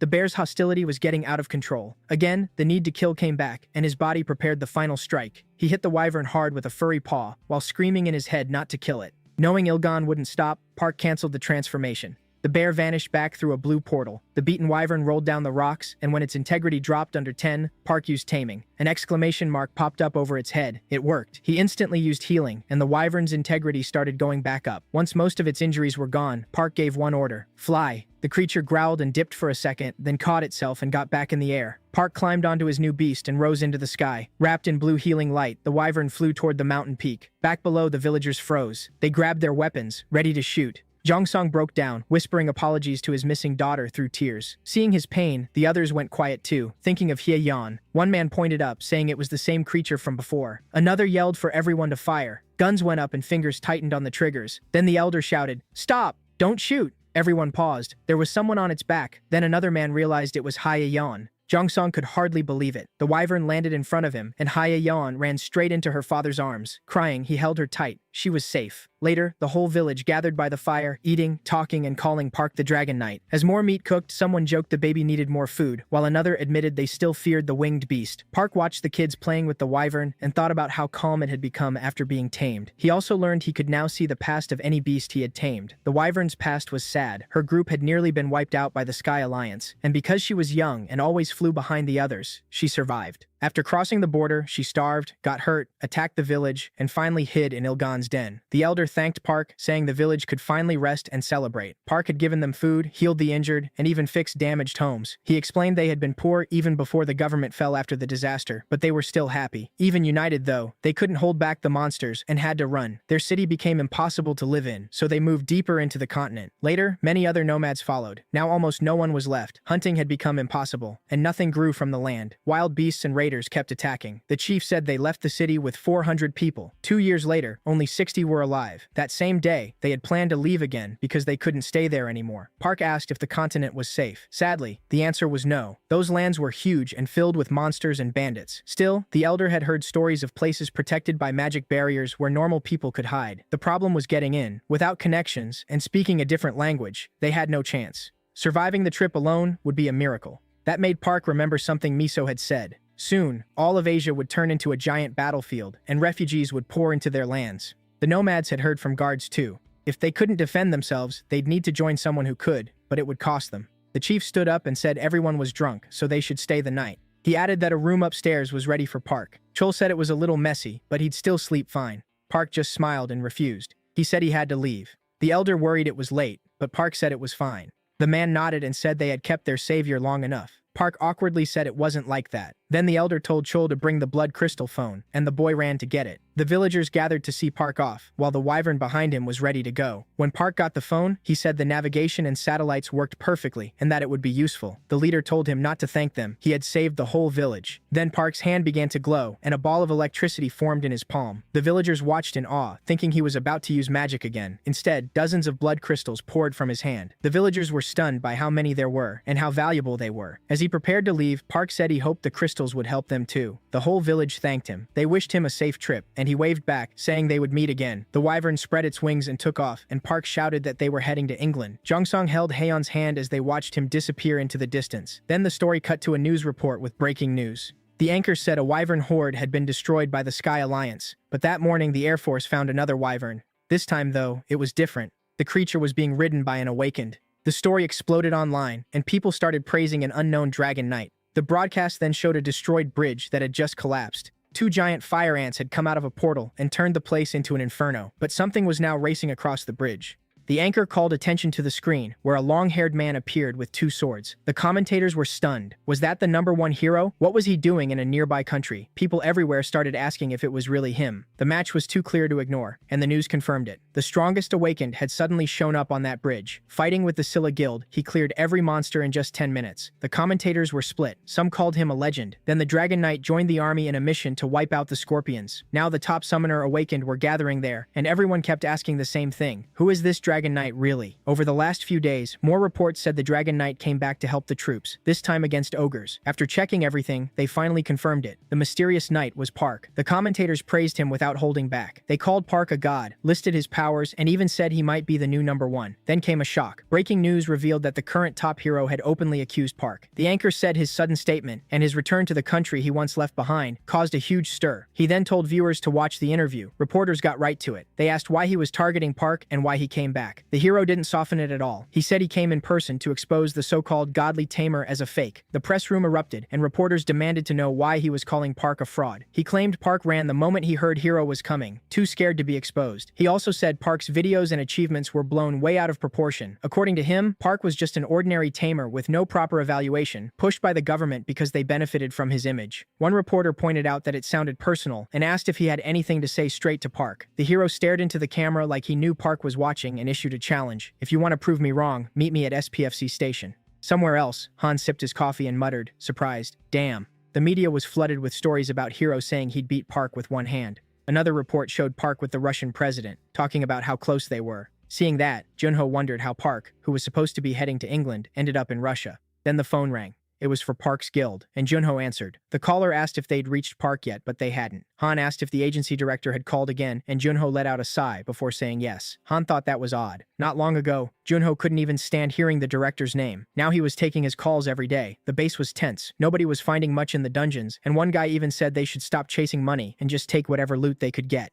Han sighed that now everybody needed Park, and Junho asked why it was different this time. A new report explained that level 7 dungeons were appearing more often. People in the area were nervous and wanted Park's guild to take over the 13th district. Junho said many people wanted to move into that new part of the city, and Han said this was the perfect moment to act. A little irritated, Junho said the director had told him the same thing. That caught Han off guard. The offer was that once the district was officially approved, the guild would protect it. The agency would collect taxes and handle the smaller dungeons themselves. Impressed, Han asked what Junho told them. Junho said they were still thinking about it, but Han felt they should have accepted already. The agency also wanted the guild to build a special team to respond whenever new dungeons appeared, but Junho said clearly that with his brother gone, he couldn't decide that alone. He wasn't sure they could manage both level 7 dungeon raids and building a new district at the same time. Han thought about how becoming a special task force would completely change how people saw them, but it would also bring much bigger risks. He looked at a photo of Park beside the president, with the painted wyvern behind them. The whole country was already a mess because of Hero's statement and the new district, and still no one knew where Park was. Han asked if they'd heard from him at all, and Junho just shook his head. At the same time, in a ruined city, a red car raced through the empty streets. The gray-haired driver called Park, sounding nervous. He asked if Park could hear him and said he was heading to the meeting point. Park answered by asking if he was the one in the red car. The man said yes and welcomed him to London. Then he asked if Park could see the 3 stone golems chasing him. Park said yes, and that he'd deal with them now. From above, riding his wyvern, Park dropped lower. He focused on the 3 golems closing in behind the car. The nearest one lifted its huge hand and slammed the ground, blasting open a crater beside the vehicle. Before it could crush the car, a huge fireball appeared and smashed into one golem, throwing it into a building. The other 2 roared in rage, but Park flew past on his wyvern and pulled their attention away. With a flick of his hand, he released tiny glowing fire fairies. Then he used a fire tornado, feeding it with bursts of wind. The attack was so strong the 2 golems collapsed before they could fight back. Park moved toward the first one and blasted it with a pillar of fire. Then he turned to the second and kicked its head, cracking it on impact. Its jaw flew off and tore through a wall. Looking over the damage, Park said they were weaker than they looked, probably just low level. His wyvern landed nearby. Then he heard clapping and excited praise behind him. Park turned and saw a gray-haired man taking pictures, saying he was just like the rumors. Park asked if he was Professor Toddler, and the man confirmed with a smile. The wyvern flapped its wings, and the professor stared at it in awe. He asked if this was the famous wyvern, and Park said the Russians had painted it so people wouldn't mistake it for one of the wild ones. Toddler thanked him, saying that even for a moment, he'd really felt the presence of the the Dragon Knight. Park joked that the professor's translator worked great. The professor proudly showed it off and said that once he heard about the meeting, he bought the most expensive one he could find. Park looked around, a little doubtful, and asked if this was really London. The professor said all of England was struggling, but London was total chaos, and after sunset, it got even worse. Park understood and got ready to move.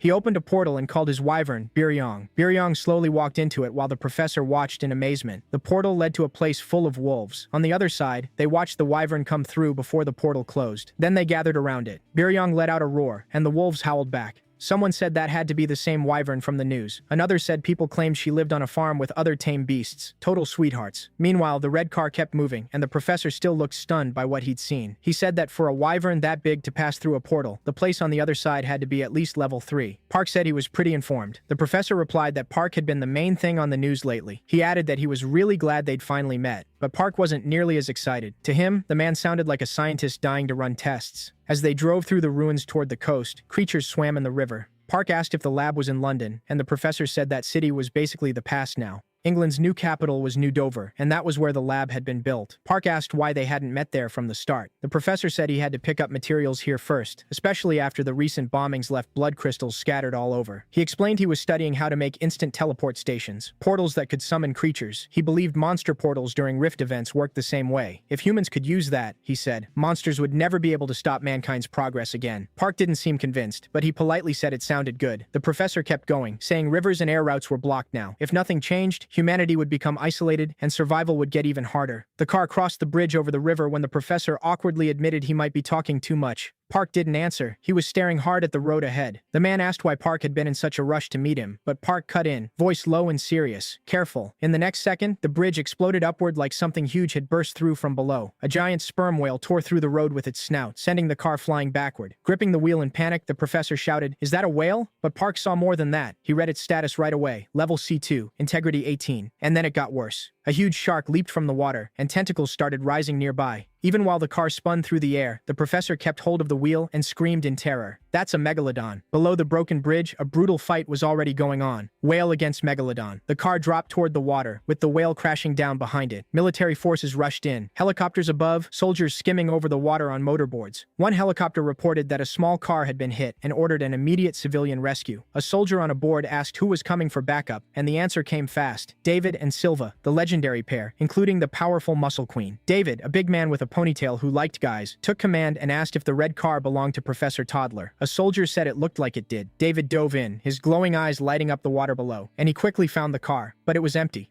The soldier spotted the megalodon chasing a whale much smaller than it. The shark was almost on it, but the whale twisted away at the last second and slipped free. A moment later, it burst out of the water. A huge wall of water rose up, and the shark followed in a savage jump. Seeing the chaos from above, the soldiers got ready to fire. Then someone yelled to stop. There were people on the whale's fin. It was Park and Professor Toddler, both alive. Park checked the shark's info. Level D3, young specimen. He raised a hand and used tornado. Blue light wrapped around the shark. It got dragged into a spinning vortex. One soldier stared and said it looked like the tornado he once saw on this YouTube channel. Back on the surface, David muttered in shock, "It's him, the Dragon Knight." Park then called out his fire fairies. The tornado turned into a giant fire whirl. With the whale safe, the military moved in to end it. Helicopters rushed closer and opened fire on the burning shark. Meanwhile, the professor still clung to the whale's fin, too stunned by what he was seeing. In his mind, he couldn't believe it. Park had trapped a megalodon inside a fire tornado. Then Park looked at the whale and asked if avenging its mother made it feel better. The creature didn't answer, but its eyes showed thanks. Then it dived back into the deep. Below, a soldier watched the burning megalodon sink and shouted that it was going down. The shark slammed into the seafloor, and Park noticed he had leveled up while his water affinity skill disappeared. Later, somewhere peaceful, they were at a small cottage by a cliff.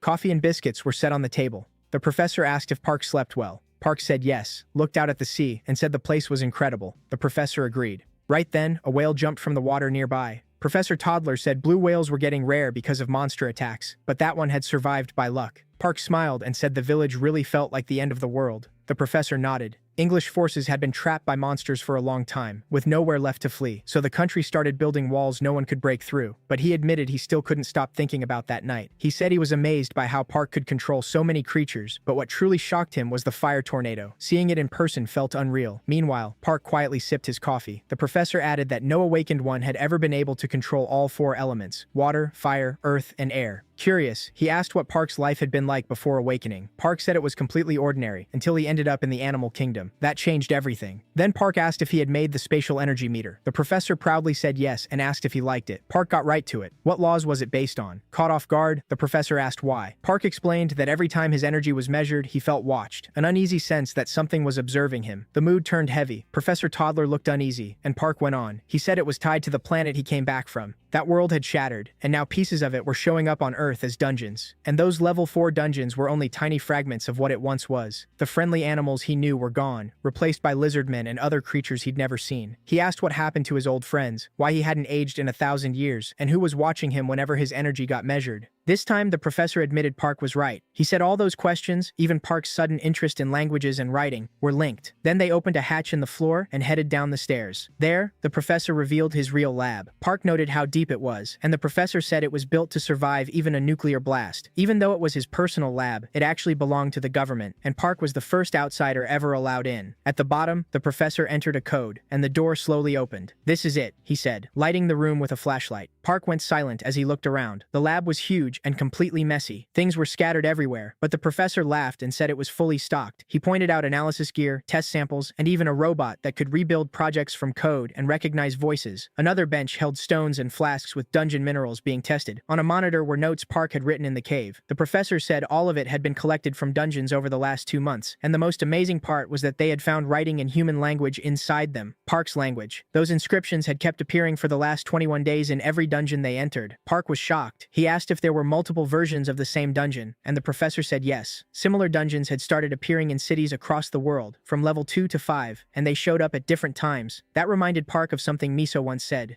Dungeons open near awakened ones. Maybe they weren't just planet fragments. Maybe the dungeons were copying themselves. Park asked if the planet had been duplicated and broken apart. The professor said that was the best theory so far. Then Park asked about the animals living there. The professor admitted he wanted that answer too. Park asked if that was why he wanted this meeting. Exactly, the professor said. He grabbed Park's hands eagerly. He said he hoped Park could help him learn how dungeons appear and vanish. Someone had even contacted him recently, the person behind those inscriptions. Since getting Park's letter, he hadn't been able to sit still. He was desperate for answers and called Park the Dragon Knight. But Park felt disappointed. Deep down, he thought the professor didn't really know much. Sensing that, the professor changed the topic and brought up the spatial energy meter, saying he could show it now. He dug through a box, suddenly shouted that he found it, and pulled out a strange stone. Showing it off with a pleased smile, he let Park ask what it was. It was a memory stone, the professor explained, holding it out. He told Park to hold it and close his eyes. Park did it without hesitation. The stone instantly began to glow. As soon as Park shut his eyes, he saw those strange inscriptions again, and felt that same eerie gaze watching him. When he read that his data had been recorded, he opened his eyes at once. Tense. The professor quickly asked what it felt like. Park said uneasily that he clearly felt something staring at him while he held it. The professor said everyone reacts differently, but sensitive people often feel that. Park then asked if a meter could be made from that stone. The professor said yes, but added that he hadn't created the stone itself. Surprised, Park asked what he meant, and the professor calmly explained. The stone had fallen near a portal on the day of the Great Catastrophe.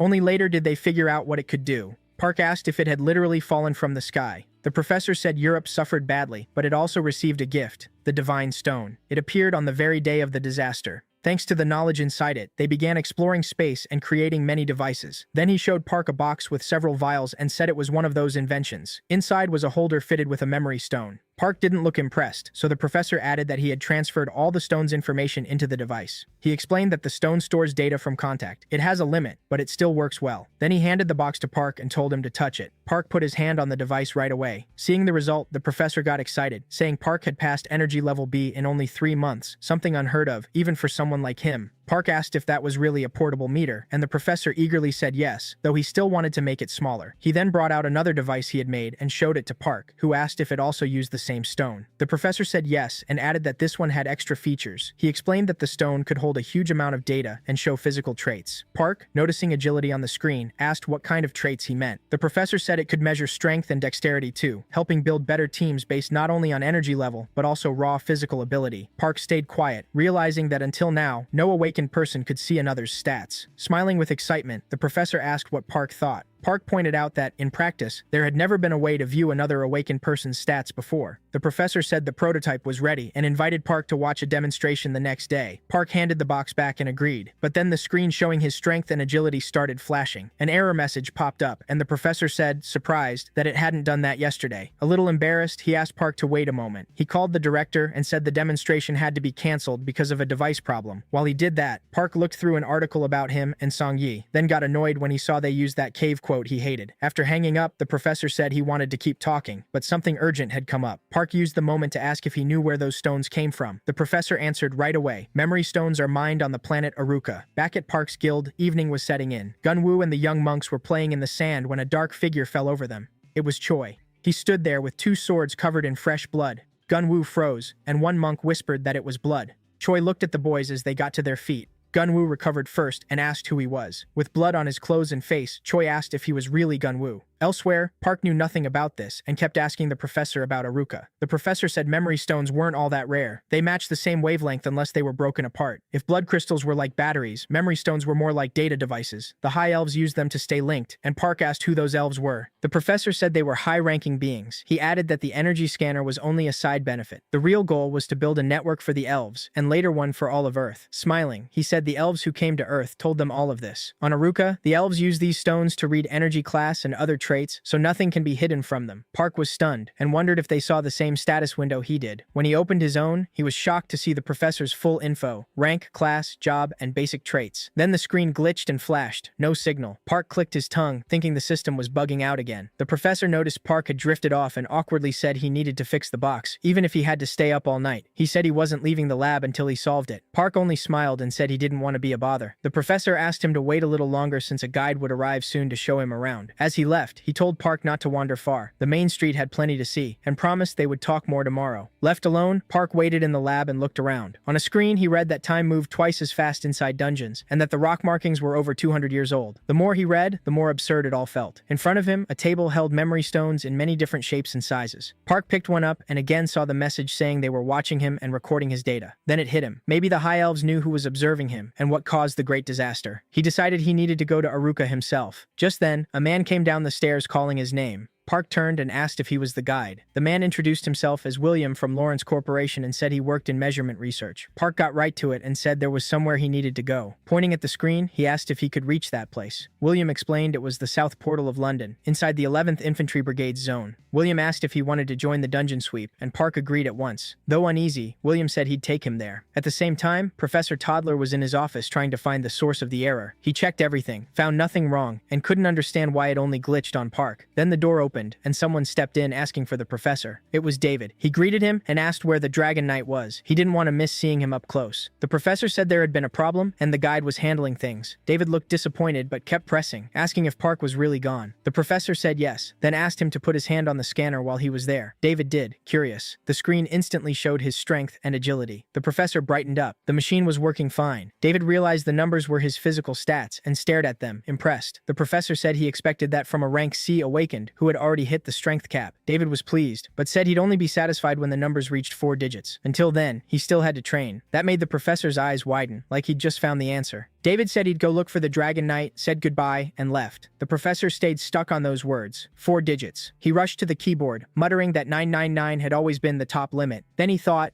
what if Park's data went past that? He raised the cap to 999, and the moment he did, he stared at the result in shock and swore under his breath. Outside the lab, a giant monster was being held down by heavy chains, tied to 4 war machines around it. As a black car passed, one man explained the beast had been captured for research. It was going to die anyway, so the company bought it. William drove while Park silently watched. Then William said they had arrived. Ahead was a bright blue portal inside a military camp. William explained it was a level 5 dungeon full of giant locusts, and it had only 18 hours left before bursting. Nearby, a video showed a famous comedian dressed like a locust, yelling that he'd kill some guy, under a slogan, "Forward, warriors, the crazy locust is waiting." William laughed and said the soldiers were cashing in on the comedian's fame. Farther off, Park noticed aircraft battling a huge wyvern. He asked if the attack had already started, and William said over half the territories were always fighting. Dungeon invasions never really stopped. Then someone yelled, "Watch out!" A falling helicopter dropped straight toward them and slammed into the ground. ground. Its blade snapped loose and shot at William, but Park caught them with one hand, stopping them cold. William was left speechless. Someone shouted, asking what happened. They answered that the helicopter went down, but the rest of the platoon had already entered the dungeon. The soldiers stared at Park until one recognized him, the Dragon Knight. William thanked him, and Park asked why, honestly confused. William said it was for saving his life. Then he added that they could head to the dungeon entrance now. He pointed out a group in uniform and said that was Lawrence Corporation's combat team. They were all rank A and had been picked for him. He introduced the man in front as the leader of the Phoenix Squad. Robert greeted Park and introduced himself as captain of the 2nd Phoenix. Park didn't care. He walked past them and said he didn't need a team. He was going in alone. William was stunned and tried to talk him out of it, reminding him it was a level 5 dungeon, but Park ignored him. He told them not to follow and stepped into the portal. Inside, Park opened his info window and muttered that it still wasn't working right. Closing it, he grumbled that B-rank monsters didn't even hit 2400 energy. Outside, William kept calling his name, but Park had already taken his golden eagle form and vanished into the light. William let out a tired sigh. Robert said there was no point chasing someone who didn't want help. The soldiers muttered that Park was looking down on them, while others said they should still follow him anyway. William apologized to Robert, but Robert said it was fine. They were still waiting for the mission to officially start. The soldiers kept talking about Park's attitude while William ran a hand through his hair, wondering what to do. Then a red SUV pulled up and everyone looked over. David stepped out in a hoodie and waved at William. As he came closer, he said everyone was already there and asked Robert why he wasn't out hunting locusts. Robert fired back, asking what the so-called hero meant to save the world was doing hanging around here instead. David defended himself, but Robert bluntly said he had every right to judge the 9th-ranked fighter in the world and #1 in England. With a slight grin, Robert said they should get ready for the mission and that they'd meet again at the farewell party. David groaned and asked if he really had to see that drunk face there too. In the back, some soldiers muttered that talks between old veterans were enough to make anyone sick. When that ended, William called out to David with tears in his eyes. David bent down with a laugh and asked why poor William was crying and where the Dragon Knight was. Annoyed, William said Park had just gone alone into a level 5 dungeon. David's eyes widened, and William added that Park moved so fast he couldn't stop him. Staring at the ground, William mumbled that he had no idea what to do. If anything happened to Park, he'd probably lose his job. David suddenly burst out laughing, leaving William even more confused. He said that was exactly what you'd expect from a Dragon Knight. When William just stared, David said he clearly didn't get Park, but William insisted it was still a level 5 dungeon. David brushed it off. He joked that he'd be at the cafe with a pink ice cream and told William to let him know when Park came back. Then David suddenly paused, sensing something odd. He turned, pointed at the portal, and shouted that Park was back. William couldn't believe it, but Park really stepped out, dusting off his uniform like nothing happened. William screamed in total shock. It made no sense. Meanwhile, the soldiers were doing one last gear check before entering the portal. They talked about how the earlier combat teams hadn't returned and doubted they could hold the rift. One of them asked if the area was about to be flooded with locusts. Another soldier said the National Bureau had already called for backup. One man nervously asked what would happen if the rift opened while they were still inside. His friend, sweating, said he didn't even want to imagine it. Then, one soldier looked up, turned pale, and asked if he was seeing this right. His partner asked what he meant, and the soldiers rushed over to Robert. They told him Park had already come back. Robert could hardly believe it. He just stood there, trying to process what he heard. At the same time, William ran to Park in relief while David shouted, calling him Dragon Knight. Park recognized David at once and said he was that big guy from before. But they barely got a word in before someone screamed that the firebore had broken loose. David turned and saw the huge flaming beast charging straight at them. William trembled, blurting out that it was a firebore, but David got mad the second he recognized it. That oversized pig had wrecked his favorite ice cream shop. Fueled by that anger, David clenched his fist and yelled that he wouldn't let it slide. Then he used Megan's strike and his fist lit up bright blue. He drove it right into the boar's head, launching the monster backward with one brutal hit. It crashed toward the soldiers and they scrambled out of the way. The soldiers were stunned, saying this was exactly why David was called the Living Storm.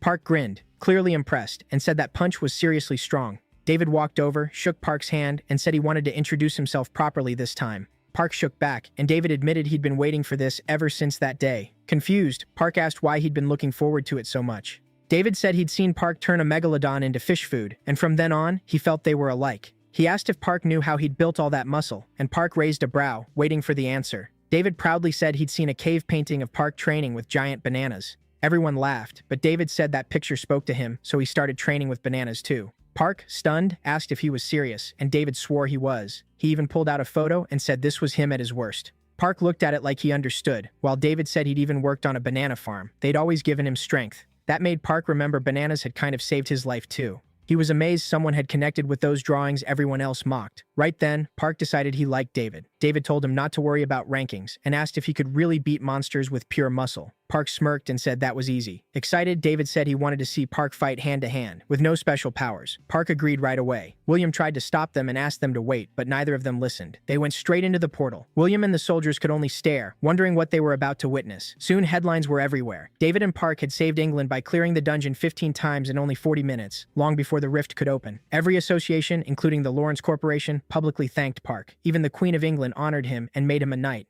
Miso and her boss read the news in shock. She said Park had just saved the whole country, but her boss only held his head and asked if there was still no word from him. He wanted to know if his dungeon had been cleared yet, or if they'd found anything useful inside. Miso said they found nothing. He sighed heavily, like he'd expected that. She tried jokingly asking if they could at least get the money back. He grumbled that a level 7 dungeon was coming, so money didn't matter right now. With a sly grin, Miso teased him, asking where all this patriotism came from when he planned to run the second that level 7 dungeon appeared. He ignored that, changed the subject, and told her to figure out how to bring Park back home as fast as possible. Miso laughed and said not to worry. Once Park saw the internet, he'd come right back. The boss looked at her, curious, and she said they had uploaded a new video an hour ago, and Hero had caused a huge mess. The boss opened it, then widened his eyes in total confusion. Elsewhere, helicopters were firing at a giant monster, while nearby, people were partying after clearing the dungeon. Glasses clinked under exploding fireworks, as David told Park this was the best day of his life, even better than the day he caught the tentacle shark. Park thanked him and said David's fists had done plenty too. Then David asked if he'd met Sylvia in Russia. Park had no idea who that was, so David laughed and said she was a famous tamer. The second she heard about Park, she flew to Russia, and she wasn't the only one. Lots of tamers wanted to see him. Park asked why so many people wanted to meet him. David said it was because he was a dragon knight. No tamer in the world could handle a wyvern like he could.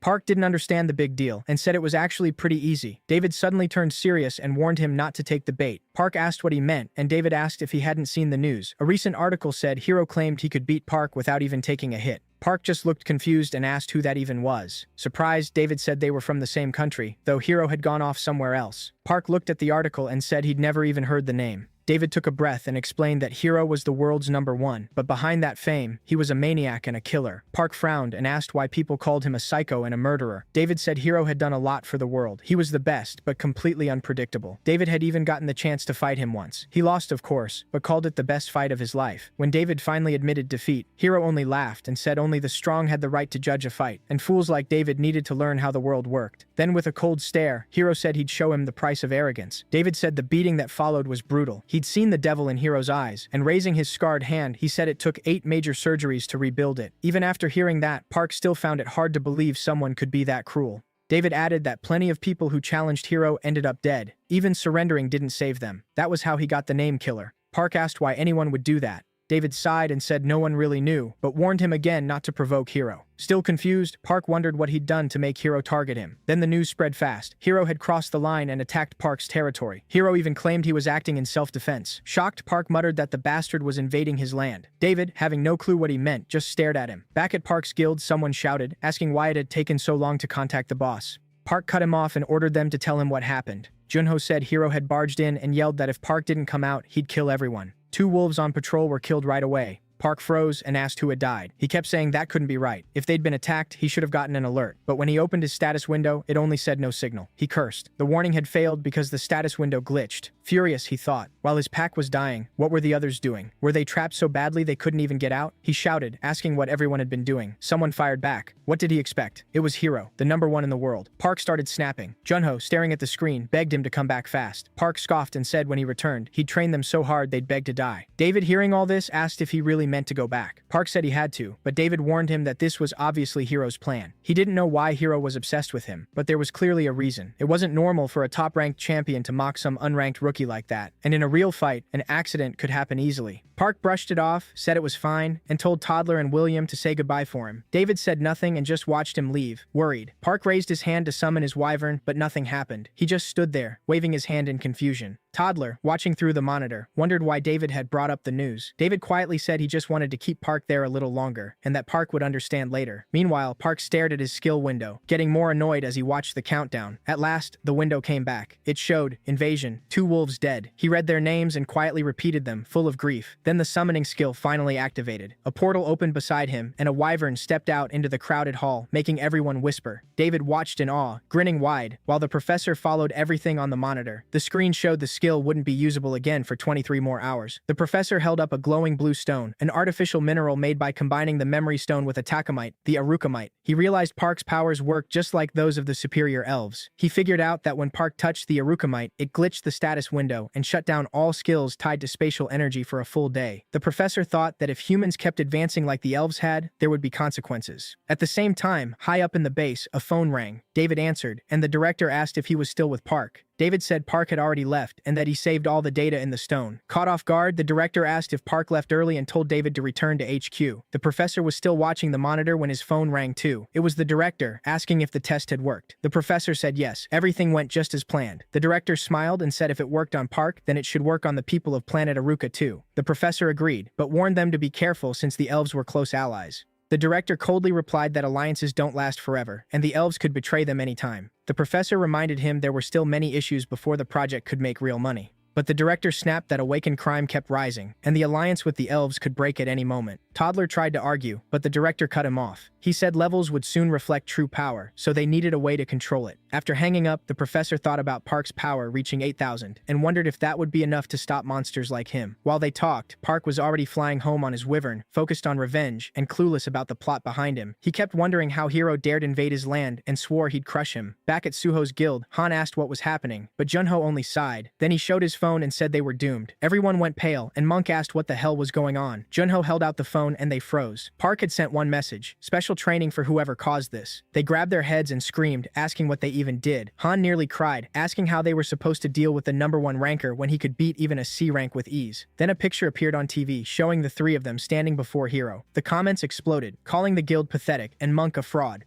Some even said they should leave the country. Han said it was a clip from his video, and Junho added that the comments came from Hiro's guild forum, where they were all being mocked as weak. Jang muttered that people were awful. Junho, close to tears, said no one was taking their side, even though they were the victims. Jang asked Han why he uploaded the video, and Han said he only wanted to expose Hiro. Monk said it was too late now. The humiliation was already out there. Han shot back that maybe someone shouldn't have gotten drunk, picked a fight with civilians, and ended up dragged away by the bureau. Monk turned red and looked away. He grumbled that he was only trying to help small shop owners, but ran into monsters wearing human faces. Junho said it didn't matter now. None of them were safe because Park was truly angry. Monk said everyone else had already left the guild to hide from the hate. Jang asked what the bureau said. Han answered that all they released was one short line: "We're sorry." They just stared, unable to believe that was all. Jang exploded, saying a foreigner had entered the country illegally, invaded their territory, attacked them, caused damage, and still nobody held him responsible. Then Han suddenly shouted that a report said Hiro had already gone back home. Everyone panicked. They couldn't believe he was allowed to leave. Monk clasped his hands and started praying to the Buddhist god of mercy. Jang said he was going straight to the bureau to raise hell. Junho tried to stop him, saying the bureau would likely pretend not to know anything and dump the problem on them. Jang wondered if Hiro had ties to some security agency, and if this would turn into a personal war. Monk sighed, saying the real losers were the regular people forced to carry problems the officials dumped on them. Jang said the worst part was watching everyone attack them when they were the ones who got hurt. Han read an article from the US saying Park's guild should move to a stronger country if they wanted protection. Junho said they had a point. It wasn't just that they were weak. Their country was weak. Maybe they really should leave. Han said Park had to clean this up, then asked if they'd all seen that bastard's eyes. Even while bleeding, Hiro had said that if Park wasn't brought to him in 10 days, they'd all die. They stood there shaking, unable to move. Junho said they wanted to fight back, but they couldn't even contact Park. Jang admitted he was so scared he froze in place. Han said if they had resisted, they would have died instantly. Junho added that if they died fighting, it would have only made things worse for Park, so they made the right choice. Han asked about Gunwoo, since the monks were still shaken. Junho said the kid was fine, just quiet. Now he stayed in his room watching TV instead of roaming around. He used to even chase off the wolves. Deep down, Gunwoo even seemed a little happy that he got to see Hiro up close. Han said all they could do now was wait for Park to return, because once he did, Hiro was finished. Junho turned to Han and said they needed to do something before Park got back. Han didn't understand and asked what he meant. Soon they were walking through the farm area, and Han asked why he got picked for this. Junho said Han had less to do than the others. As they searched with metal detectors, he said they'd buried that stuff there before leaving.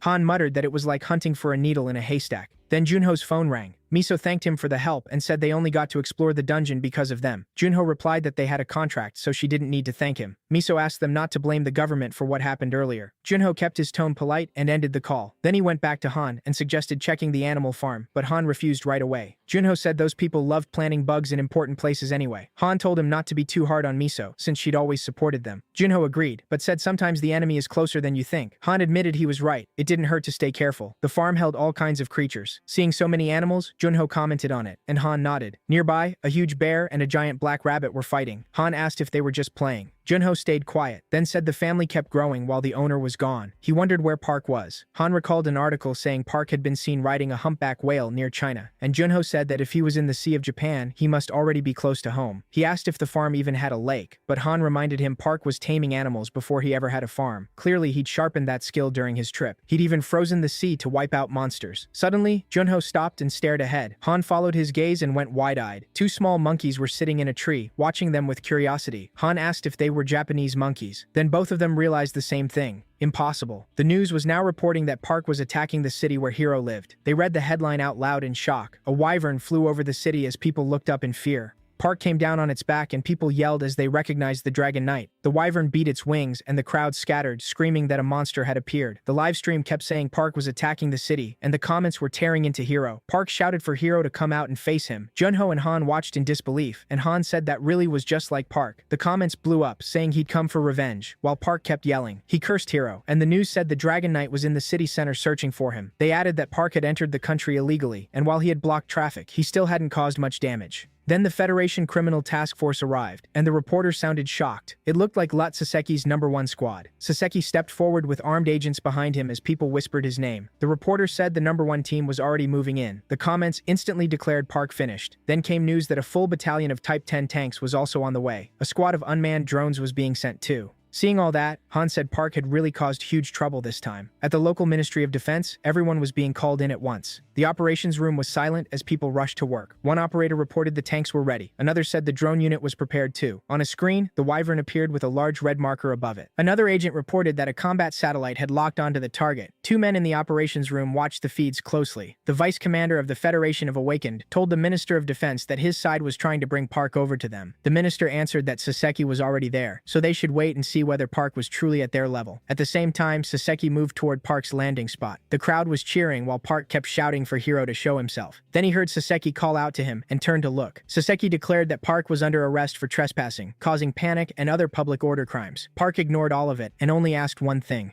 Was he Hero? The man firmly said he was Saseki from the police and ordered Park to get off the wyvern and surrender. Park looked down at him and said if he wasn't Hero, he should move. The crowd gasped. He had just brushed off the famous Saseki. Then black ropes burst from the red circles in Saseki's hands and wrapped around Park and the wyvern. People shouted that this was Saseki's legendary bind. Park glanced at the restraints and laughed in surprise. Saseki warned him not to move or they'd tighten more. Park calmly spread his arms and looked them over. Seeing that, Saseki rushed in, saying he'd arrest him by force. The livestream hosts claimed Saseki would finish Park in 1 minute and were already saying goodbye to him. But the one who got punched in the face was Saseki. Park hit him so hard he shot into the air and the ropes around Park shattered. The crowd froze in shock as Park flew after him. Saseki crashed down near Park, flat on his back, but it was a setup and he triggered another trap. Even then, he still couldn't believe what had happened as blood ran from his nose. Park smirked and said exactly, "When you're attacked, you defend yourself to the end." Then the wyvern beat its wings, snapped the vines, and roared so loudly everyone flinched. Seeing Park's strength, Saseki admitted he was scared. This was what a Dragon Knight should be. If he hadn't used a debuff right when Park hit him, his face would have been crushed. Park told him that if he knew that already, he should leave. But Saseki charged again, saying he'd now add assaulting a police officer. What a pain. He leaped in, shouting for Park to die, and tried to stab him with a knife. At that moment, Park raised a hand and used air whirlwind, calling up a spinning gust that caught Saseki off guard. The crowd that had been cheering went silent. Now they were just afraid. In the command center, the Minister of Defense and the Vice Commander of the Federation of Awakened stared at the screens in shock. The wind hurled Saseki around without mercy, smashing him into a building corner and breaking it apart. Then it flung him the other way, straight through the next building's windows. The men in the command room were horrified. Junho couldn't believe Park had sent Saseki flying, and Han said that sounded exactly like their brother. Park kept shouting for Hero to come out instead of sending underlings, while the wyvern breathed a pillar of fire, and soldiers yelled for him to stop. They shouted that they were only there to protect civilians, and the comments exploded in shock. Saseki was getting thrown around like a ragdoll, while Park showed his full power. The defense secretary said Park was even more impressive than expected, and might be more useful than Hero.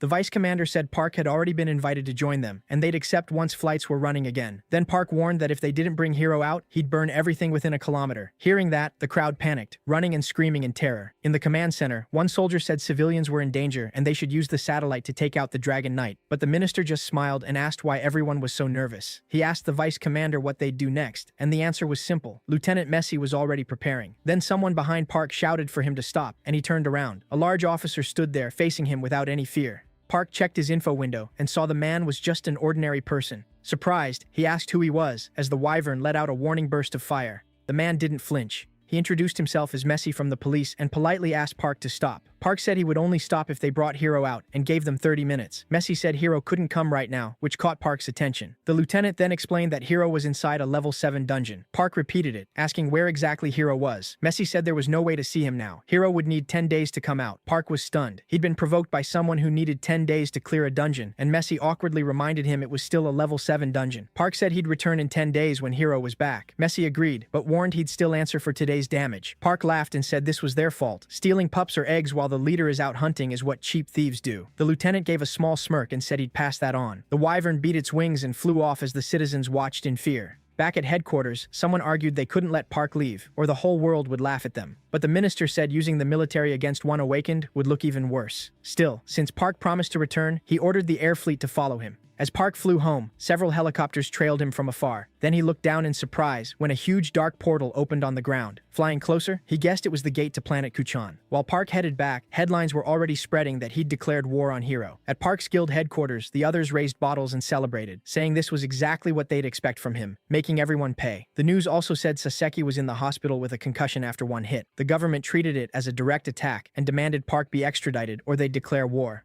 Meanwhile, the ministers gathered for an emergency meeting but still gave no official statement. In the comments, some wanted Park extradited, others said he'd done nothing wrong since Hero had killed the wolves, and many feared war. Han said it really looked like the world might go to war over Park, and Junho excitedly asked what they'd do. The kid joked that they should go to the US. No one would dare fight them. Jang said they should talk it over calmly once Park got back to the guild. Suddenly, a pigeon flew in through the window, cooing loudly. Then blue light spread outside and lit up the whole room. Gunwoo's voice rang out that Uncle was back, and everyone instantly tensed. Park, furious, demanded to know where the cowards were who had to answer for this mess. The kids said they were drinking in the office. Seconds later, Park opened the door, and one look from him was enough. The room turned heavy. Junho was first to speak, saying his brother was finally back. Park's eyes glowed blue as he asked what they'd been doing. Someone yelled, "Run!" and they all took off in panic, diving out the window and smashing the glass to escape his anger. Meanwhile, in a mountain mansion, a heated meeting was underway. Some argued they should send Park away. Others refused to bow to blackmail, and said if needed, they'd send Hero too. The Foreign Affairs Secretary complained this happened because Park had always been allowed to do whatever he wanted, so now he thought he was untouchable. But the Minister of National Security shot back that Hero started this, so blaming Park for everything made no sense. The Foreign Affairs Minister got mad and started cursing, until someone told him to take it outside instead of filling the room with swearing. Then a man in a black suit stood and said the president had arrived. A man in a yellow t-shirt, who seemed the oldest there, took the head seat, and everyone stopped arguing at once. The president got right to it and asked if Park and Hero had any connection. The assistant secretary said there was none at all,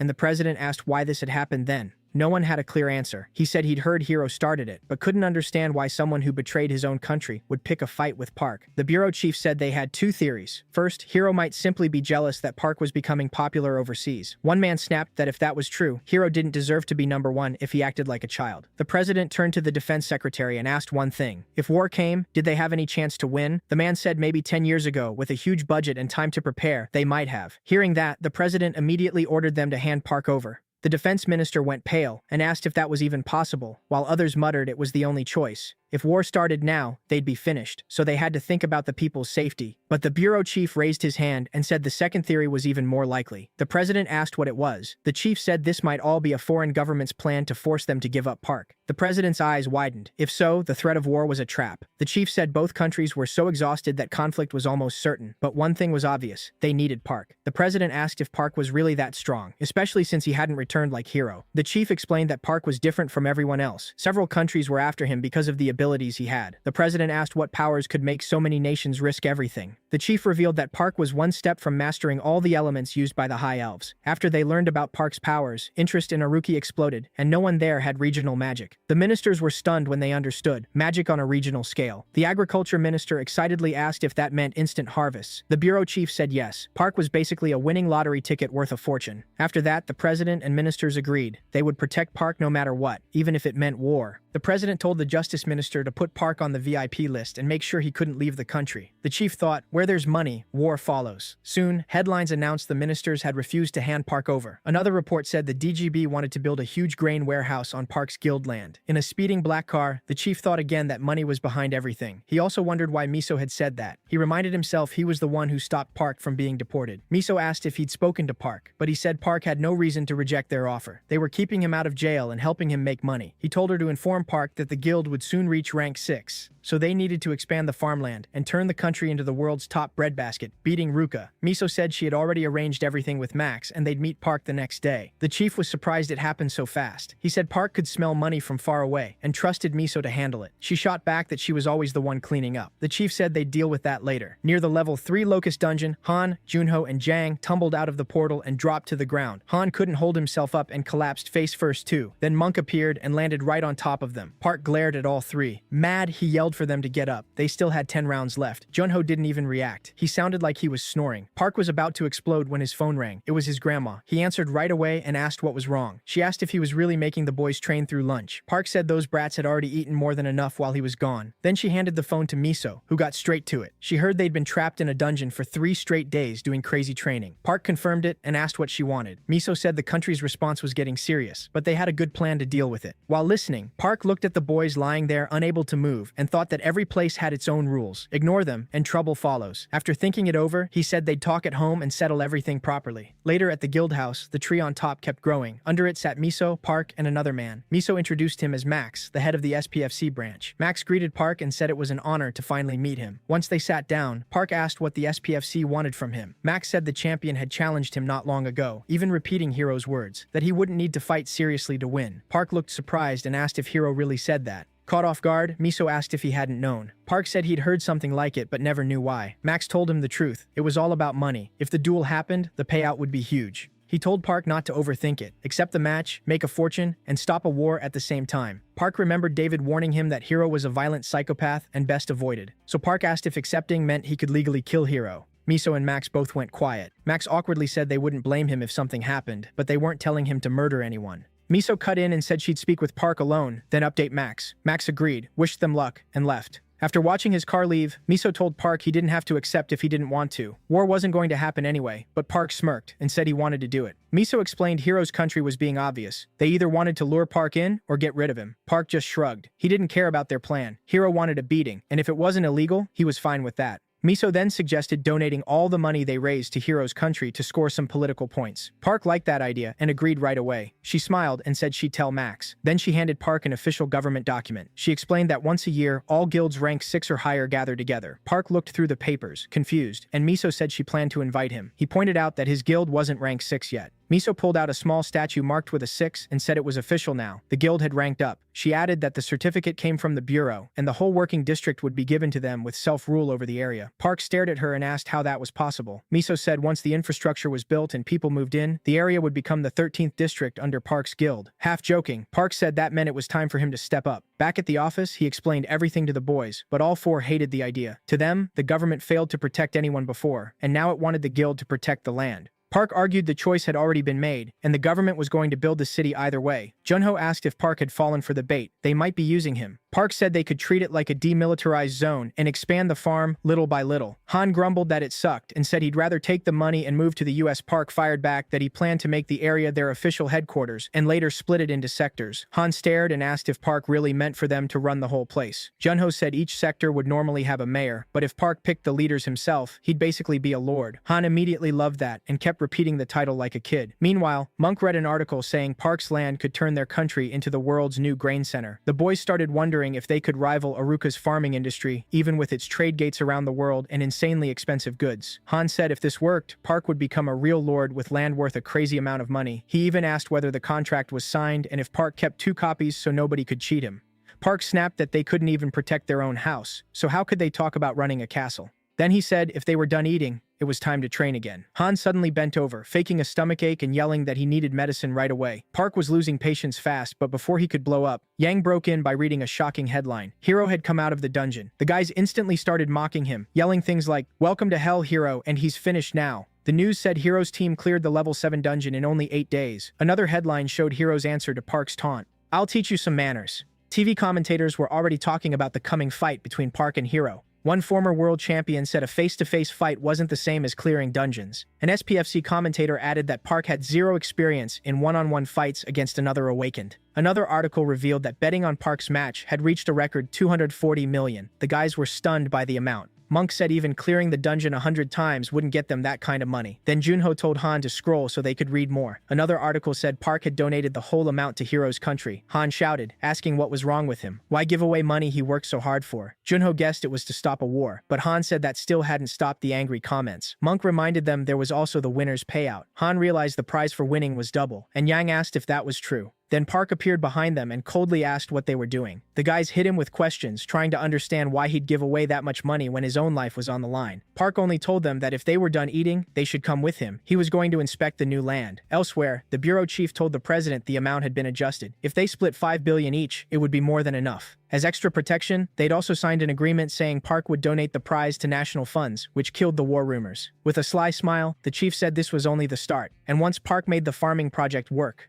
At the same time, Park was already flying on his wyvern to inspect his new territory. He remembered Miso saying there used to be an HQ building there, and if they repaired it, it could hold about 100 people. When he spotted the old buildings below, he realized that's what she meant. Miso and the workers were already waiting when they saw the wyvern come down. Its landing kicked up a strong gust. One worker asked if the wyvern had gotten bigger, and another said seeing it up close was shocking. Park got off, and the wyvern stepped straight into the open portal. Miso asked how the view was from above. Park said it looked good and that planting trees across a 4-kilometer radius would be perfect. She said once the area was marked, she'd send in the paperwork for approval. Park spread his arms and used his skill. Fireflies gathered around him, and within seconds, light started to shine from his body. The fireflies multiplied fast. A worker asked if this was some famous trick, and Miso said it was how he marked his land. Nearby, the Mohawk guy greeted martial arts fans and announced that Sidekick was live. That morning, after a lot of searching, they finally found Hero's team outside the level 7 dungeon. A reporter asked how Hero was getting ready for the fight, and he said he had no time to train. Hero added that level 7 dungeons would soon appear everywhere, so humanity wouldn't get a break. But the headline twisted it, saying Hero didn't need to prepare for someone like the protagonist. At the same time, the protagonist's team was eating. Junho said he couldn't remember his last hot meal. Monk reminded him it was Monday, and Jang told them to quit complaining. Then Sidekick came over and asked if they were the protagonist's team, the so-called walking joke. He asked if they knew this YouTube channel and whether he could interview the protagonist. Han told him to check Job since he was probably there planting trees. Not long after, an article claimed the protagonist had vanished and was busy planting trees. The comments got nasty, saying he was only planting them so he'd have something to be buried under after losing to Hero. Meanwhile, Akiko sat in an office, staring at an access-denied message on her screen. She tried another password and waited. Then the Bureau of Awakened profile for the protagonist finally showed access granted. Smiling, she realized she'd broken in. She opened the confidential folders and began reading one file carefully. A second later, her face changed in shock. One note mentioned 1,000 years. In another report, betting experts said 85% were picking Hero to win. Another article said Hero, called Humanity's Hope, had cut dungeon clear time down to 8 days. One more report said the DGB had sent construction supplies to the city, and a warning sign about wolves had been placed at the entrance to the protagonist's land. The last report said 6 days remained until the fight, and the stadium was already sold out. A later article said the match was just 2 days away, and the protagonist was still on his land. Meanwhile, Hero and Akiko sat in the city's best hotel, drinking wine. After a sip, Akiko asked what he was thinking. Hero said he was wondering how he'd kill the protagonist if he failed to show up. Setting down her glass, Akiko said it wouldn't be that simple. Hero asked what she meant, and she said she was talking about killing him. She explained she'd checked the Bureau's secret files and found a record saying the protagonist had returned after spending 1,000 years on another planet. Hero looked surprised and asked if he'd used the regression stone over and over during that time. Akiko didn't think so, but Hero argued no one could survive 1,000 years without it. She said the records showed he spent 10 years on a planet where time moved twice as fast. And since Hero himself had spent 500 years on Earth through regression, it wasn't impossible. It also explained why Hero had never met him in those 500 years. Hero asked if he'd found some secret to eternal youth, and Akiko said there was a rare item called the Red Divine Peach. Hero repeated the name, waiting for the rest. She said the fruit appears on a planet once every 1,000 years, years and vanishes after 10 days. Whoever gets it gains immortality and eternal youth. Hiro said the man was getting more interesting. Living 1,000 years without the regression stone impressed even him, and Akiko admitted she was worried now that she knew the protagonist had lived longer than Hiro. Hiro stood and said it didn't matter who stood in front of him, he'd never let anyone block his path. Soon the news was full of one story. The protagonist still hadn't entered the country on fight day. Meanwhile, he was still tending trees on his new land. Apples started growing on the branches while Han watched beside him. The protagonist said that was enough for the apple trees, and Han agreed. There was no time left. But he moved on to the pear trees instead. Han shouted that only 3 hours remained, and he really had to leave. The protagonist said his level was still too low to plant many seedlings at once, and while he was gone, they needed to buy everything he'd asked for. Han told him not to worry and begged him to go already. A portal opened behind him, and his uniform appeared inside. Then a huge wyvern stepped out, scaring Han so badly he fell over. The protagonist said he'd be back soon, and they still had lots of dungeons to clear, so no slacking. Han scratched his head and asked what counted as slacking, but got no reply. The protagonist mounted the wyvern, and it took off. He faded into the sunset sky. Han watched in disbelief. The protagonist didn't seem worried at all about facing the champion. He'd spent the whole time planting trees. As soon as he was gone, Han pressed a remote and several drones rose around him. Grinning, he said it was fine. He already knew what to use for the opening shot. At the stadium, the crowd was already loud as the commentators filled the air. One of them said only 3 hours remained until the fight. The crowd was buzzing, and he added that the protagonist still hadn't arrived, wondering if he'd really skip it. The other said this was a brutal match for a rookie against the champion, and blamed the protagonist's government for his actions. Hiro and Akiko then arrived and took seats in the waiting room by a huge window. Hiro asked for updates, and Akiko said he'd recently expanded his land and job. At that, Hiro smiled. He thought it proved the protagonist already knew the future. After all, the first level 7 dungeon to open in his country would be in Job. When it appeared, the combat team threw everything at it and was wiped out. The country lost over half its sea-based awakened and couldn't stop the monsters. The blast burned Job to the ground, and after that the monsters flooded the continent. Unable to stop them, the country fell. Hiro figured the government wanted his help to avoid that future, and mocked the protagonist for being arrogant. A commentator announced there were only 7 minutes left, and by the rules, a fighter had to arrive at least an hour early or be disqualified. Then a strong wind swept through the crowd, and everyone looked up, whispering and panicking.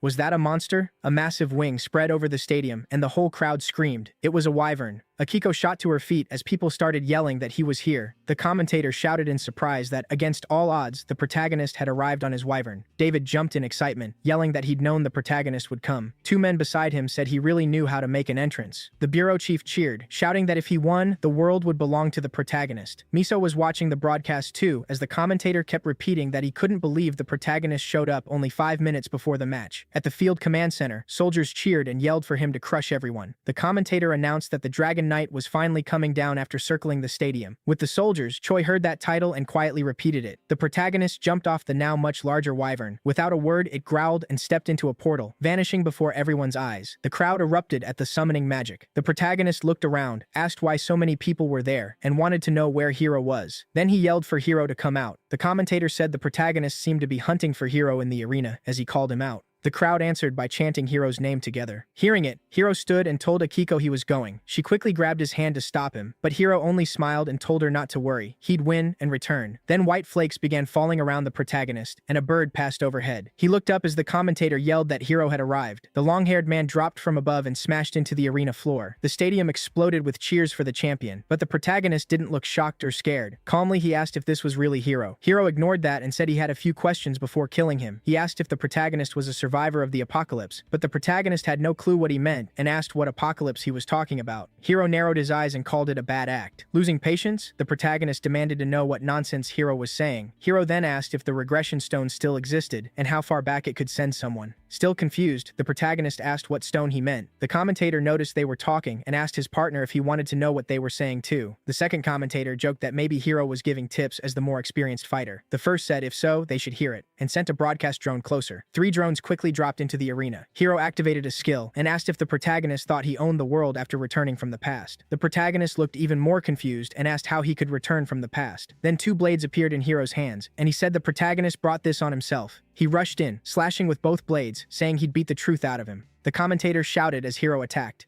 Then everyone froze. The protagonist's fist smashed into Hiro's face, catching him completely off guard and launching the champion through the air. The packed stadium went dead silent as Hiro slammed into the ground and left a crater. As Park walked toward him, the commentator shouted that Hiro was down, badly hurt, and not moving. Park cracked his knuckles and called him just another crazy guy. He yelled for Hiro to get up and asked if he was dead already. Then Hiro's hand twitched. Park mocked the so-called champion for being this weak and told him to stand. He still hadn't paid enough. Hearing that, Hiro opened his eyes and slowly pushed himself up. The commentator shouted that Hiro was back on his feet. The whole stadium watched in shock as the champion swayed upright. The crowd screamed for Hiro to keep fighting. He touched the blood dripping from his nose, confused by what had hit him. Park muttered that things had to go the right way, and first, Hiro needed to learn humility. That set Hiro off. He rushed in, yelling at Park to shut up, but Park stopped him with another punch to the face. Hiro froze, stunned that he hadn't even seen it coming. Then another blow crashed into his stomach, sending him flying again. Park instantly used his tornado skill, lifting Hiro in spinning wind and glowing fireflies. When it peaked, the blast hurled Hiro high into the air, inside wind and water. Park jumped after him, forming a fireball in his hand, the Fire Fairy Stream skill. He slammed the burning strike straight into Hiro, and a huge flash swallowed the arena. The crowd panicked, some ducked, others covered their mouths in shock. Flames spread everywhere under a towering pillar of smoke. The commentator choked out that Hiro was getting completely crushed, then corrected himself. This was total annihilation. The second commentator couldn't even answer, just stared in horror. Some people cried, others screamed as Park grabbed Hiro's limp body by the neck. The commentator gasped that he looked dead, but Park said Hiro could stop acting. He knew he was still alive. He could see the health bar after all. Looking into his rival's eyes, Park asked why Hiro was hunting him. As his health regenerated, Hiro growled that he wanted Park dead. Park frowned and asked why. Hiro's eyes turned blood red, his health climbing higher. Full of hate, he said Park deserved to die. Stunned, Park demanded a reason. Hiro's face twisted into something monstrous as he revealed Park had ruined a 500-year plan. Park's eyes widened. What plan? But Hiro, now fully mutating, whispered, "Monster break." Then he roared that he had to save Earth as red light flooded the arena. Park shook his head and called him completely insane. Then the change finished and Hiro released his divine rage. Space itself seemed to rip apart, blasting Park backward. The force pouring from Hiro was so wild that the stadium glass shattered into countless pieces that rained over the crowd. Red lightning tore through the sky, the walls, and the ceiling. In the control room, the minister and vice commander watched tensely. The minister said the potion that restored Hiro was dangerous, and the vice commander feared another blast. This wasn't Hiro anymore. It was a giant beast with huge horns and a long tail stomping through the arena. Seeing it, the minister muttered that Hiro must have learned something insane on planet Kuchan. After the blast, smoke covered everything. Survivors groaned through the stadium. People cried for help, and a little boy called for his mom under the rubble. Many were already dead. Even Akiko was hurt in the waiting room when the giant window shattered. In the arena, Monster Hiro snarled that it was time for his final move, the Wrath of God. The power was too much for a human body, so he had to become this beast. He was shocked he had to use it on one man when he'd saved it for the 8th level boss. Then the monster heard something and froze wide-eyed. Park stepped out from the rubble, holding his head and cursing the pain. The beast stared in disbelief as Park, glowing green, walked toward him. Park grinned in anger and admitted the bastard was really something. Hiro couldn't believe Park had survived the wrath of God. As he came closer, Park mocked him and said he could transform too. Fear and rage filled Hiro's eyes as he demanded to know what item made Park this strong and what he'd use to regress. Park calmly said Hiro had it all wrong. There was no regression item, just a skill called Forest's Blessing. Hiro roared in disbelief, asking how a skill could beat an elixir. With a small smile, Park explained it was basically an elixir-level skill that fully restored his vitality and mana in 5 seconds. That made Hiro snap. He shouted, asking if Park was really smiling. Park only raised an eyebrow, confused. Getting ready to attack, Hiro snarled and asked if this all felt like a joke to him. Park glanced at his status window, which confirmed the monster in front of him was Hiro, a U-rank hybrid. The monster suddenly lunged and caught Park off guard. As he attacked, Hiro screamed that the world had died because of him, then slammed Park with his tail and asked if he could still laugh. He raised his fist and asked again, throwing blow after blow, but it was like none of them mattered. Park scoffed that a U-rank wasn't that strong. Then he drove a brutal kick into the monster's chin. Locking eyes with Hiro, Park asked if that 500-year plan had failed because of him, and if that meant the planet's destruction was his fault too. Was that why Hiro wanted to kill him? Park stretched out his hand and formed a green barrier against the wind, but Hiro only raged that if Park understood, then he should die. A strange purple stone appeared in Hiro's hand. He clenched it tight, and violet light wrapped around him as he roared that Park had ruined everything. He demanded to know whether Park understood what Hiro had done to reach this level, and how he dared look down on him. In the middle of it all, Hiro remembered being a little kid watching a superhero movie. The children cheered when the hero landed the final hit. Even then, Hiro felt happy seeing the hero save the world. But then everyone gasped when the hero dropped to his knees, bleeding as the world burned on screen. The narrator said the hero's soul stone would turn back time and erase him, but that was fine if his loved ones could live. The other kids cried, but Hiro didn't. He smiled, thinking it was enough if the world remembered one hero. Right then, Park's foot smashed into Hiro's face, and his eyes went wide. The hit sent the monster flying. Unfazed, Park repeated that Hiro was just a lunatic. Hiro hit the ground face first and dug in his claws to stop. Coughing blood, he slowly pushed himself up, staring at Park and admitting to himself that Park was strong. Stronger than anyone he'd failed to beat before. Not even in this form could he win, and now he saw no sign that Park had regressed. Still, that didn't matter. He could always start over. But then Park hit him again and asked what he was muttering. He said he wasn't the reason the plan failed, and from now on he'd teach Hiro real wisdom. But the monster still wasn't truly fighting back. In his mind, Hiro prayed for Park to keep talking. The purple copy stone in his hand had already reached 79%. It didn't just copy power, it took the soul too. Hiro believed that in the next regression, Park's power would be his. To him, only he could save the world. But Park activated his reality skill. His hand glowed blue, black veins spreading across his face, and the hand smashing into Hiro's face was no longer human. It was a beast paw, now a massive bear. Park threw a punch so hard it launched the monster away, breaking his nose and knocking out several teeth. Hiro crashed through a wall and landed on the other side, back in human form in the middle of the crowd. They stared at him with disgust and called him a cruel monster. Hiro's hair turned white when he hit the ground, and he cursed as he realized the copy stone had failed. Blood trickled from one eye. He looked up and saw an eagle circling above. It was Park, now in eagle form, slowly descending toward him, and in that moment, Hiro understood. He wasn't facing just another human. Park dropped beside Hiro, who lay sprawled on the ground. With a faint smile, he asked if Hiro could finally see reality. Hiro still didn't get it, and snapped that it was nonsense. Losing patience, Park warned him never to enter his territory again, or next time he'd die. With blood-red eyes, Hiro whispered for him to shut up. Park fired back that Hiro was delusional, and anyone chained to the past had no future. That hit Hiro hard. His eyes widened like the words finally reached him. The commentator said that even half-conscious, Hiro seemed to hear every word as Park, still in eagle form, flew away. Meanwhile, Choi had watched the whole fight with her fists clenched. Only one question stayed in her mind. Why? She remembered the day at the hospital when she asked Park why they couldn't fight together. He'd looked at her with pity and said she was still too weak. Their strength didn't match, and someone would get hurt. Choi got even angrier remembering he walked away with someone else right after that. Leaving the room, she muttered that that idiot always talked nonsense. Meanwhile, screens everywhere were filled with news about Park's overwhelming victory. Reports said more than 48 people had died in the stadium during the fight, and that the world's unofficial #1, Park, had donated all his prize money to Hiro's country. Another article said the victims' families were preparing a class action lawsuit against Hiro. That night, Hiro had a nightmare. Park appeared as a beast with claws, warning him never to enter his territory again. One line kept ringing in his head: "For someone trapped in the past, there is no future." It hit him so hard it snapped him awake, covered in sweat. Alone in his room, Hiro looked around, trying to figure out how long he'd been out. He grabbed his phone and checked the news. Every headline was about Park's win and the lawsuit against the former champion. As he scrolled through the hateful comments, Hiro gave a dry laugh and called them all hypocrites. Just then, Akiko came in. She looked relieved to see him awake with his phone, but she quickly took it away and begged him to stop reading that trash. She told him people were just hurt and angry, and what he needed most was rest. Hiro knew she was trying to protect him, so he stayed quiet. He only let out a long sigh. When she asked if he was okay, he said he wanted to be alone. Before leaving, Akiko said she was keeping the phone. After she left, Hiro kept staring at the door. Then he got up, went to the window, and pulled back the curtain. Outside, a crowd was shouting for him to apologize and disappear. Hiro bitterly thought these people always chased him, no matter how much he gave them.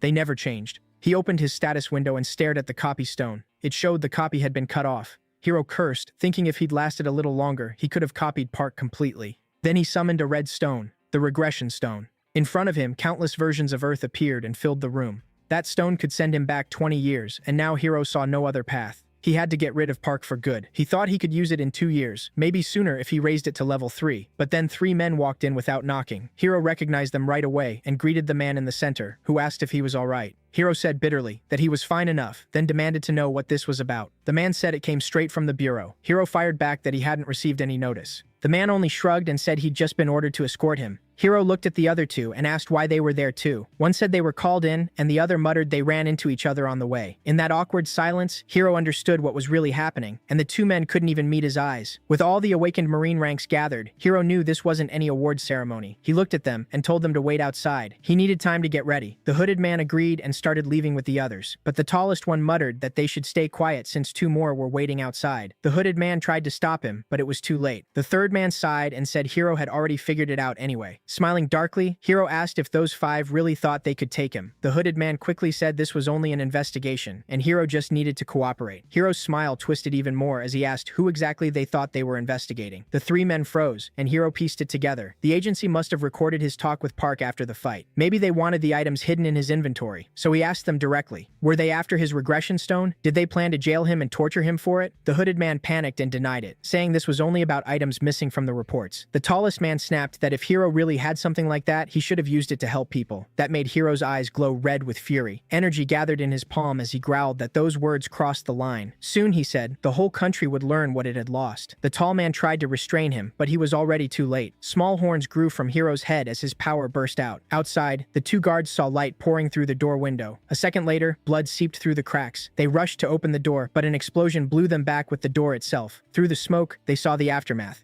Hiro, now a monster, had skewered the tall man with his tail and was lifting the other by the throat like he weighed nothing. He growled, asking if losing once made them think he was weak, and warned he'd break the neck of anyone who came closer. The hooded man reached out and called him captain, but the monster snarled that he had no right to use that title anymore, and demanded to know who gave the order. The man stammered that it was the commissioner, Tucker, head of the Supernatural Bureau, a nationalist who only cared about bloodlines. He'd been waiting for Hiro to fail so he'd have a reason to move, because he no longer trusted him. He claimed that when Hiro's team cleared the 7th dungeon level, 9 people died, Hiro transformed to heal them, and then hid items and skills in the report. To Tucker, it all sounded like lies. He wanted to know what else Hiro was hiding. The hooded man repeated Tucker's order. Before any full investigation, they had to interrogate Hiro, but the monster just laughed. It was greed, he spat. Tucker wanted every item for himself, and probably would have offered him captain of the first squad if things had gone his way. The man hesitated, remembering Tucker's hollow promises. Hiro roared with laughter and called them fools. He'd watched this country fall 25 times and wanted to rebuild civilization there, but human greed always got in the way. Then, still raging, Hiro asked about Akiko. Did she know all of this? The hooded man shut his eyes, too scared to answer. Hiro roared again, and with nowhere left to hide, the man admitted, yes, Akiko knew everything. Hiro lost control and crushed the man's throat until blood sprayed across the walls. The hooded man tried calling him captain to calm him, but it was far too late. The blast that came next destroyed the whole room. The news exploded right after. Hiro had escaped, killed 3 Marine ranks, and injured 2 more. At the Supernatural Bureau, the commissioner stood by the window, muttering in anger, Hiro, you ungrateful bastard. To Tucker, this proved one thing. You should never help strangers because they'll betray you. They took the boy in, helped him, and he still turned his fangs on them. Tucker decided Hiro had always been a spy sent by his home country. Now he had enough to convince the prime minister. With this incident, he could wipe out several problems at once and build new heroes to replace Hiro. He turned to the door and shouted for his assistant. A young man rushed in and asked what he needed. Tucker ordered him to call every network. In 2 hours, there would be a press conference about Hiro. Meanwhile, the news kept tracking everything. One report claimed the world's strongest man was now in Job. Another covered Yang training new recruits under the title, "The Guild is overflowing with fresh blood." A third said the countdown for Job to become the 13th district had officially started. On YouTube, one video broke down Park's guild expansion and called it the job version. Another had a real estate expert saying this growth was only natural. One more clip analyzed Park's fight under the title, "The Dragon Knight Seeks Divine Powers." Han kept watching, amazed by how much coverage was pouring in. The 10 most viewed videos were all about Park. Grinning, he whispered that this was a whole new level of fame. Then he spotted a headline saying Hiro had escaped from the hospital. A TV anchor said Tucker had called a press conference and urged everyone to listen. There, the commissioner accused Hiro of being a spy and demanded an explanation for Park's so-called terrorist attack. The government spokesperson shot back, calling the claim ridiculous and saying the country was furious over the insult. Han listened closely and let out a long sigh. Then a chill ran through him when he realized Hiro had vanished. How could someone nearly dead be moving again? And what if he came back while Park wasn't at the guild? Cold sweat broke out across Han's forehead. He ran out at once, determined to find Park. He rushed through the forest, grumbling that Park always vanished when things got bad, and asking why he could never just stay home. Then blue lightning started tearing across the sky. Han stopped cold, mouth open, fear crawling up his spine. This felt way too familiar. A huge bolt hit the ground, and screams rang out from the woods. Workers came running straight toward Han, yelling for him to run too. The second he saw that, he knew that Lunatic was already there. Terrified, he kept saying the madman was back. In the chaos, Han shoved through the crowd and nearly crashed into Yang, who appeared out of nowhere. They stared at each other, shocked and out of breath. Han quickly told him what he'd seen, that the crazy hero was back, but Yang frowned and said he got a report that a portal had opened nearby and came to check it out. Han repeated, "A portal?" just as confused as the workers running past.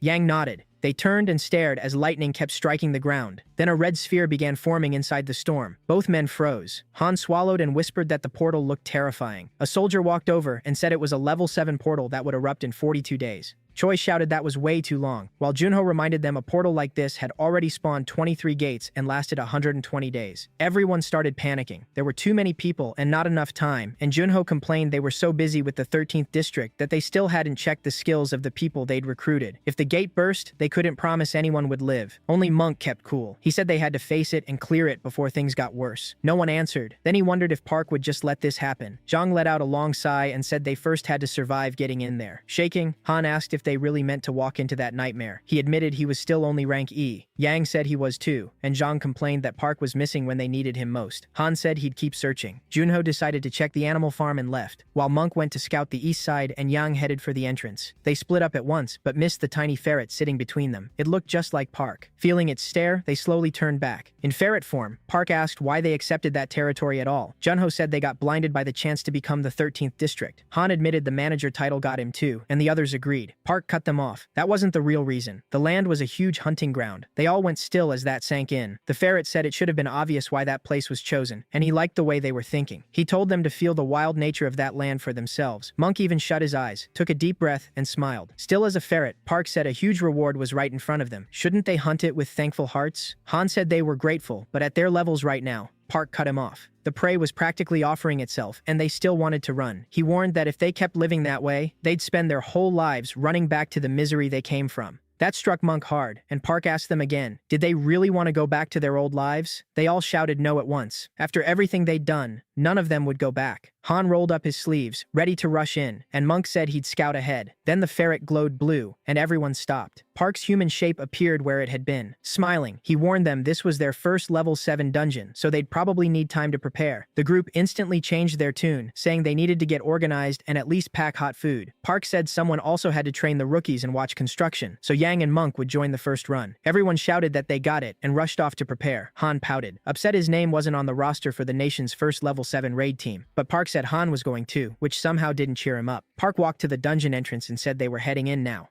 Han tried to stop him and begged him to wait, but Park ignored him and stepped through the portal. With no choice, the others followed, Han coming in last. Excited, Junho asked if it was really fine to charge into a level 7 dungeon like this. Monk, right behind him, only shrugged. Park and Jang were already inside under a faint pink glow, with Han running after them and yelling to slow down. Their figures appeared on the other side. Park came out first and checked the area, with Jang and Han close behind, tense and ready. A skeleton suddenly jumped at them, reaching with a bony hand. Han panicked so badly he couldn't even form words and just screamed. A message appeared on the screen. They had entered the land of the undead. Outside, the monitors showed the same thing, and everyone watching went still with fear. On TV, an anchor announced this was the first level 7 dungeon in Park's country, and only the 8th in the world. He added that people expected the worst, and the airport was already packed with those trying to escape. The live feed showed the panic, one man yelling that tickets were sold out, and a woman begging for a sea route to open. The reporter said the country's panic was only starting. Meanwhile, Park's guild was already inside the dungeon. At headquarters, officials argued over whether going in so fast was the right move. The agency head asked if Park's team had made the right call. An aide confirmed that Park, Han, and Jang were inside. One official lowered his head and listed their ranks, while another asked why Park brought them along. Someone replied that Han had a video memory skill. The chief said at least they'd leave footage behind for the next teams, and there were already plenty of online videos showing raids inside level 7 dungeons.